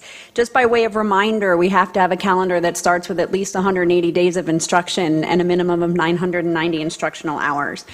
This calendar, the calendar options you're going to see tonight were developed based on past practice as well as the input of our committee, taking into account federal holidays, laws, requirements, everything like that. So the board has received, and the information that we're presenting is all posted on eBoard, 2 proposed calendar options. One's a pre-Labor Day and one is a post-Labor Day. I'm going to try and go through both of those as quickly as I can. Yes. Okay, so first, we had a committee that met twice in June to discuss the calendar, which was then presented to the superintendent staff before coming here. You can see we included multiple stakeholders, parents, principals, teachers, students, employee association representatives, representatives from departments like Student Learning and Accountability, Human Resources, and an election board representative. And then at the end, after the committee made the recommendations, we provided a public comment site. I'll describe that a little bit later. I do want to call out, we have students we get from the Healthy Communities, Healthy Youth lead team, and had a couple, and one in particular, a student from Woodbridge High School, was extremely helpful to the discussion. She was a gem. Okay, just by way of background, Prince William County does continue to qualify for a pre-Labor Day opening for 17-18 school year, even if we don't close once this year. Can you even imagine that? No closings this year. So that option is on the table for us. So again, 2 options would be presented for your consideration. One would start August 28th of 2017, and the post-Labor Day option would start September 5th. Just some outside context, this is an evolving issue. Many Northern Virginia divisions have moved to or are moving to pre-Labor Day openings, including Fairfax, which has been directed to start on the 28th of August in 2017. The rest of their calendar has not yet been developed. However, Maryland schools, which have traditionally been opening before Labor Day, may be moving in the opposite direction. The governor has directed a move, but there's back and forth on that too. So that's just some context, and you're getting both options. I will say the committee had a strong preference for Labor Day. Pre-Labor Day opening, driven, I think, perhaps mostly by the priority to end school as early as possible in June. All right, first I'm going to walk you through the pre-Labor Day option and then the post-Labor Day option. You're going to get a visual presentation and then I'll summarize. So our visual learners will get it, and don't try and write notes, I promise. You'll get a summary list that shows you the dates. Other than the start and end of the calendar and the length of some of the marking periods and a few wrinkles, much is quite the same. Okay, so here's our graphics of the first semester of a pre-Labor Day opening. You can see that school would start the Monday before Labor Day like we've done this year and last year. The calendar and the Labor Day itself, of course, would be a holiday for everyone. The calendar would continue with school days the rest of September, and then in October, the Columbus Day, which is the 9th, it would continue as our division-wide professional learning day. This was started in 2014-15. Several other jurisdictions in this area use this model, where it's a holiday for students, but a professional development or work day for staff. So we get to November, and that's where things get a little tricky.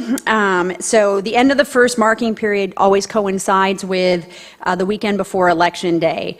Given that 2017 is not a presidential election, the practice has been to close schools for students, but have it as a parent conference day at the elementary level or a work day in middle and high school. This topic comes up every year and is discussed, and our election committee representative is there. The committee felt this practice should be continued. This fall, of course, schools, everything is closed on Election Day because it's a presidential election. Schools are closed, there's no conferences, anything because of the volume expected.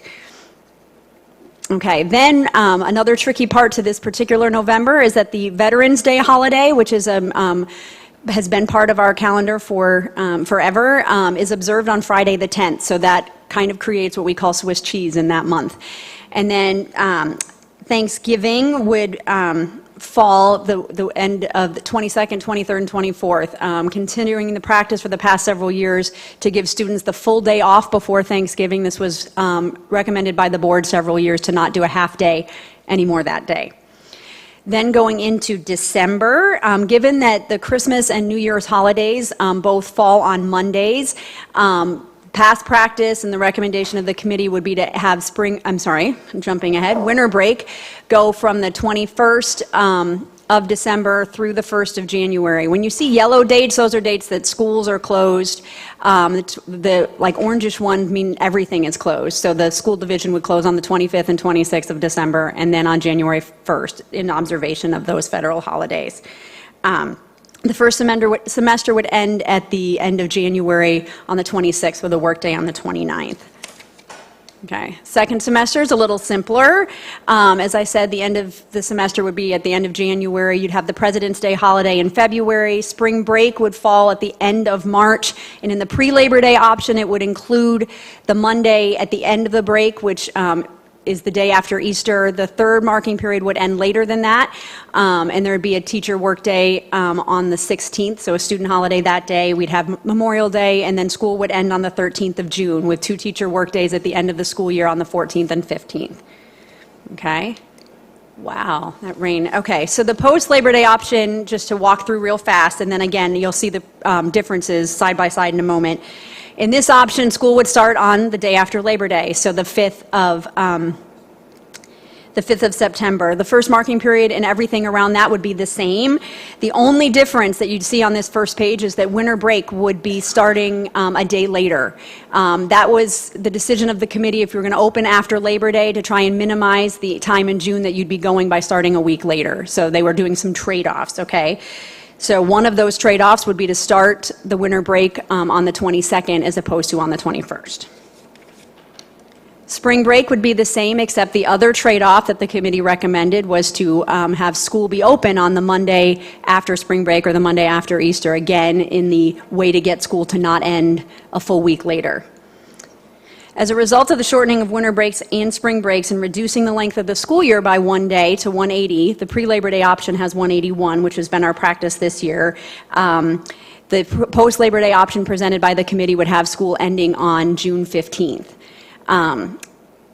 3 work days would be needed at the end of that calendar because the school year would be shortened by 1 day, yet the teacher contract would not be changing. That's why you see a difference there. Okay, now that your heads are probably spinning, here's some key dates, as I promised, that show you some side-by-side. So that shows you the first day of school and where they differ, shows you that professional learning day would be the same.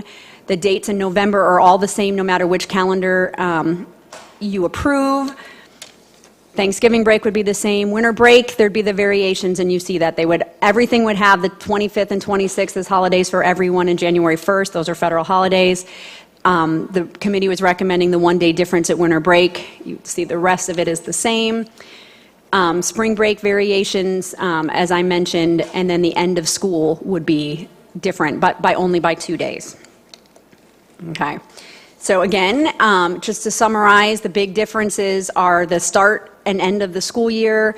The length of the marking periods differ slightly. The actual length of the school year would be different by 1 day. So the post-Labor Day option, you'd be starting at the minimum number of days you can have to start a calendar. Both of them would have significantly more than the 990 instructional hours required. The beginning of the year dates are just shown for your information for teachers.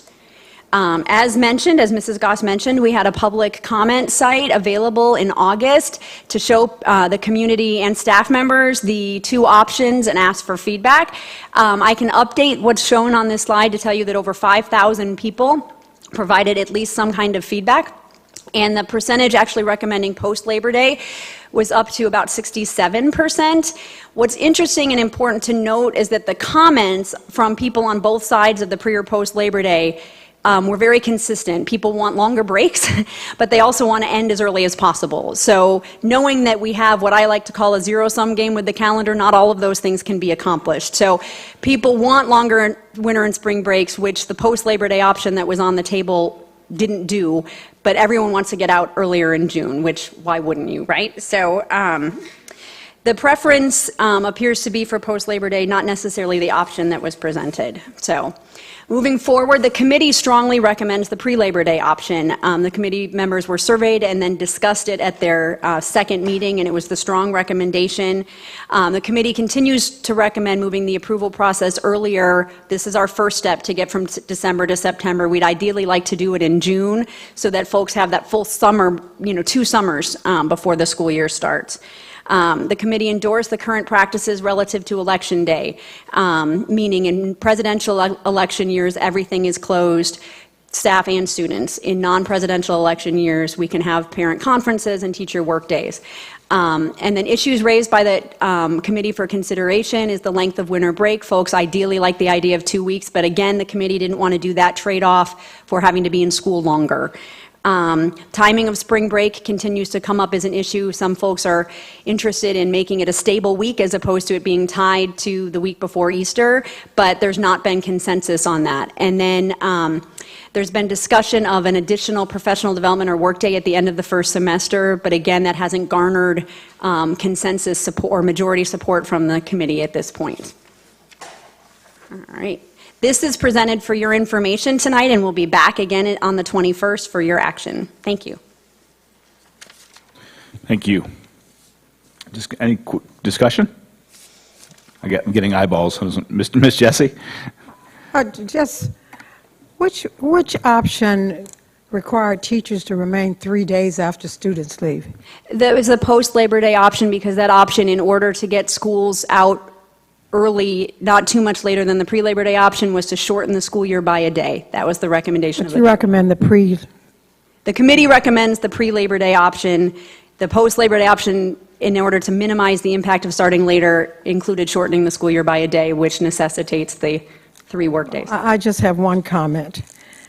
Once the children leave, you're holding people against their will. And I don't know which principal can hold them in a building for 3 days. So I am pleased to see that you've gone with the pre-Labor Day option. Thank you very much. I have no other comment. Thank you, Miss Jessie. Anyone else? Mr. Deutsch? Thank you, Mr. Chairman. So just trying to figure some things out, and I guess this is an issue that some people have raised. The pre-Labor Day option has us starting school a week earlier than the post-Labor Day option, roughly. Yes, sir. But it has us only ending school 2 days before. And I guess people are just kind of wondering, if we're starting early in order to get out early, why aren't we getting out early? So that's a great question. And so the pre-Labor Day option includes spring break and winter break that are longer than the post-Labor Day option, and 1 more day in the school year, which is consistent with the number of days we've had in the school year. So we've had for the last 2 years 181 days in the school year. So the pre-Labor Day option is what the committee started with, and then basically to come up with a post-Labor Day option that they felt they could endorse, They made some trade-offs so that school wouldn't end that much later. So they shaved off 3 days, 1 day of winter break, 1 day of spring break, and 1 day of the school year. Okay. I guess, and then another question, you said that we have significantly more than the required number of hours on both schedules. How many is that roughly per schedule? So roughly per schedule, it's roughly about 12 days worth of hours if you have 180 days, but and 13 days worth of hours if you have 181 days in your starting point. But you can't start below 180, so that's your baseline. So even if you have a gazillion hours, you have to start with 100. You have to approve a calendar with 180 days. But that's how many hours you would have. Okay. Last question, in reference to the elections, we're going to have, both parties are having I believe it's June 12th primary next year for the timeout is 2017, 2018. Never mind. Any further discussion? Okay, thank you. Thank you. Moving right along to superintendent's time. Dr. Waltz, time to test out your new microphone button over there.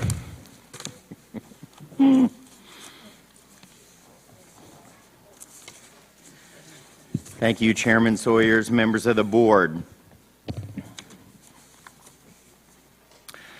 This being our first meeting, I have the usual talking points to bring people up to speed, and then we always have an opening of the school, what is there to get excited about. So if you're a new board member, you'll get to experience that for the first time.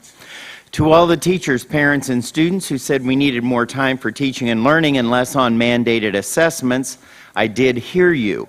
We are cutting the number of required assessments per marking period in half. That means that instead of 18 assessments, teachers may give as few as 9 per marking period.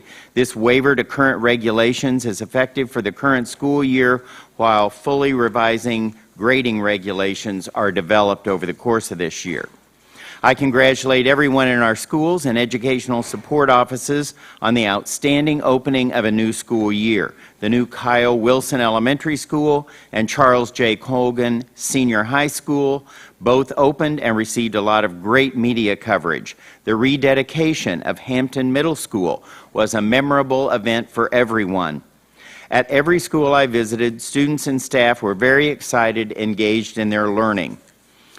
Our schools open smoothly, and you would have almost thought that we had been open for weeks. So congratulations for all the hard work and planning to make that happen.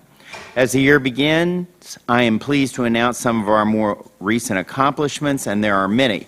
The scholarship total for the class of 2016 was $38 million. Over 500 students in the class of 2016 received 1 or more scholarships. Congratulations to Melanie Yielding, 4th grade teacher at Ellis Elementary School, who was named one of 6 Virginia finalists for the Presidential Award for Excellence in Mathematics and Science Teaching. Parkside Middle School has been awarded the designation as a Cambridge Professional Development Center. It is the first and only school in the United States to have this designation. This means that the school offers professional development and teaching and learning that meets rigorous international Cambridge standards. Teachers will earn the Cambridge Professional Development Qualifications Certificate, actually from the University College London Institute of Education, which was ranked #1 for education worldwide. Professional development opportunities at Parkside Middle School are open to any educator across our school division. In the annual Best of Prince William poll conducted by InsideNova.com, Ashland Elementary School was voted the best elementary school, and Ashland teacher Carly Domingo was voted the best teacher. Kathy Schmaltz, who teaches language arts and gifted education at the Nokesville School, is Prince William County's 2016 Poet Laureate. Her selection was announced by the Prince William County Arts Council. This is also an opportunity to invite everyone to attend the annual Arts Alive Festival on Saturday, September 17th at the Hilton Performing Arts Center from 12 p.m. to 4 p.m., and the admission is free. While the Archers of Reagan Middle School were not in Rio for the Olympics, they were able to bring home the gold to Prince William County with a win at the Outdoor World Tournament. The Reagan Archers are world champions for the second year in a row. For the second year, we published a combined elementary and middle school guide and calendar. The calendar includes the weekly menu for elementary and middle school students as a separate pull-out page. The menu and calendar are posted on the website. Throughout the calendar, we have included artwork by our students, and the cover of the guide was created by Isabel Vonette, who is an 8th grader at Bull Run Middle School this year. And I think we have, yes, the artwork is up where you can see it. And in closing, I will share with the school board and the community my annual top 10 reasons to be excited about the new school year. Are we ready? Number 10, clean and well-maintained facilities. Our support staff cleaned and prepared over 10 million square feet of building space to prepare for our new year. Number 9, new schools and other facilities opened on schedule and within budget, including Wilson Elementary, Colgan High School, the Independent Hill Maintenance Building, activity rooms at Carrydale, Enterprise, and Tyler Elementary, and Ripon Middle School addition. And continuing, the new Hampton Middle School, complete with new logo and all kinds of exciting paintings and murals inside the building, an excellent opening there. Number 8, new schools are underway and other improvements division-wide. Potomac Shores Elementary School and the new Independent Hill Instructional Facility are both under construction. And then you can see our additions, Belmont, Henderson, Neabsco, and Lake Ridge Middle School, renewals at Antietam, McAuliffe, Mullen, Westridge, Lake Ridge, and Saunders Middle Schools. Number 7, technology support. All schools are on iNet with wireless access. Over this past year, more than 7,000 new computers were installed, with over 45,000 now on the PWCS network. Almost 700 interactive whiteboards were installed this past summer, with almost 90% of the classrooms in our entire school division now having access. Bring your own device is available division-wide. And new for this year, PWCS Future Ready, integrating technology into instruction, and division bandwidth doubling from 1 to 2 gigabytes. Number 6, student learning. More than 11,100 students attended summer school for remediation, enrichment, extended school year, and high school academic programs. Number 5, more than 11,000 people attended our professional development courses, and they numbered 1,100 in preparation for this new school year. Number 4, PWCS now has approximately 11,000 employees. We welcomed over 800 new teachers to PWCS, and almost 90,000 job applications were received this past year, including over 43,000 for teacher applications. We're down to the final 3. Support services on the first day of school, 20,500 breakfasts and 54,250 lunches were served. And I will tell you, I sampled, I'm trying to remember what I sampled. It was something I had never eaten before, and it was delicious. Stay tuned. 798 buses were on the road and traveled over 55,000 miles. More than 60,000 students rode the bus to school. Number 2, celebrating success. All 11 of our high schools are in the top 10% nationwide in the Washington Post poll. Osborne Park, Battlefield, Patriot, and Hilton High Schools were recognized for being among the best from over 21,000 high schools nationwide, each earning a silver medal. Continuing with our successes, the 2015 on-time graduation rate from PWCS continues to improve and is now at 91.4%. The percentage of our students earning advanced placement, international baccalaureate, or Cambridge qualifying scores continues to far exceed the national average and in some cases the world average. Parkside Middle School, I mentioned, is now a Cambridge International Professional Development site, again, first in the nation. Since 2005-2006, the number of students taking the SAT test has increased by 38%, and the number of students taking the ACT has increased by 59%. 2015-16, 28% of high school students, that's grades 9 through 12, were enrolled in at least one of those advanced courses. 26,145 is the number of college credit hours earned by PWCS students in 2016 by earning scores of 3 or higher on AP exams. $38,168,075 is the amount of scholarship money earned by the class of 2016, which is up $7 million over 2015. During the past 5 years, students have earned $179,349,030 in scholarships. 21% of our students in 2015-16 were English learners. Increasing number of English learners have been identified for gifted services. We've had a 14% increase from the 2014-15 school year to this past school year.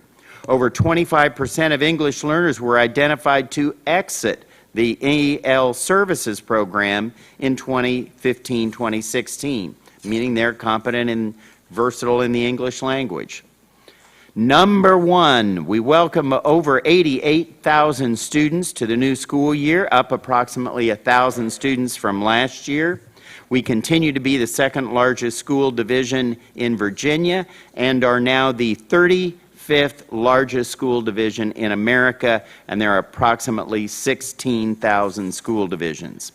So I'd like to thank everyone. It obviously takes a team, our teachers, support staff, administrators, our dedicated school board, civic groups, community business partners, elected officials, parents, guardians, and students have come together to help build our world-class schools right here in Prince William County, and we're looking forward to an excellent, dynamic school year. Thank you.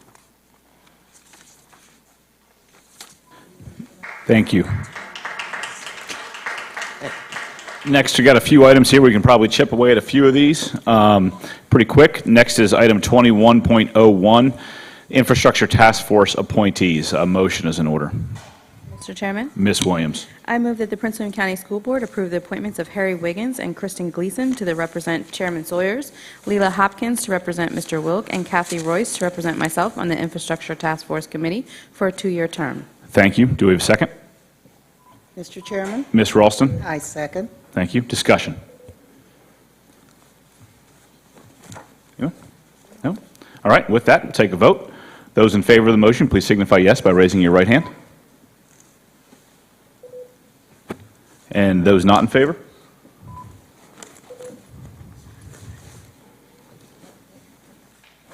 Okay.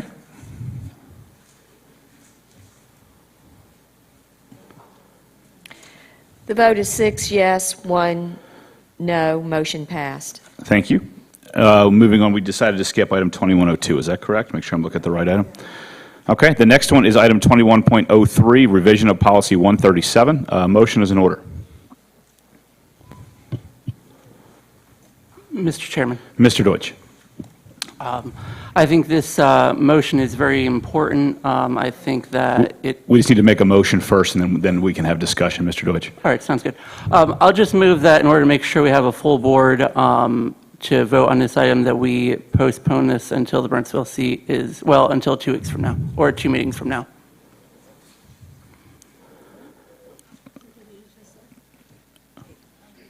Well, the agenda is on the, it would have to be unanimous consent to pull an item off the agenda. Does anyone object to pulling item 21.03 off the agenda? Without objection, so moved. We are now, oh, sorry, I hit buttons now. Item 21.04, designation of Division Council. Ms. Mary McGowan is the official school board parliamentarian. This is on for information. Mr. Deutsch. Thank you, Mr. Chairman. After discussions, I think there are some wording changes we need to improve, and I would support moving this to the next board meeting. Any objection from the board moving item 21.04 to a later board meeting? With no objections, so moved. Item 2105, Safe Schools Advisory Council appointment. Mr. Wilk, this is your item. Yeah, Mr. Chairman, I move that the Prince William County School Board approve the appointment of Kathy Strittmatter to represent the Potomac District on the Safe Schools Advisory Council for a 2-year term. Thank you, Mr. Wilk. Is there a second? Mr. Chairman? Ms. Jessie. I second. Thank you. Discussion. Those in favor of the motion, please signify yes by raising your right hand. Thank you.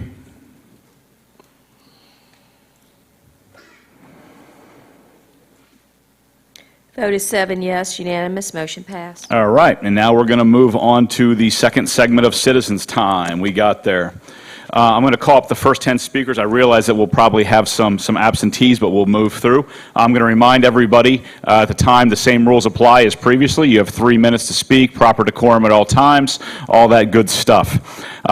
Speakers, here we go. Andrea Lafferty, Brad Bromel, Mike and Teresa Zawarchak, Father Thomas Vanderwood, Angela Hull, Scott and Sophia Patchen, Joanne Bennett, Lisa Schumann, and Lisbeth Del Giudice, and Pastor Michael Rogers. Those are the next 10 speakers. I apologize for the butchering of any names that may have happened. It is a frequent occurrence from my microphone, so I apologize. First speaker is Andrea Lafferty. Ms. Lafferty. I am Andrea Lafferty, president of the Traditional Values Coalition. For the last year and a half, I co-led the strong community opposition to Fairfax County's misguided effort on gender identity. I'm so glad I was number 21. Got to wait here through the evening. So you were successful, Mr. Chairman, in succeeding in eliminating the majority of the people who came to speak, their moms who needed to get, and dads needed to get home. I'm going to set aside much of my testimony because a lot of it's been said, but I want to address a few things. Sounds like the board's made up their mind. Yep. You've chosen to disregard the Dillon rule, which is the rule of the land here in Virginia, that you don't have the authority to do this. You've chosen to ignore the fact that there is no statute or case law for you to do this.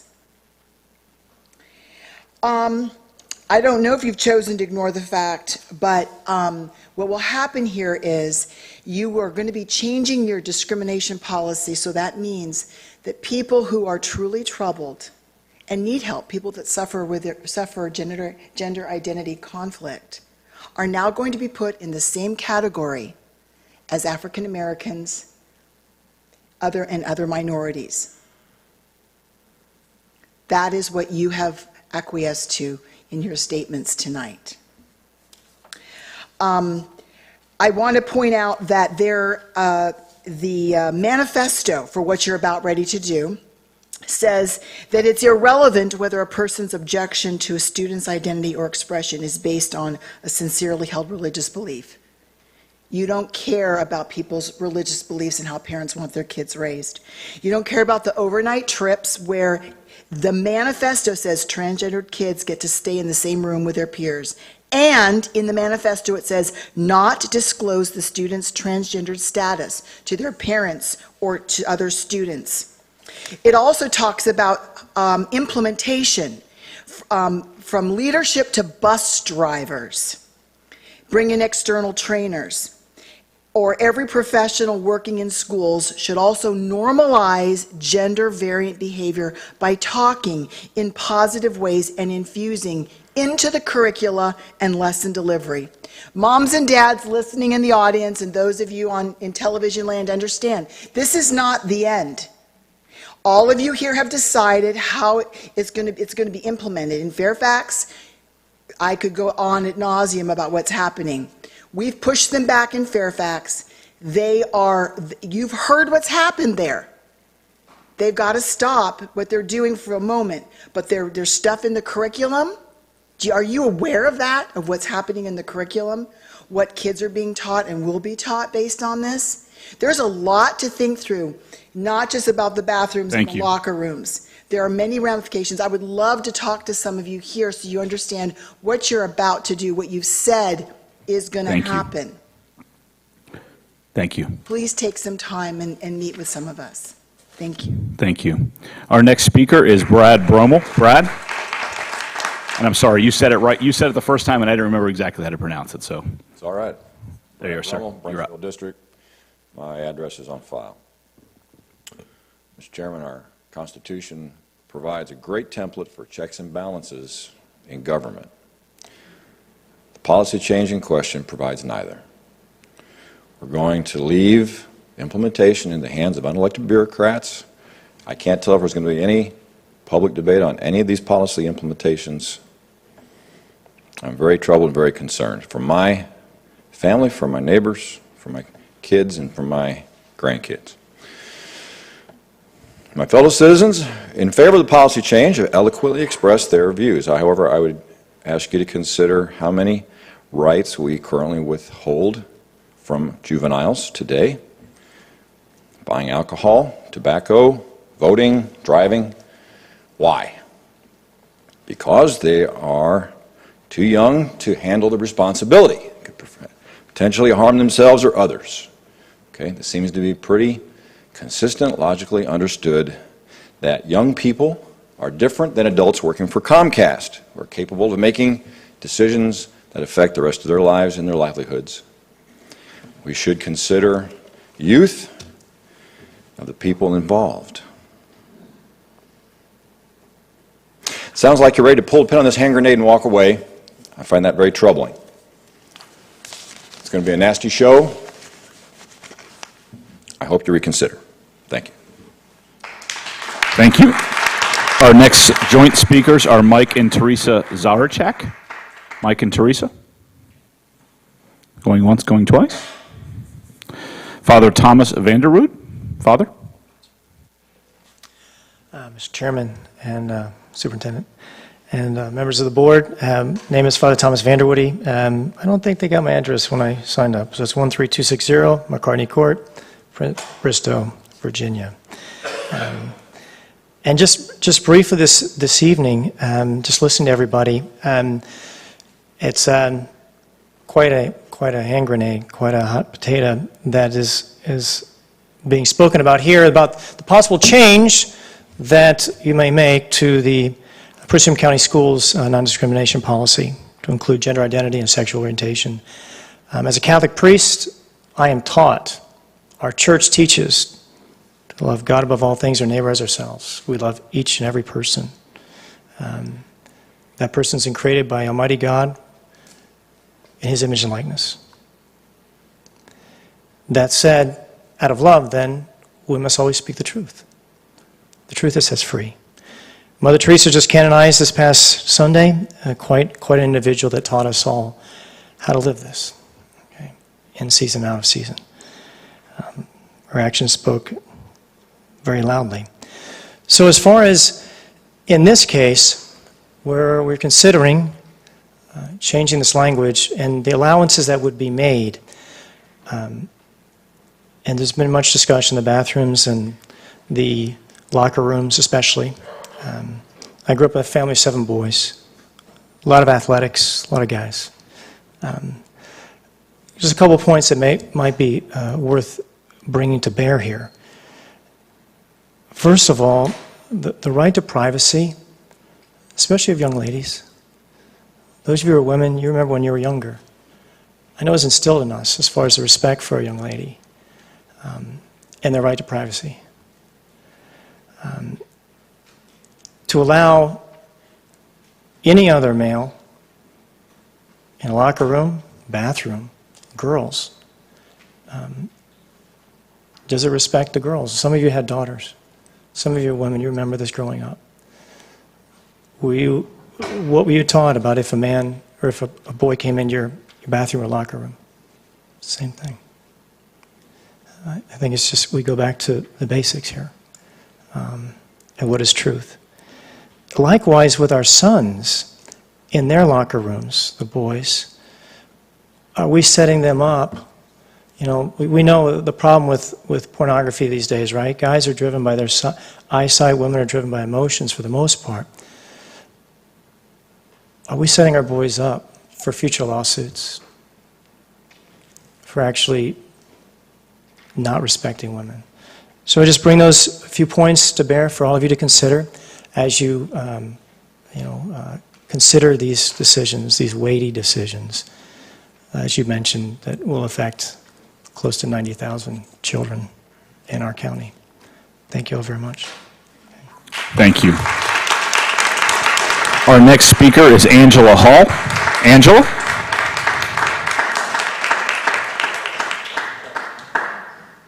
Good evening. My name is Angela Hall, and my address is on record. My daughter is a senior this year and is so excited to be completing her final year of grade school and very happy to be a part of a graduating class, which will not have to experience 4 years of PE. But this issue of 4 years of PE is, for our future graduates, why this non-discrimination policy is so important. All throughout children's education, we've sought to teach them respect for self, respect for others, even when their ideas or beliefs may be different from their own. I believe that they've had that experience in their classrooms and the goals of their teachers. I want my children to enter school and know and trust that they are protected, well cared for. Their teachers seek to provide the best learning environment they can and teach them well what is true so they can be equipped with wisdom to make right decisions and fulfill the purpose for their lives. That great responsibility is a shared partnership, and it's a noble task of parents and teachers, and it's hard, and it takes great sacrifice and love, and I'm thankful for the many personal sacrifices of our teachers. My sister's an elementary school teacher, but I would not want to see any of that trust and partnership broken because of misguided changes to a non-discrimination policy. Trust is a very fragile thing. It's hard to gain and easy to lose. As a mother, I try to understand what my children need and how I can best nurture that need in their lives. My heart goes out to the parents of children struggling with their gender identity. So I try to be sensitive to understand what has happened to a child who feels this way. I read their stories. They're heart-wrenching. There's much hurt and pain which needs to be processed with professional counseling and parental involvement. So we as parents and educators need to be very careful not to do more harm than good in redefining this policy. I can see how many changes to the policy will most likely create more problems than they solve. Most of these children do not want to be the center of attention. Policy changes would thrust them and all other students into completely uncharted territory with exposure to very unwanted and potentially unsafe, harmful experiences. Students become unprotected from the potential abuse by those who would take advantage of such policy changes. Most people realize separation of the sexes is a good privacy policy and has worked very well in our schools. But please be very careful of those whose motivations is not the personal healing of a very hurting child, but who have a broader social reengineering agenda to promote. In the medical profession, one of their guidelines states, first, do no harm. I believe that's a great guideline for all of us as parents and teachers concerning policies. Science tells us there's only two genders, male and female, defined by the XX or XY chromosome at conception. Others would have us believe that there are up to 72 gender titles with the many forms of mental gender identity. When I read about sex reassignment surgery, I read that there are chemical and surgical impersonations of the opposite sex because no one can physically become the sex opposite of their genetics. In fact, the addition of the excess hormone levels in their blood greatly increase a person's risk for degenerative diseases, cancers, high blood pressure, blood clots, strokes, diabetes, all diseases for which there are no simple cures. This surgery requires the suppression of natural puberty, which will inhibit growth and fertility of a physically healthy child. When I want to help someone, I don't try to convince them that there's something which they're not, or accommodate or affirm a false idea about themselves as inherent and fixed for life. I help them to see the reality and beauty of who they are and were created and designed by their designer to be, and to work compassionately toward their well-being and wholeness. I have great hope for the families of these children because 98% of the boys, 88% of the girls who struggle with gender identity eventually accept their biological sex after naturally passing through puberty. So to repeat, please, do no harm. Second, be very careful not to create more problems than any policy was meant to solve. And third, remember, trust is very fragile, and it's easy to break and hard to gain back. Thank you. Our next joint speakers are Scott and Sophia Patchen. Scott and Sophia. Scott and Sophia. Next speaker, Joanne Bennett. Joanne. Lisa Schumann. Ms. Schumann.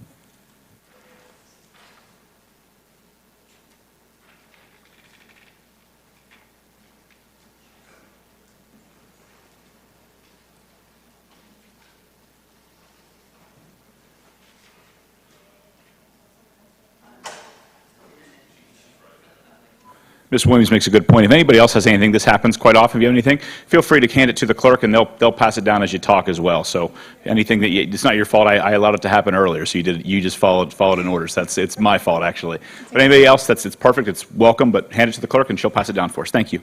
Your time will start. Hi, my name is Lisa Schumann, and I am hearing all of these different things, and I've had to review what I wanted to say about 10 times because many people have said the same things.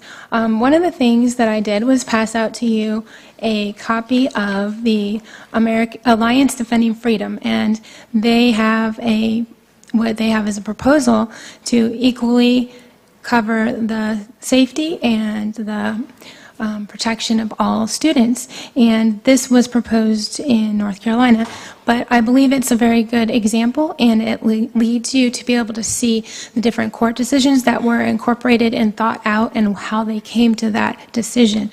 One of the things that was brought up is somebody asked how our federal funding would be affected if we did not change our policies, and if you look at page 7 of what I handed out to you, it says underlined in the middle of the page, as a practical matter, a public school will not lose federal funding for noncompliance with Title IX.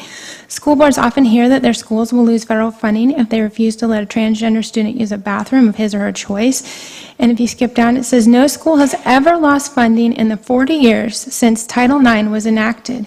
Additionally, if the Department of Education threatens a school's funding, that school is entitled to a hearing before an administrative law judge and review by a federal court. If a school fights and ultimately loses, that school is still given 30 days to comply and keep their funding. So we don't have any risk of losing funding if that is a fear of our school board. As far as bullying goes, I can tell you from firsthand of my own I have 3 children that have been in the public system. There's going to be bullying no matter what, and it's always terrible, and it doesn't matter. It is regardless of race, religion, color. It's never acceptable. So of course we should work on bullying, and of course it's a tragedy when it happens to any people. I can tell you, as I heard one person say that, if you feel this way, this is who you are. I can tell you I have an extended family member who gave their child up for adoption.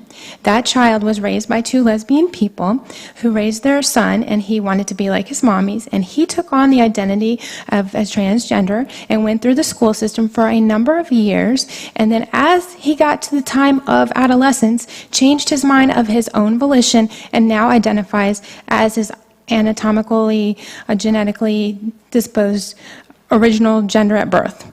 So when someone says it's not fluid, I can tell you from personal experience that it can be. I can tell you that one of his 2 mommies dissolved their relationships and went and married a man.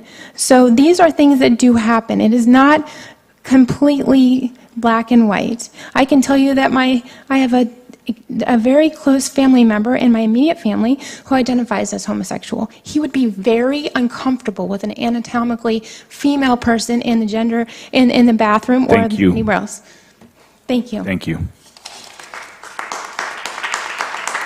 Our next speaker, make sure I'm on the right thing here, Elizabeth Del Giudice. Elizabeth? Bless you. Pastor Michael Rogers. Pastor Rogers? Okay, then we have our next speakers. We have I'm going to call several names here. Bill Petrak, Reverend Madeline Campbell, Jennifer Cole, Darian Somerville, Justina Roberts, Pam Ilar, Carla Tibbs, Lee Carter, Giovanni Nall, and Philip Wilkins. Bill Petrak, Woodbridge. Mr. Chairman, board members, and parents, my wife and I are perplexed about this whole issue of transgenderism, in part because you have put parents in a position where they feel compelled to come to a public arena and stand up for their children when you should be doing it for them. Where have we come as a nation when we are having school board votes on transgender policy? This is most disturbing. The most disturbing thing about this is there's no real basis to entertain the subject. In my hand, I'm holding up a few pages of a current document distributed by the World Health Organization. It's called the ICD-10, Classification of Mental and Behavior Disorders. It lists on page 168 under Gender Identity Disorders, Gender Identity Disorder of Childhood, or what we call transgenderism. Once again, this is the World Health Organization. There's another report that I would like to bring to your attention, which is just released in the New Atlantis. It's authored by two famous professors of psychiatry, Dr. Lawrence Mayer and Dr. Paul McHugh of Johns Hopkins University School of Medicine. It's 144 pages long. The executive summary is only 3 pages, and part 3 of the executive summary covers gender identity. Bullet number 1 states, the hypothesis that gender identity is an innate, fixed property of human beings that is independent of biological sex, that a person might be a man trapped in a woman's body or a woman trapped in a man's body, is not supported by scientific evidence. There's a whole lot more in this document that is contrary to the policy changes you are considering. I suggest you read it. I am not trying to hurt anyone's feeling here, but you are treading on unfamiliar territory with what many would call flawed data.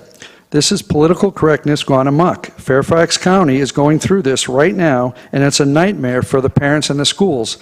So where does this board draw the line on policy votes? What if a group of students said they needed to be in a bathroom by themselves, and without their individual bathrooms, they would feel discriminated against? Would you start building individual bathrooms? Where would you draw the line? A coworker of mine and his wife adopted 2 girls who were severely sexually abused when they were toddlers. They are school age now and have a lot of issues to work through. He was telling me how they would have a total emotional meltdown if they ever discovered someone of the opposite sex in their restroom. Have you thought about what kind of effect this would have on other students? Have you thought about how parents are going to have to explain to their children why a boy thinks he's a girl and now needs to be treated like one? That's not a conversation parents want to have with young children. I would like to respectfully suggest that if parents do not feel their children can attend Prince William County without this policy change, they should consider homeschooling their child. I urge you to vote no on this policy change. Thank you for your time. Thank you. Our next speaker is Reverend Madeline Campbell. Reverend Campbell. No? Okay. Flipping it over here. Jennifer Cole is our next speaker. Jennifer.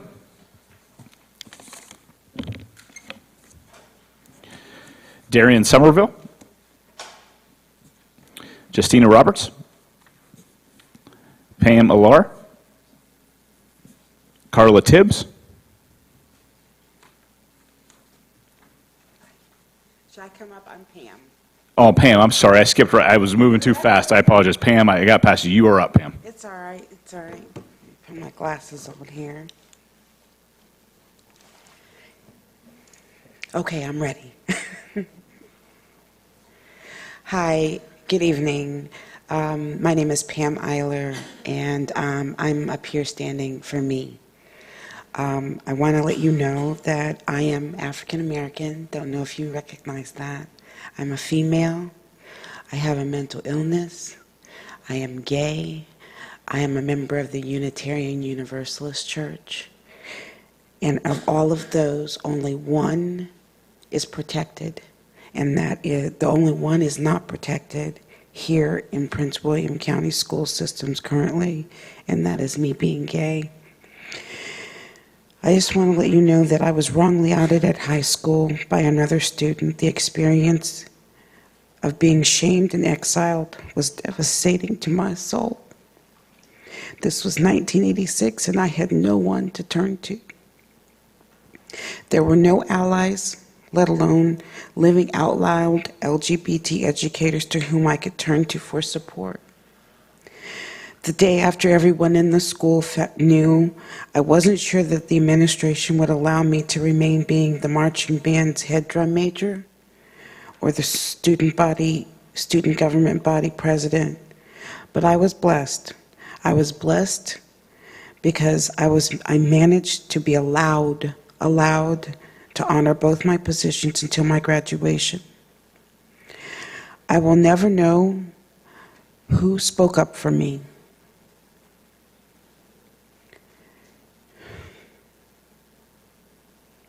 And what price they may have paid. In doing so, I can only be grateful and fight to ensure that nobody has to live through the fear, the shame, bullying that I experienced. I may have survived that period of my life, but my wounds run deep. It gets better. My wife Linda and I have been married for 8 years. We have 2 sons, 3 grandchildren, and families in both Texas and Scotland who love us without limit. Please ensure that the protections that weren't there for me and the person I called my guardian are put in place for all students and educators here in Prince William County. A child should be their authentic self in learning, and an educator should feel that same way in teaching. Thank you so much for your time. I just need to say, some of the things I've heard up here have been disrespectful and hurtful, but I will never give up this fight. Thank you. Thank you. Our next speaker is Carla Tibbs. Carla? Greetings. My name's Carla Tibbs, and my address is on record. And I want to thank you for honoring your word and hearing all of us out. But I am very saddened by the way that the business is being conducted. I'm very pleased and happy with all the residents. I think that for the most part, the residents have come, and even though they were disappointed, they conducted themselves very well, and the discussions have been very thoughtful. And that's what we've asked you to do. I kind of took a little offense, Ms. Williams, that you insinuated that we would be less than that, or that we're trying to, because we oppose this opinion, that we would not conduct ourselves in a decent order. And I believe that we have had quite a few suggestions that are very good ones as to how to move forward, to continue conversations, to operate with respect and love, to have a dialogue that is not pushed by some other agenda that is being tethered to this. And for anyone to think that has been in office for a long time that there are not circumstances that motivate people of position and power that's not seen, it's ridiculous. Of course there are. And of course we know that Prince William County has been named nationally as one of the battleground counties for the upcoming election. And for us to be wedging such an important issue in between so many agenda items says you don't really are interested in hearing the totality of the voices that are out there. I appreciate you, Mr. Wilkes. I appreciate the fact that you say, I want to know what people are saying and what to think. There's plenty of opportunity for us to grow together and to grow in understanding and to respect one another and to hear the points of views out in a loving and kind manner and to come up with an intelligent solution. Anything besides that indicates to me that there's something else hidden. And just because something is hidden does not mean it's not seen. Because it is being seen. It's being seen by the Lord, first of all, and also by knowing eyes and understanding people. And so I think that if you move forward, you will give the appearance of something that you don't want, and that is that you're not listening to your people, and that you do have something else going on, and that there is things to be hidden and seen. So put that to rest and have open conversation and dialogue with respect for one another and for us who vote for you. Thank you. Our next speaker is Lee Carter. Mr. Carter. Thank you, Mr. Chairman, members of the board, Dr. Waltz, members of the staff, and those residents that are still here at 1:45. My name is Lee Carter. I'm a candidate for the Virginia House of Delegates. My address is on file. As you're all aware, the business of running a school system is often one of compromise. Too often, the cost of a program has to be weighed against the number of students that it will help, or any potential financial benefit that it can return to the school. The issue that brings me before you today, however, is a much simpler matter of just doing what is right. The proposed update to the non-discrimination policy should not be a costly measure. It won't lead to bickering about which school should receive what funding. It will simply ensure that our students and teachers are not discriminated against or harassed on the basis of their perceived or actual sexual orientation and gender identity. Nothing more, nothing less. So I'm here today to speak about the cost of inaction on this matter. When a student feels unsafe in the classroom based on who they are, that student is set up for failure. It is more difficult to concentrate, more difficult to learn, and more difficult to perform in assignments and tests. It can be demotivating, and it can rob that student of future opportunities extending long after he or she graduates from our schools. When a parent feels that their child feels unsafe, that parent is unlikely to remain here. They begin to look for other school systems, other places to live, and other places to work. It can chase that family out of Prince William County, robbing our community of valued members and our businesses of valuable employees. When a business loses employees because their children feel unsafe, they are less likely to expand into our area. They begin to look for locations other than Prince William County, robbing our residents of jobs and opportunity to make the best use of their talents here at home. And last but not least, when a teacher feels unsafe in the classroom, they look to other school systems for employment, or even worse, leave the profession of teaching altogether. When that happens, we rob all our students of the opportunity to learn and grow under the care and guidance of that dedicated professional. Members of the board, I urge you to update not just Policy 60, but Policy 501, Policy 512, and Policy 738 to include the right of all employees and students to be free from discrimination based on sexual orientation and gender identity. Because it's time to stop robbing our students and teachers of their dignity and safety based on who they are, and it's time to start treating them as whole people deserving of our respect. Thank you. Thank you. The next speaker is Giovanna Nall. Giovanna? Philip Wilkins. Philip.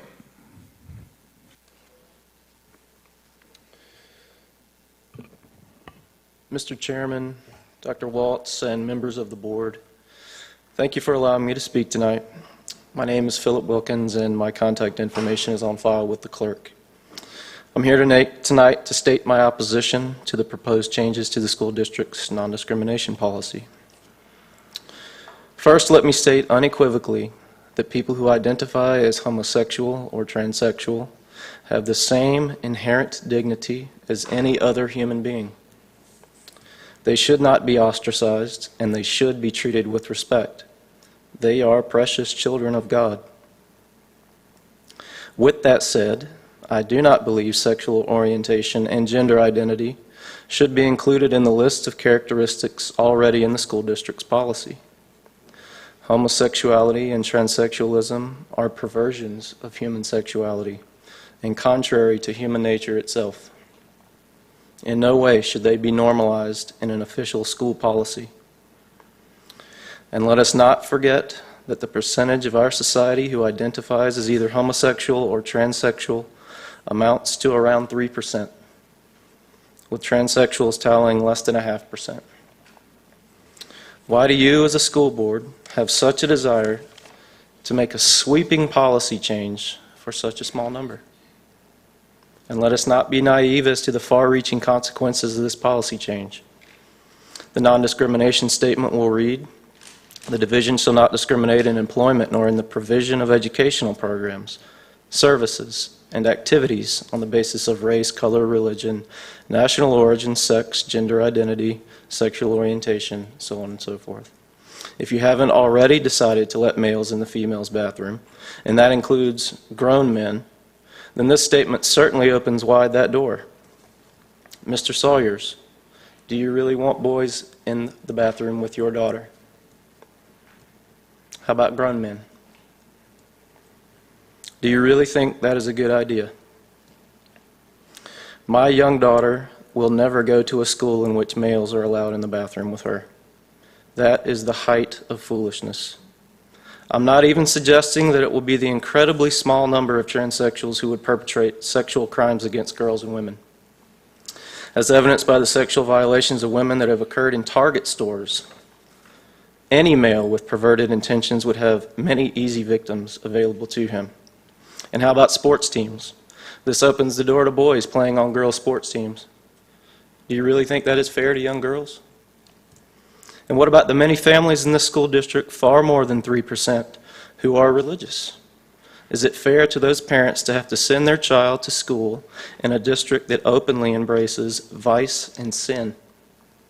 How is it fair that their child's school will undermine the morals and virtues they are trying to instill in their children at home? It's my sincere desire that you use reason and common sense in your decision and not rely on emotion and or fear of a lawsuit. Doing the right thing often takes courage. Thank you. Thank you. Our next group of speakers are John McCardle, Tim Heisler, Harry Wiggins, Philip Carmichael, Bashan Pruitt, Arthur Dangum, Benjamin Purves, Nancy Larson, Cassidy Ketchum, and Ginger Jabs. So our next speaker on the list is John McCardle. John? John McCardle, live in Brunsfield District, so thank you for having me. I'm a little bit confused. There's a lot of talk about bullying that goes on against whether you're homosexual, transgender, or whatnot. I tend to follow the news and don't tend to see a lot of that going on. And it wasn't discussed at all during your minimal public discussion. So is it the sort of thing that, is it a prevalent issue in the schools right now that it needs to be addressed with this specific group? Again, it wasn't touched one iota in your very, very, very limited discussion.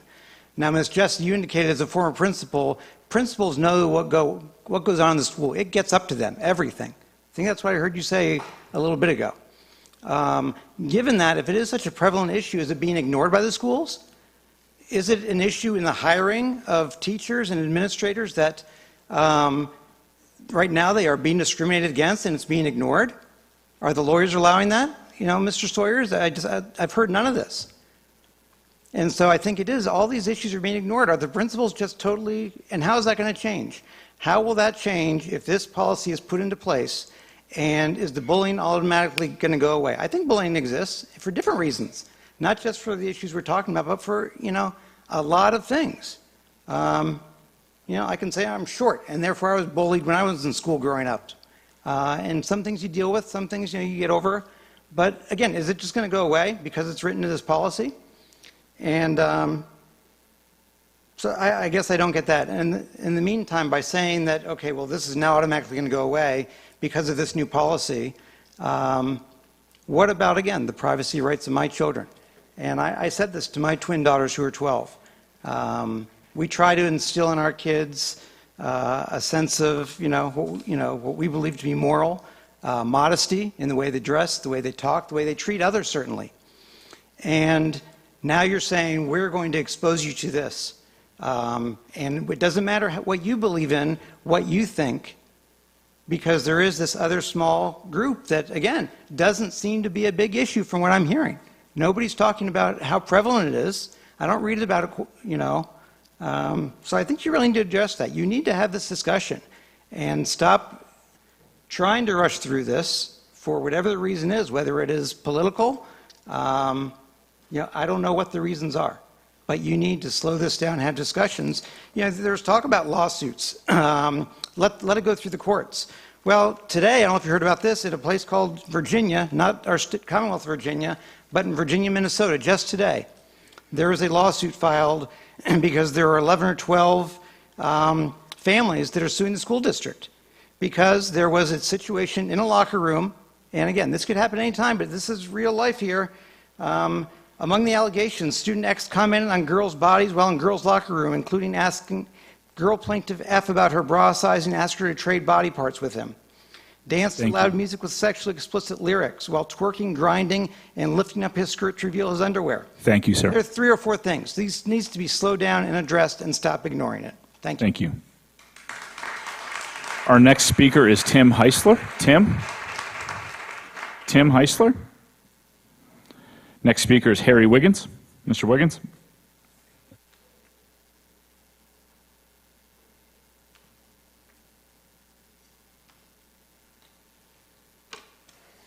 My name's Harry Wiggins. I live at 3525 Wooders End Trail, Lake Ridge, Virginia, 22192. It's in the Occoquan District. I just gave Mr. Urban a resolution that was passed unanimously by the Prince William County Democratic Committee. The resolution is in favor of adding sexual orientation and gender identity to the Prince William County Schools non-discrimination policy.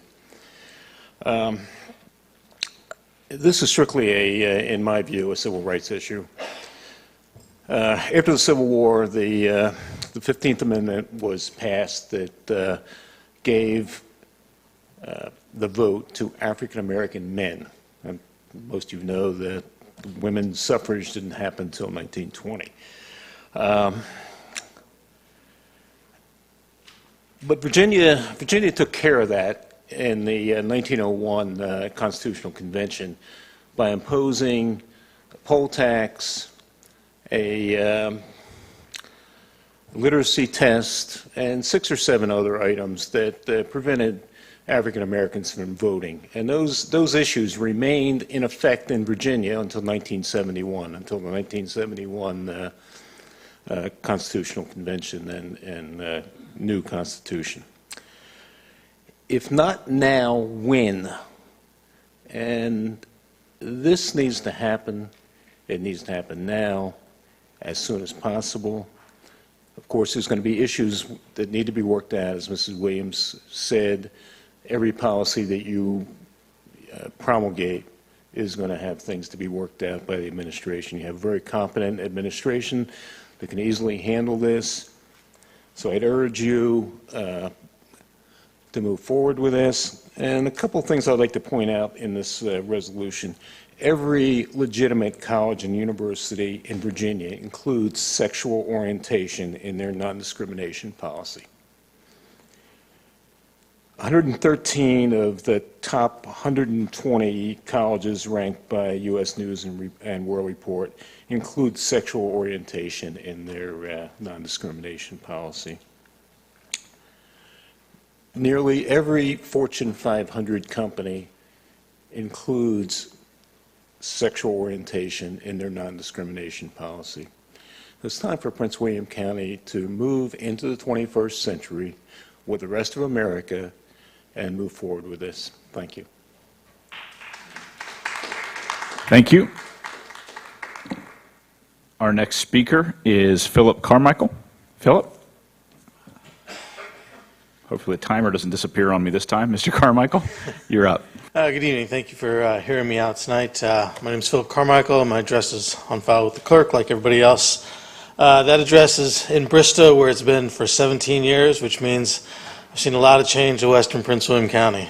Bristow wasn't much more than a post office when I moved here, and still not much more, but I've seen a lot more change in Gainesville and Haymarket. I hear a lot of talk about the policy and bullying and the policy, and I feel like we're relying on a policy when we should be relying on each other. And every election cycle, I hear talk of leadership, and I'm this and I'm that, and it seems like all our elected representatives are the smartest people in the world, and yet we can't do anything without a policy. In reality, I think the policy of this nature is one where the more you add, the more you subtract, in that by adding groups, you're going to, by definition, exclude others. So we'll be having the same conversation every year. It'll just be a different group. In reality, the policy should just say that Prince William County does not discriminate, period. End of story. So I touched earlier on leadership, and the letter that was referred to that was put out by the Department of Education and the Department of Justice, I read through it. I started on all the references, but there's a whole lot of them. I don't know if you've all read them all, but I didn't get through them all, but I did notice a trend, and that the majority of them refer to funding. And it's like the third paragraph in the letter, funding. And just like any policy, it becomes a weapon at some point that to beat on the school districts, to bring them to their will. But the nature of the school district is it's us, and it's all of us. And we need to be better about ourselves and doing what's right for us, not the unelected bureaucrats in Washington. And I'm disappointed that so many people have left. We've heard a lot of stories on both sides of bullying when they were kids, and I think all of us have felt ostracized and put out at some point. And a policy doesn't help. It's action, it's leadership, it's at the school level, at the school district level. I have 4 children, 29 years of experience between them in the Prince William County schools, and some of them have been bullied and along the way. And my oldest is now at Patriot High School. It's been her best educational experience, and I credit the principal there a lot. And he's been phenomenal, so thank you for your time. Thank you. Our next speaker is Bashan Pruitt. Bashan? Arthur? Daggum? No, I'm not even going to try, because I've already tried too many times. Not too many people try. Yeah, thank you. Arthur Denagam is my name. My address is on file. I've come to just voice my objection to the change in the 060 as well. My reasons are, I mean, we've heard from the legal perspective, from moral perspective, from scientific perspective. I just have 2 points to reiterate. A study that just came out from the psychiatry at St. John's Hopkins. You know, they came out saying that there's no scientific evidence to support the idea that a man can be in a woman's body or vice versa. And so basically what this statute is asking for in terms of the transgenderism is that we are asking people to believe something that is unscientific, not scientifically based, which is then a belief. So we're forcing other people to participate in a belief that's not theirs, which is almost like a religion. So you know, that's not what our country's about. You know, that's not what faith is about, really. I mean, we try to convince others, but not force them to our beliefs. This would seem to force people to believe that, or to treat this person as what they say they believe they are, even though it's scientifically unfounded. Another, my second point that I would like to address is that, Ms. Williams, you had mentioned about an alternative to this proposition that would work. Well, much like everyone else, I've heard the objections, you know, the problems that the transgendered and the LGBT community have had is with the bullying, feeling unaccepted for who they are. I would just reiterate some of the other things that others have said, that they are humans, and that's not a question. If they're not being treated with human dignity, with the dignity of everyone else, then that should be reprimanded. But however,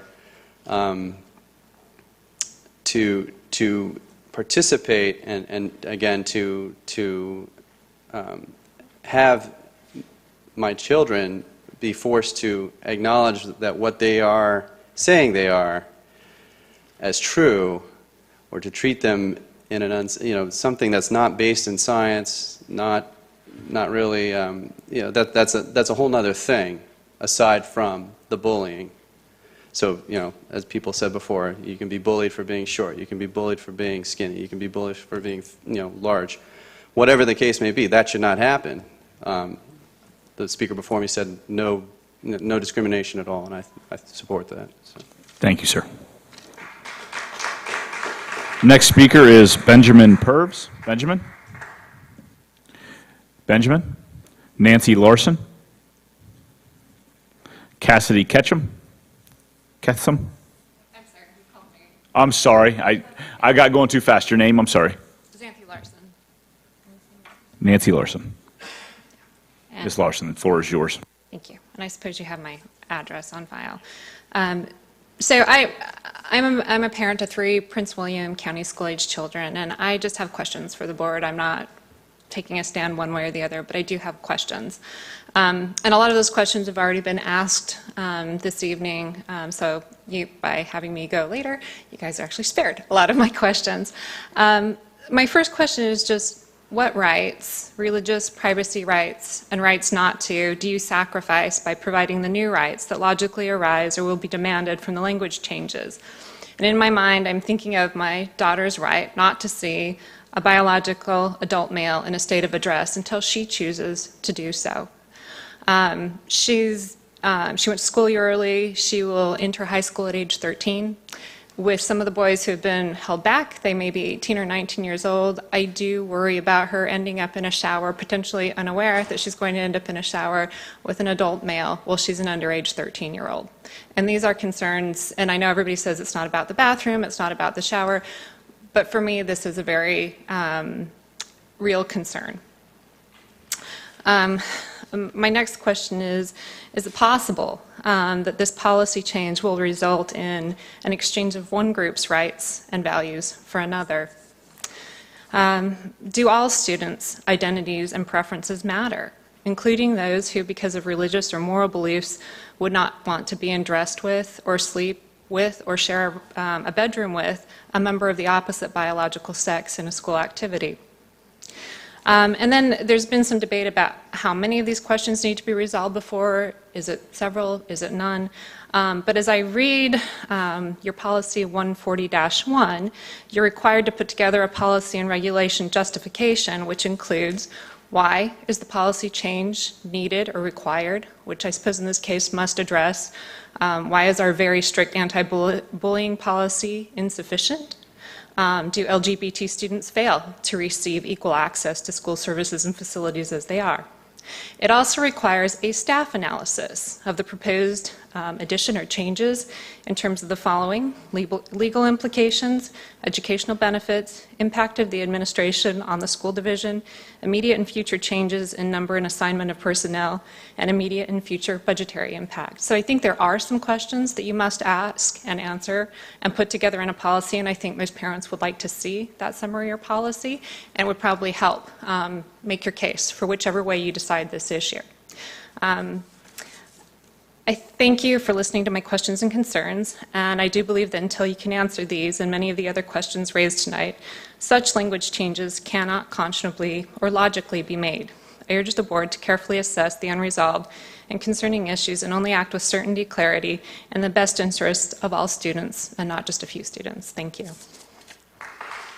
Thank you. And then Cassidy is our next speaker. Sorry, got ahead of ourselves. Cassidy? Mr. Chairman, members of the school board, before I address you as a local teacher, I'd also like to address you as a psychology student and say that there is research out there that says that people aren't just born XX or XY, they're actually born XXY, but you guys can Google that later. I am proud to say that I support the LGBTQ non-discrimination policy. To the members of the school board, you took an oath to serve the teachers, parents, and students of Prince William County. By passing this policy, you will all be voting to give our teachers the freedom to be who they truly are in public. As a teacher in the community myself, I cannot imagine being forced by law to hide my identity from my students or out of fear. I am proud to call our community home because of our diversity in race, ethnicity, gender identity, and sexual orientation. By voting against this policy, you would be robbing the children of learning about their own community. And even worse, you would be sending the message to all of the children who identify with the LGBTQ community that who they are is not acceptable in the eyes of their community. When we talk about ending teenage bullying, we can all agree that it is a priority. However, we cannot in the same breath argue against a policy that bullies our teachers and children into hiding their own identity. It is important for children to have LGBTQ allies when they are figuring out who they are.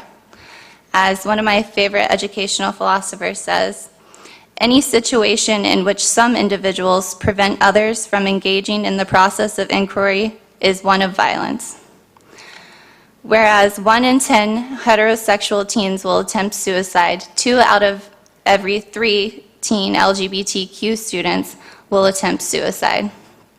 Not only are they at risk for suicide, but LGBTQ youth are at higher risk for experimenting with drugs, lower academic grades, risk of homelessness, and a higher risk for STDs. These risks are elevated by LGBTQ youth because of bullying that too often times occurs in our schools. The current policy treats our LGBT students and teachers like outsiders and only makes these members of our community more susceptible to bullying. This treatment of homosexual youth being abnormal creates a school culture for intolerance, which quickly turns into hate that manifests into physical and emotional violence against LGBT youth. Our schools should provide an unbiased stance on sexual orientation and allow adult role models to be who they are so they can protect children figuring out who they are.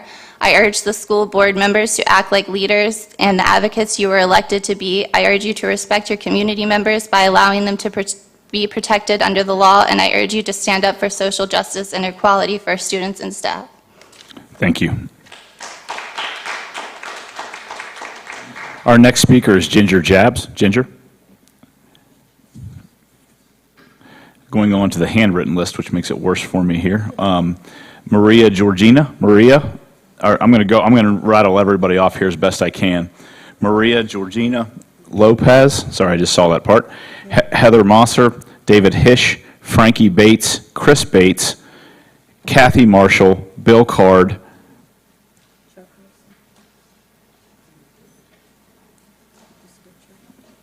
he was here earlier. Chuck was here earlier.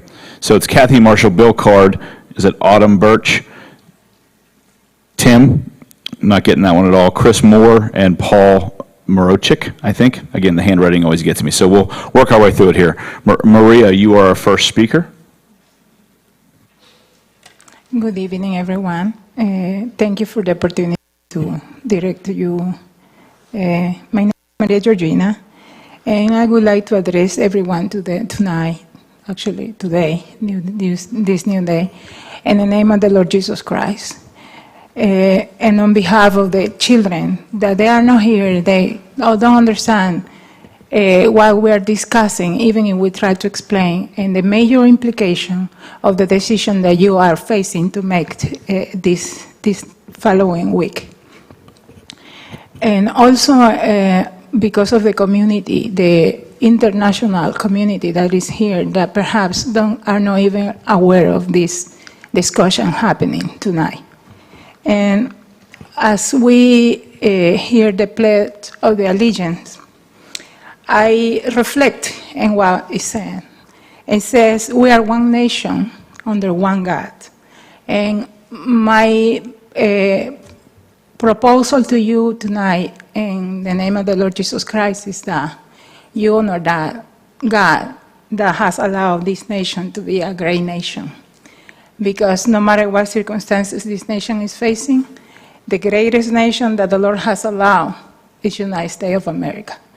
Please don't allow this nation to walk further with a decision that will not only jeopardize children, but the future of this nation and the future of the families that are going to be part of in the years to come.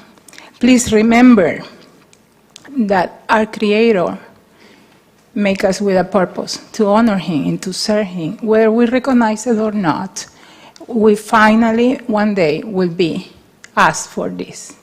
And I respectfully and kindly ask you that you make this decision thinking of what will you do if it was your daughter, your granddaughter, your son or your grandson facing a situation that they are not ready to be responding properly. Will you hand them a weapon, or will you hand them a car without knowing how to drive? My question is to ask you that you don't implement this because it will harm more people, and honor God, and He will honor you. God bless everyone. Thank you, Maria. Next speaker is Heather Moser. Heather? Heather Moser. David Hish. David? Frankie Bates. Frankie, you can pull that microphone down, young man.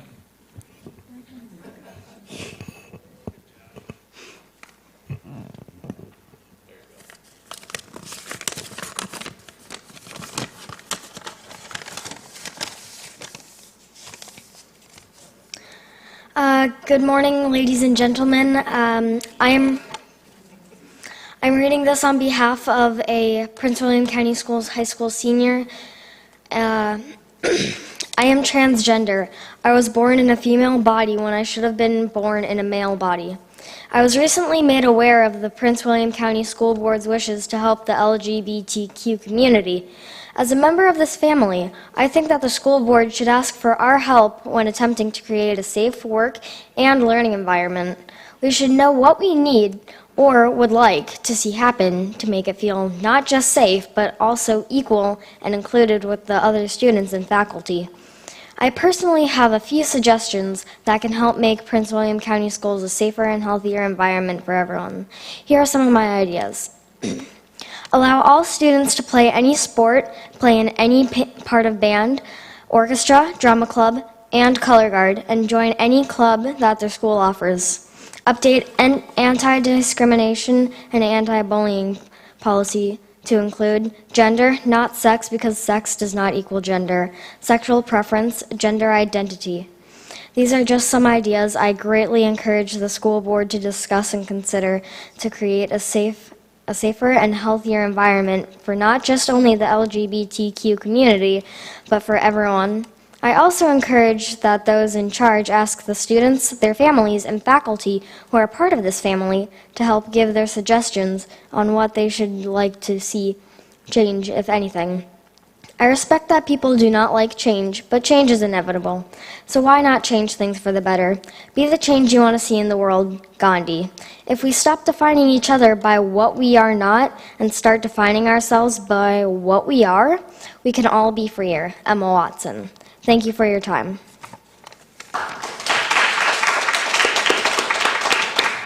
Thank you, Frankie. Next speaker is Chris Bates. Chris?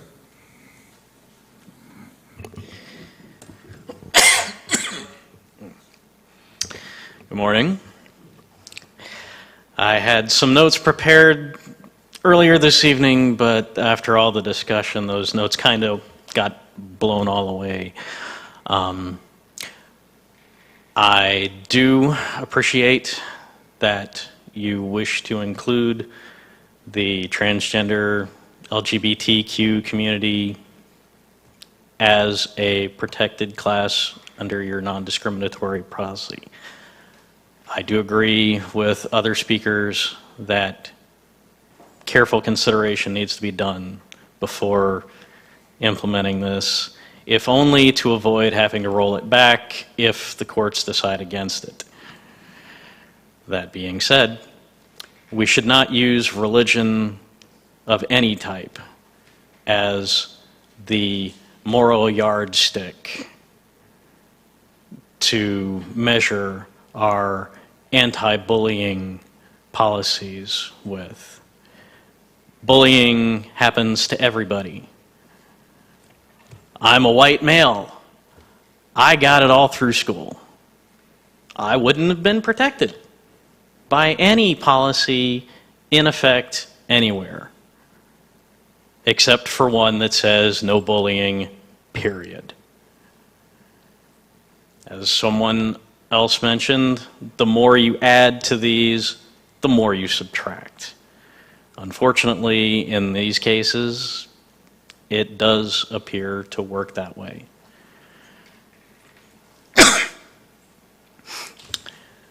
Now, on an unrelated to that subject, some actions by this board have been perceived as having a political bent. This board is supposed to be nonpartisan. There should be no us versus them.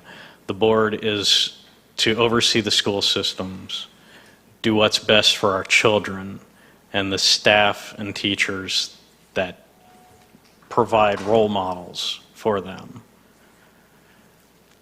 Commander Trenholm has been asked to sacrifice for his nation. We should honor that. We should accept that by policy, you have to open up your you have to open the proceedings to anyone who wants to step forward. I ask that you accept more his recommendations. Have them have a little more weight. Thank you. Thank you. Our next speaker, just to make sure, Chuck Wilson came in earlier and spoke on the first hearing. I want to make sure he's not here to speak again, because I did have him crossed off because he said he was on the row. So we're on the right page then. Kathy Marshall is our next speaker. Kathy?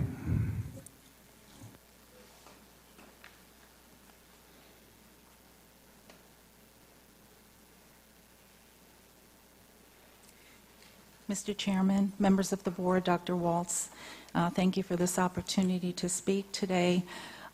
Since there were so many people who had hoped to speak and because of the time and family obligations were not able to, I would hope that you would have further public hearings to give them a chance to speak. All of their names and addresses are on file, so it would be not that difficult to get in contact with them. And I kind of found out about this proposal through the grapevine. So I went to the websites of the school board and the Prince William County Schools looking for the policy. I couldn't find it, but maybe I just missed it. But something this monumental should be really publicized, like on the homepage. I mean, this affects every family. I don't know if you've notified every parent, but I think every parent at least should be notified about this change or proposal. Every teacher, every school administrator, every staff member should be individually notified. This should be discussed at PTO meetings. People need to weigh in. When you have a meeting, one meeting, and this many people show up, it shows that there's a lot of interest. I'm not going to repeat a lot of, well, my time is almost up anyway, but let me just read really quickly. There are some societal forces who try to deny nature, but everyone knows through observation, scientific evidence, genetics, and common sense that there are only two sexes, male and female. While there is never justification to be unkind to anyone, neither should we pretend that there would be no harm from this policy change. Just as we must help anorexic students to see reality when they believe they are overweight and they are not, we should help gender-confused students see reality as well. Those of you who have children and grandchildren, please ask yourself, would you want them sharing bathrooms, lockers, showers, and overnight accommodations with the opposite sex, or even just discuss transgender issues in the classroom? What does that have to do with getting a good education? Please don't discriminate against students who deserve privacy. Thank you. Thank you, Kathy. Our next speaker is Bill Card. Mr. Card.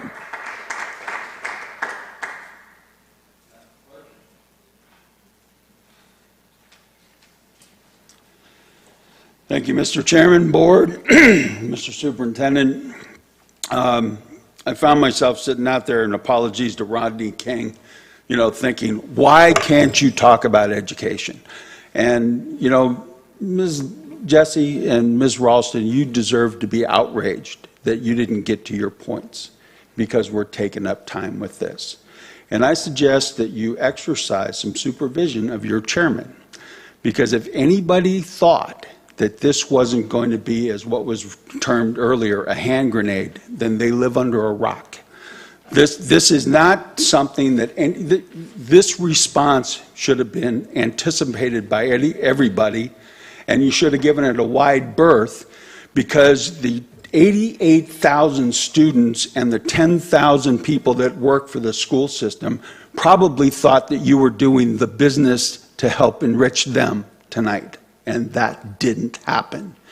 So this has no place in this board now or ever.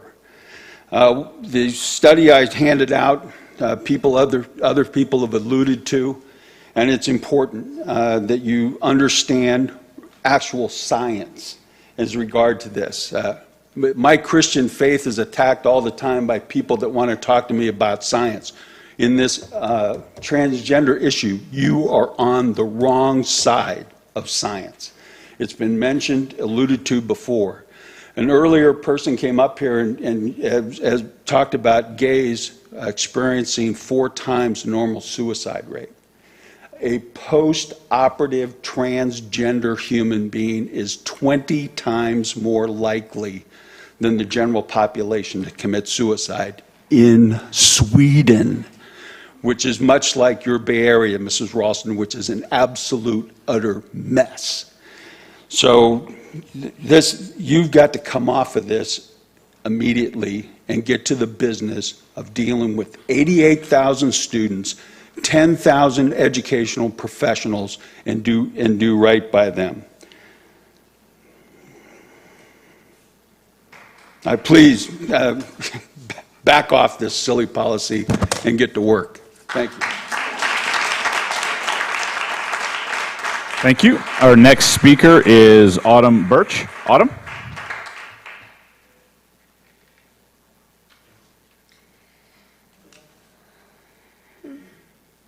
Hi. Thank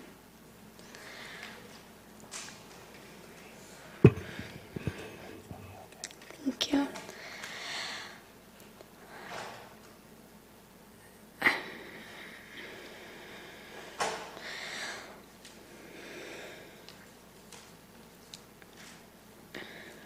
Just say what's on your heart. Don't worry about anybody. Just say what's on your mind.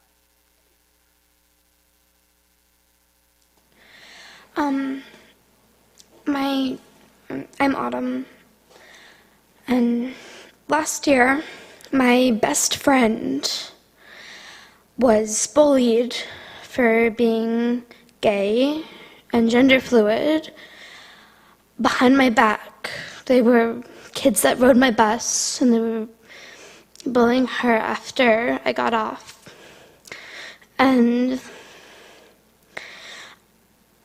I feel like it's important to make it. Thank you for your time. Thank you.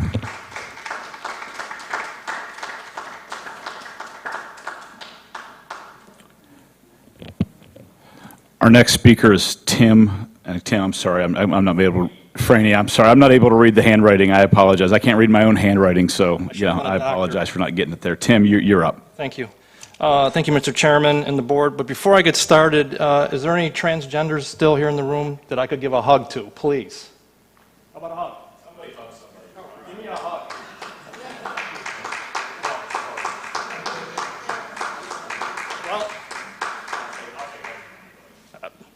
You're too ugly.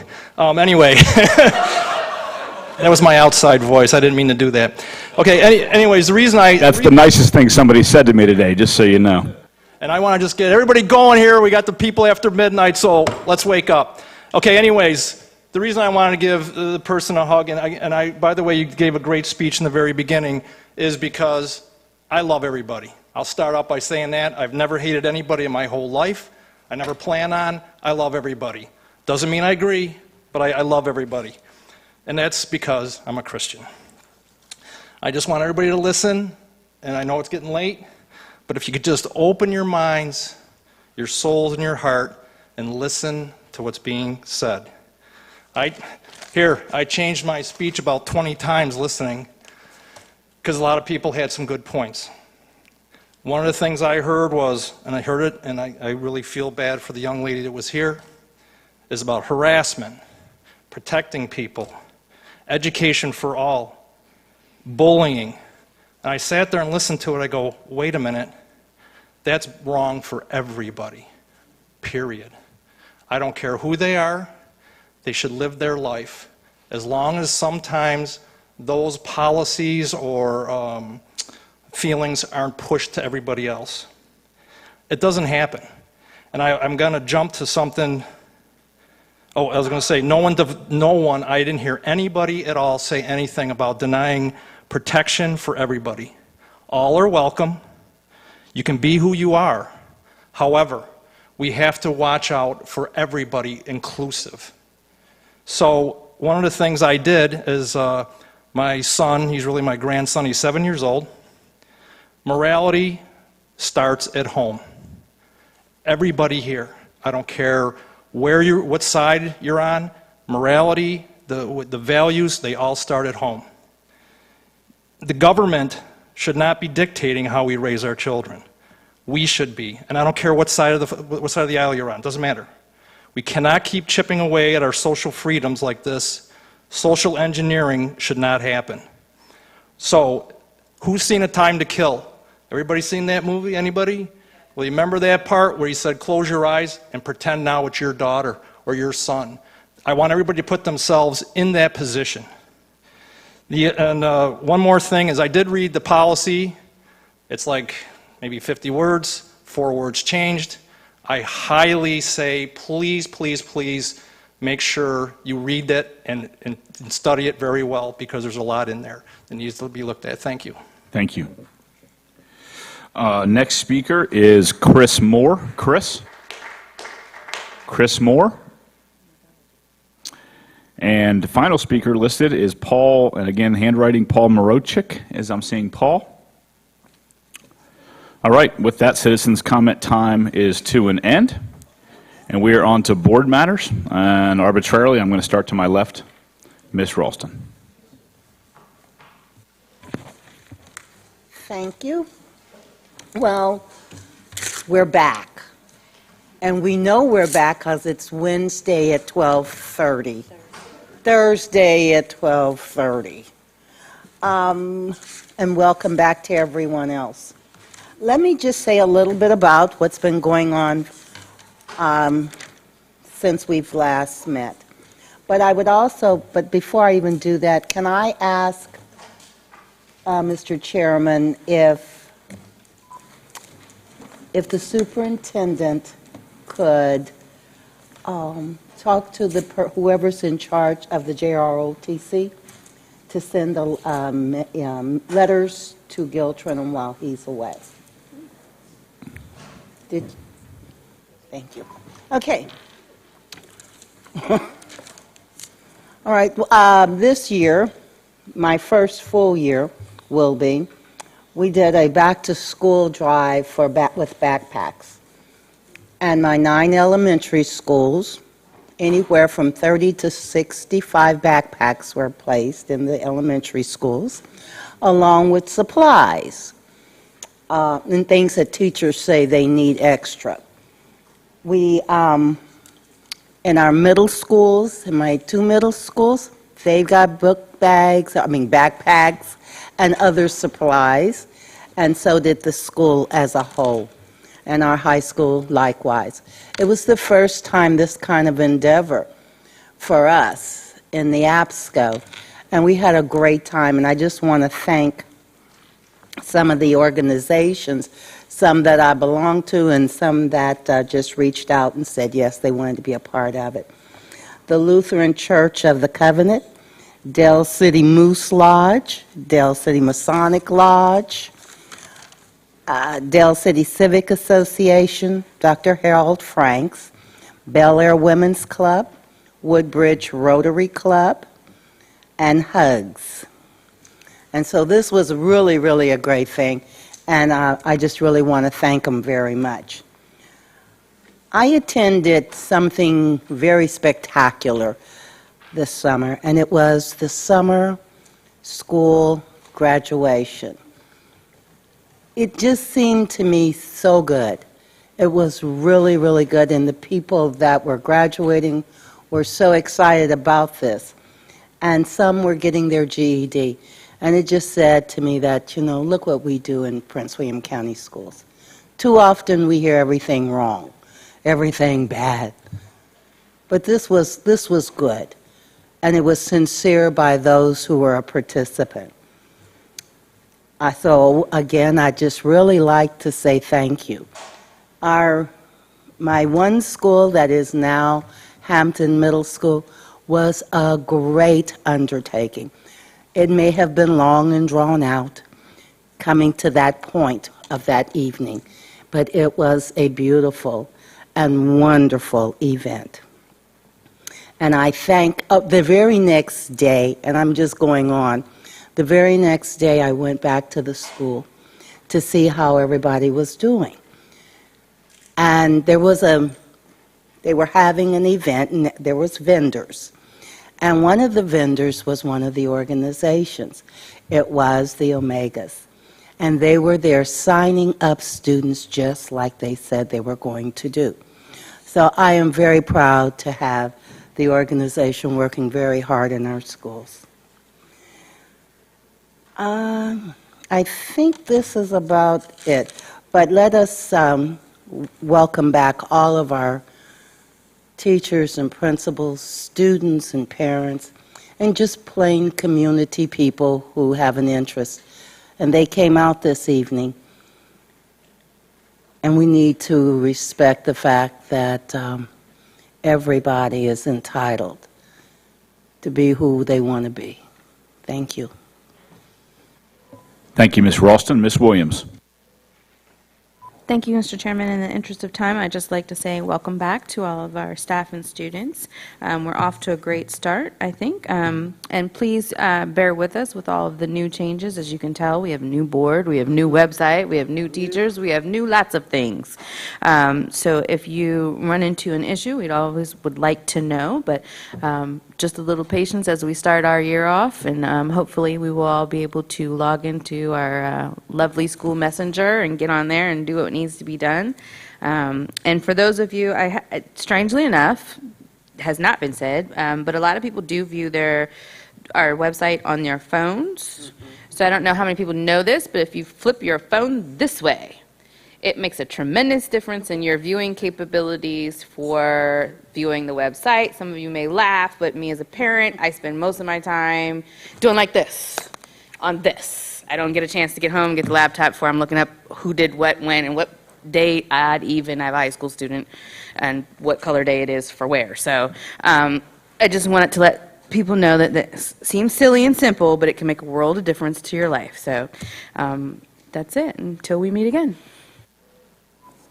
Thank you, Ms. Williams. And that does not work on landlines, correct? It's only smartphones? I just want to make sure I'm not technologically that great. Ms. Jessie. A number of things happened during the summer, but I have to tell you that the three schools, Colgan, Wilson, and Hampton, I was just so very impressed with facilities and all the work that you do. I know how much work it is. In fact, I was at Antietam today, and they were doing work there. So when I looked at those three schools, I began to realize all the other renovation work that's been done.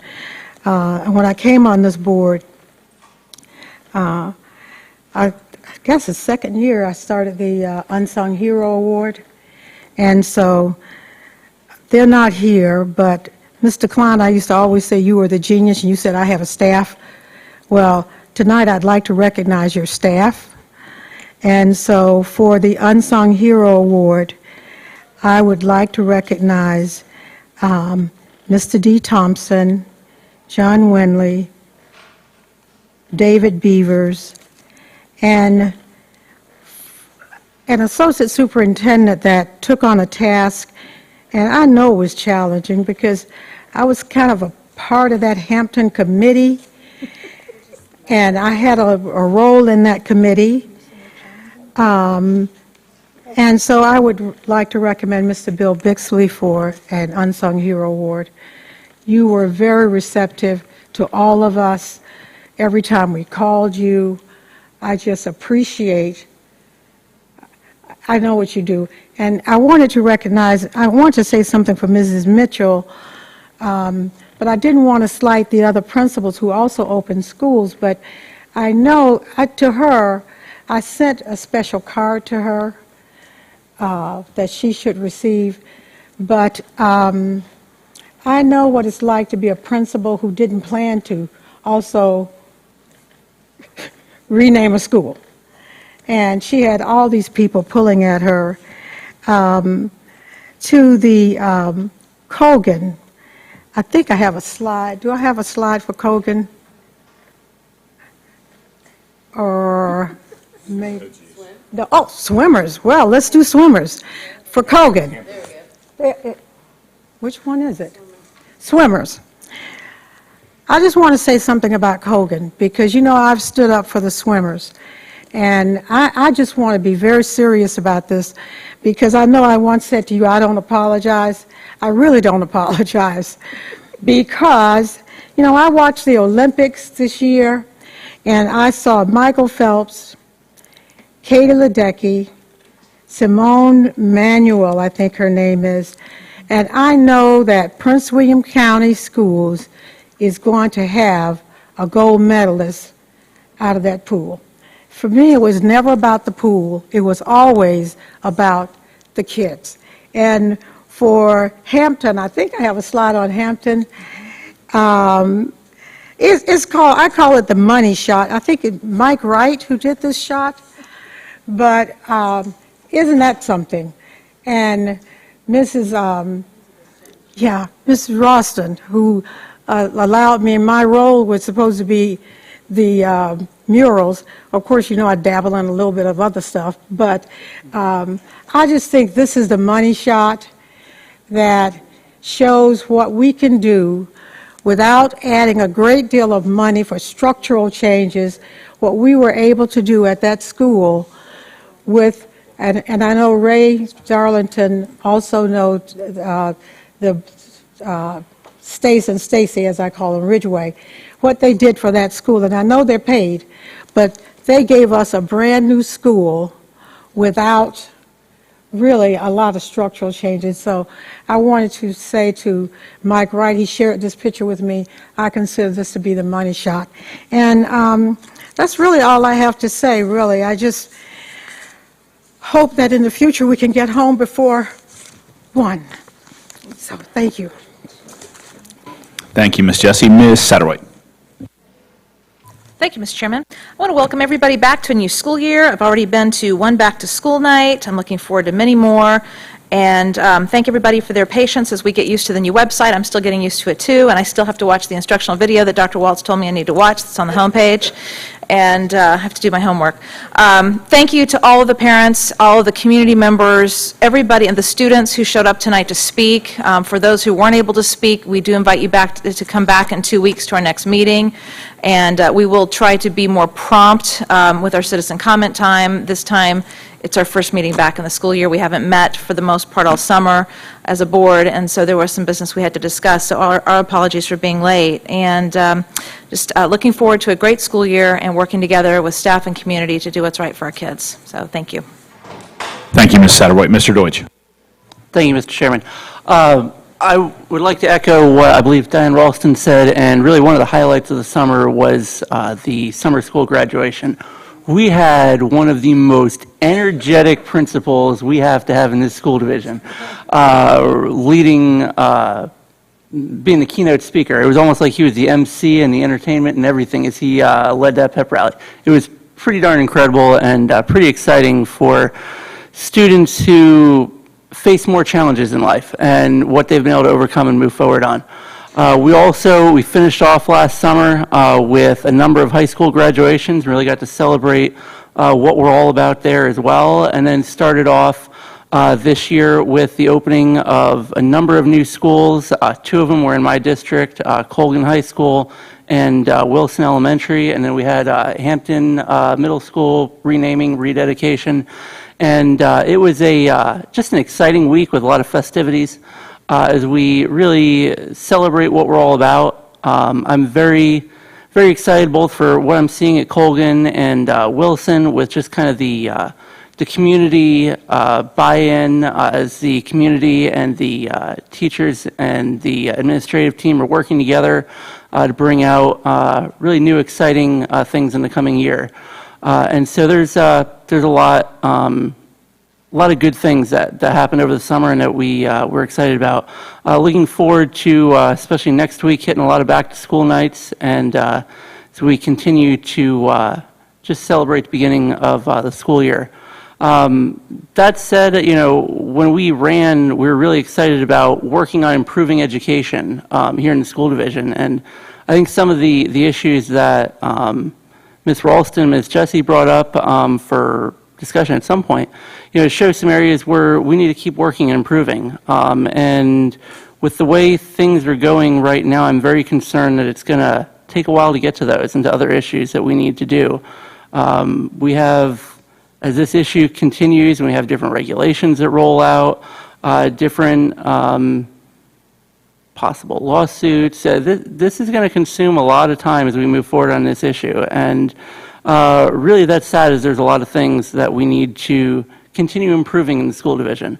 On that note, I want to thank Dr. Waltz for his work on increasing how we use flex time and improving the grading situation to provide more flexibility for our teachers and for our students. And I think the changes we can continue making in those directions will continue to improve the school division.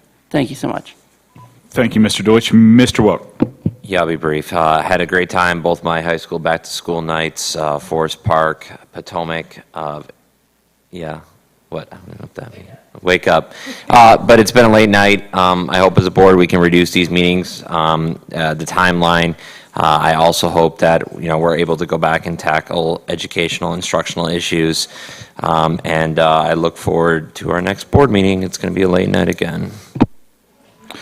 And last but not least, it's always the moments for me that that you're not expecting, which kind of are meaningful. And the one for me was, we had the three key moments, and it's my first time as my go-around as chairman. I get to dedicate the schools, and I get to give the official line and say the school's dedicated and in the name of it, and that's kind of one of the cool parts about being chairman, I guess. But the one interesting thing was around all the controversy and all the around renaming and turning the name to George Hampton Middle School.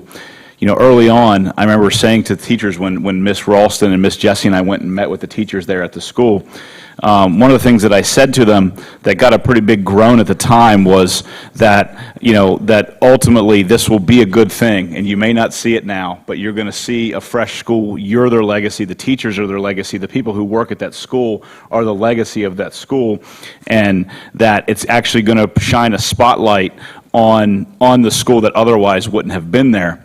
And I meant what I said. It wasn't a throwaway line. I didn't expect for it to stick.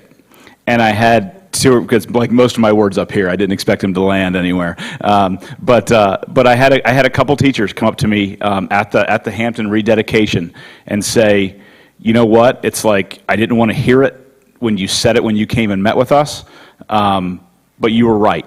This is a wonderful school. It looks like a brand new school. Me and my friends, they weren't speaking for everybody in the school, of course. They were just speaking for themselves and a couple friends. So I'm not trying to say that everyone's, now loves me or loves Miss Jessie or loves Miss Ralston for the answers that we gave them several months ago.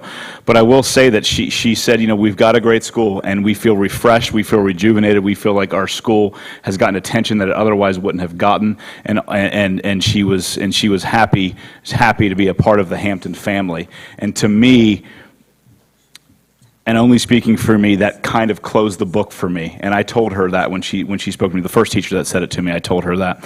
And I think it's a wonderful legacy that we've left behind.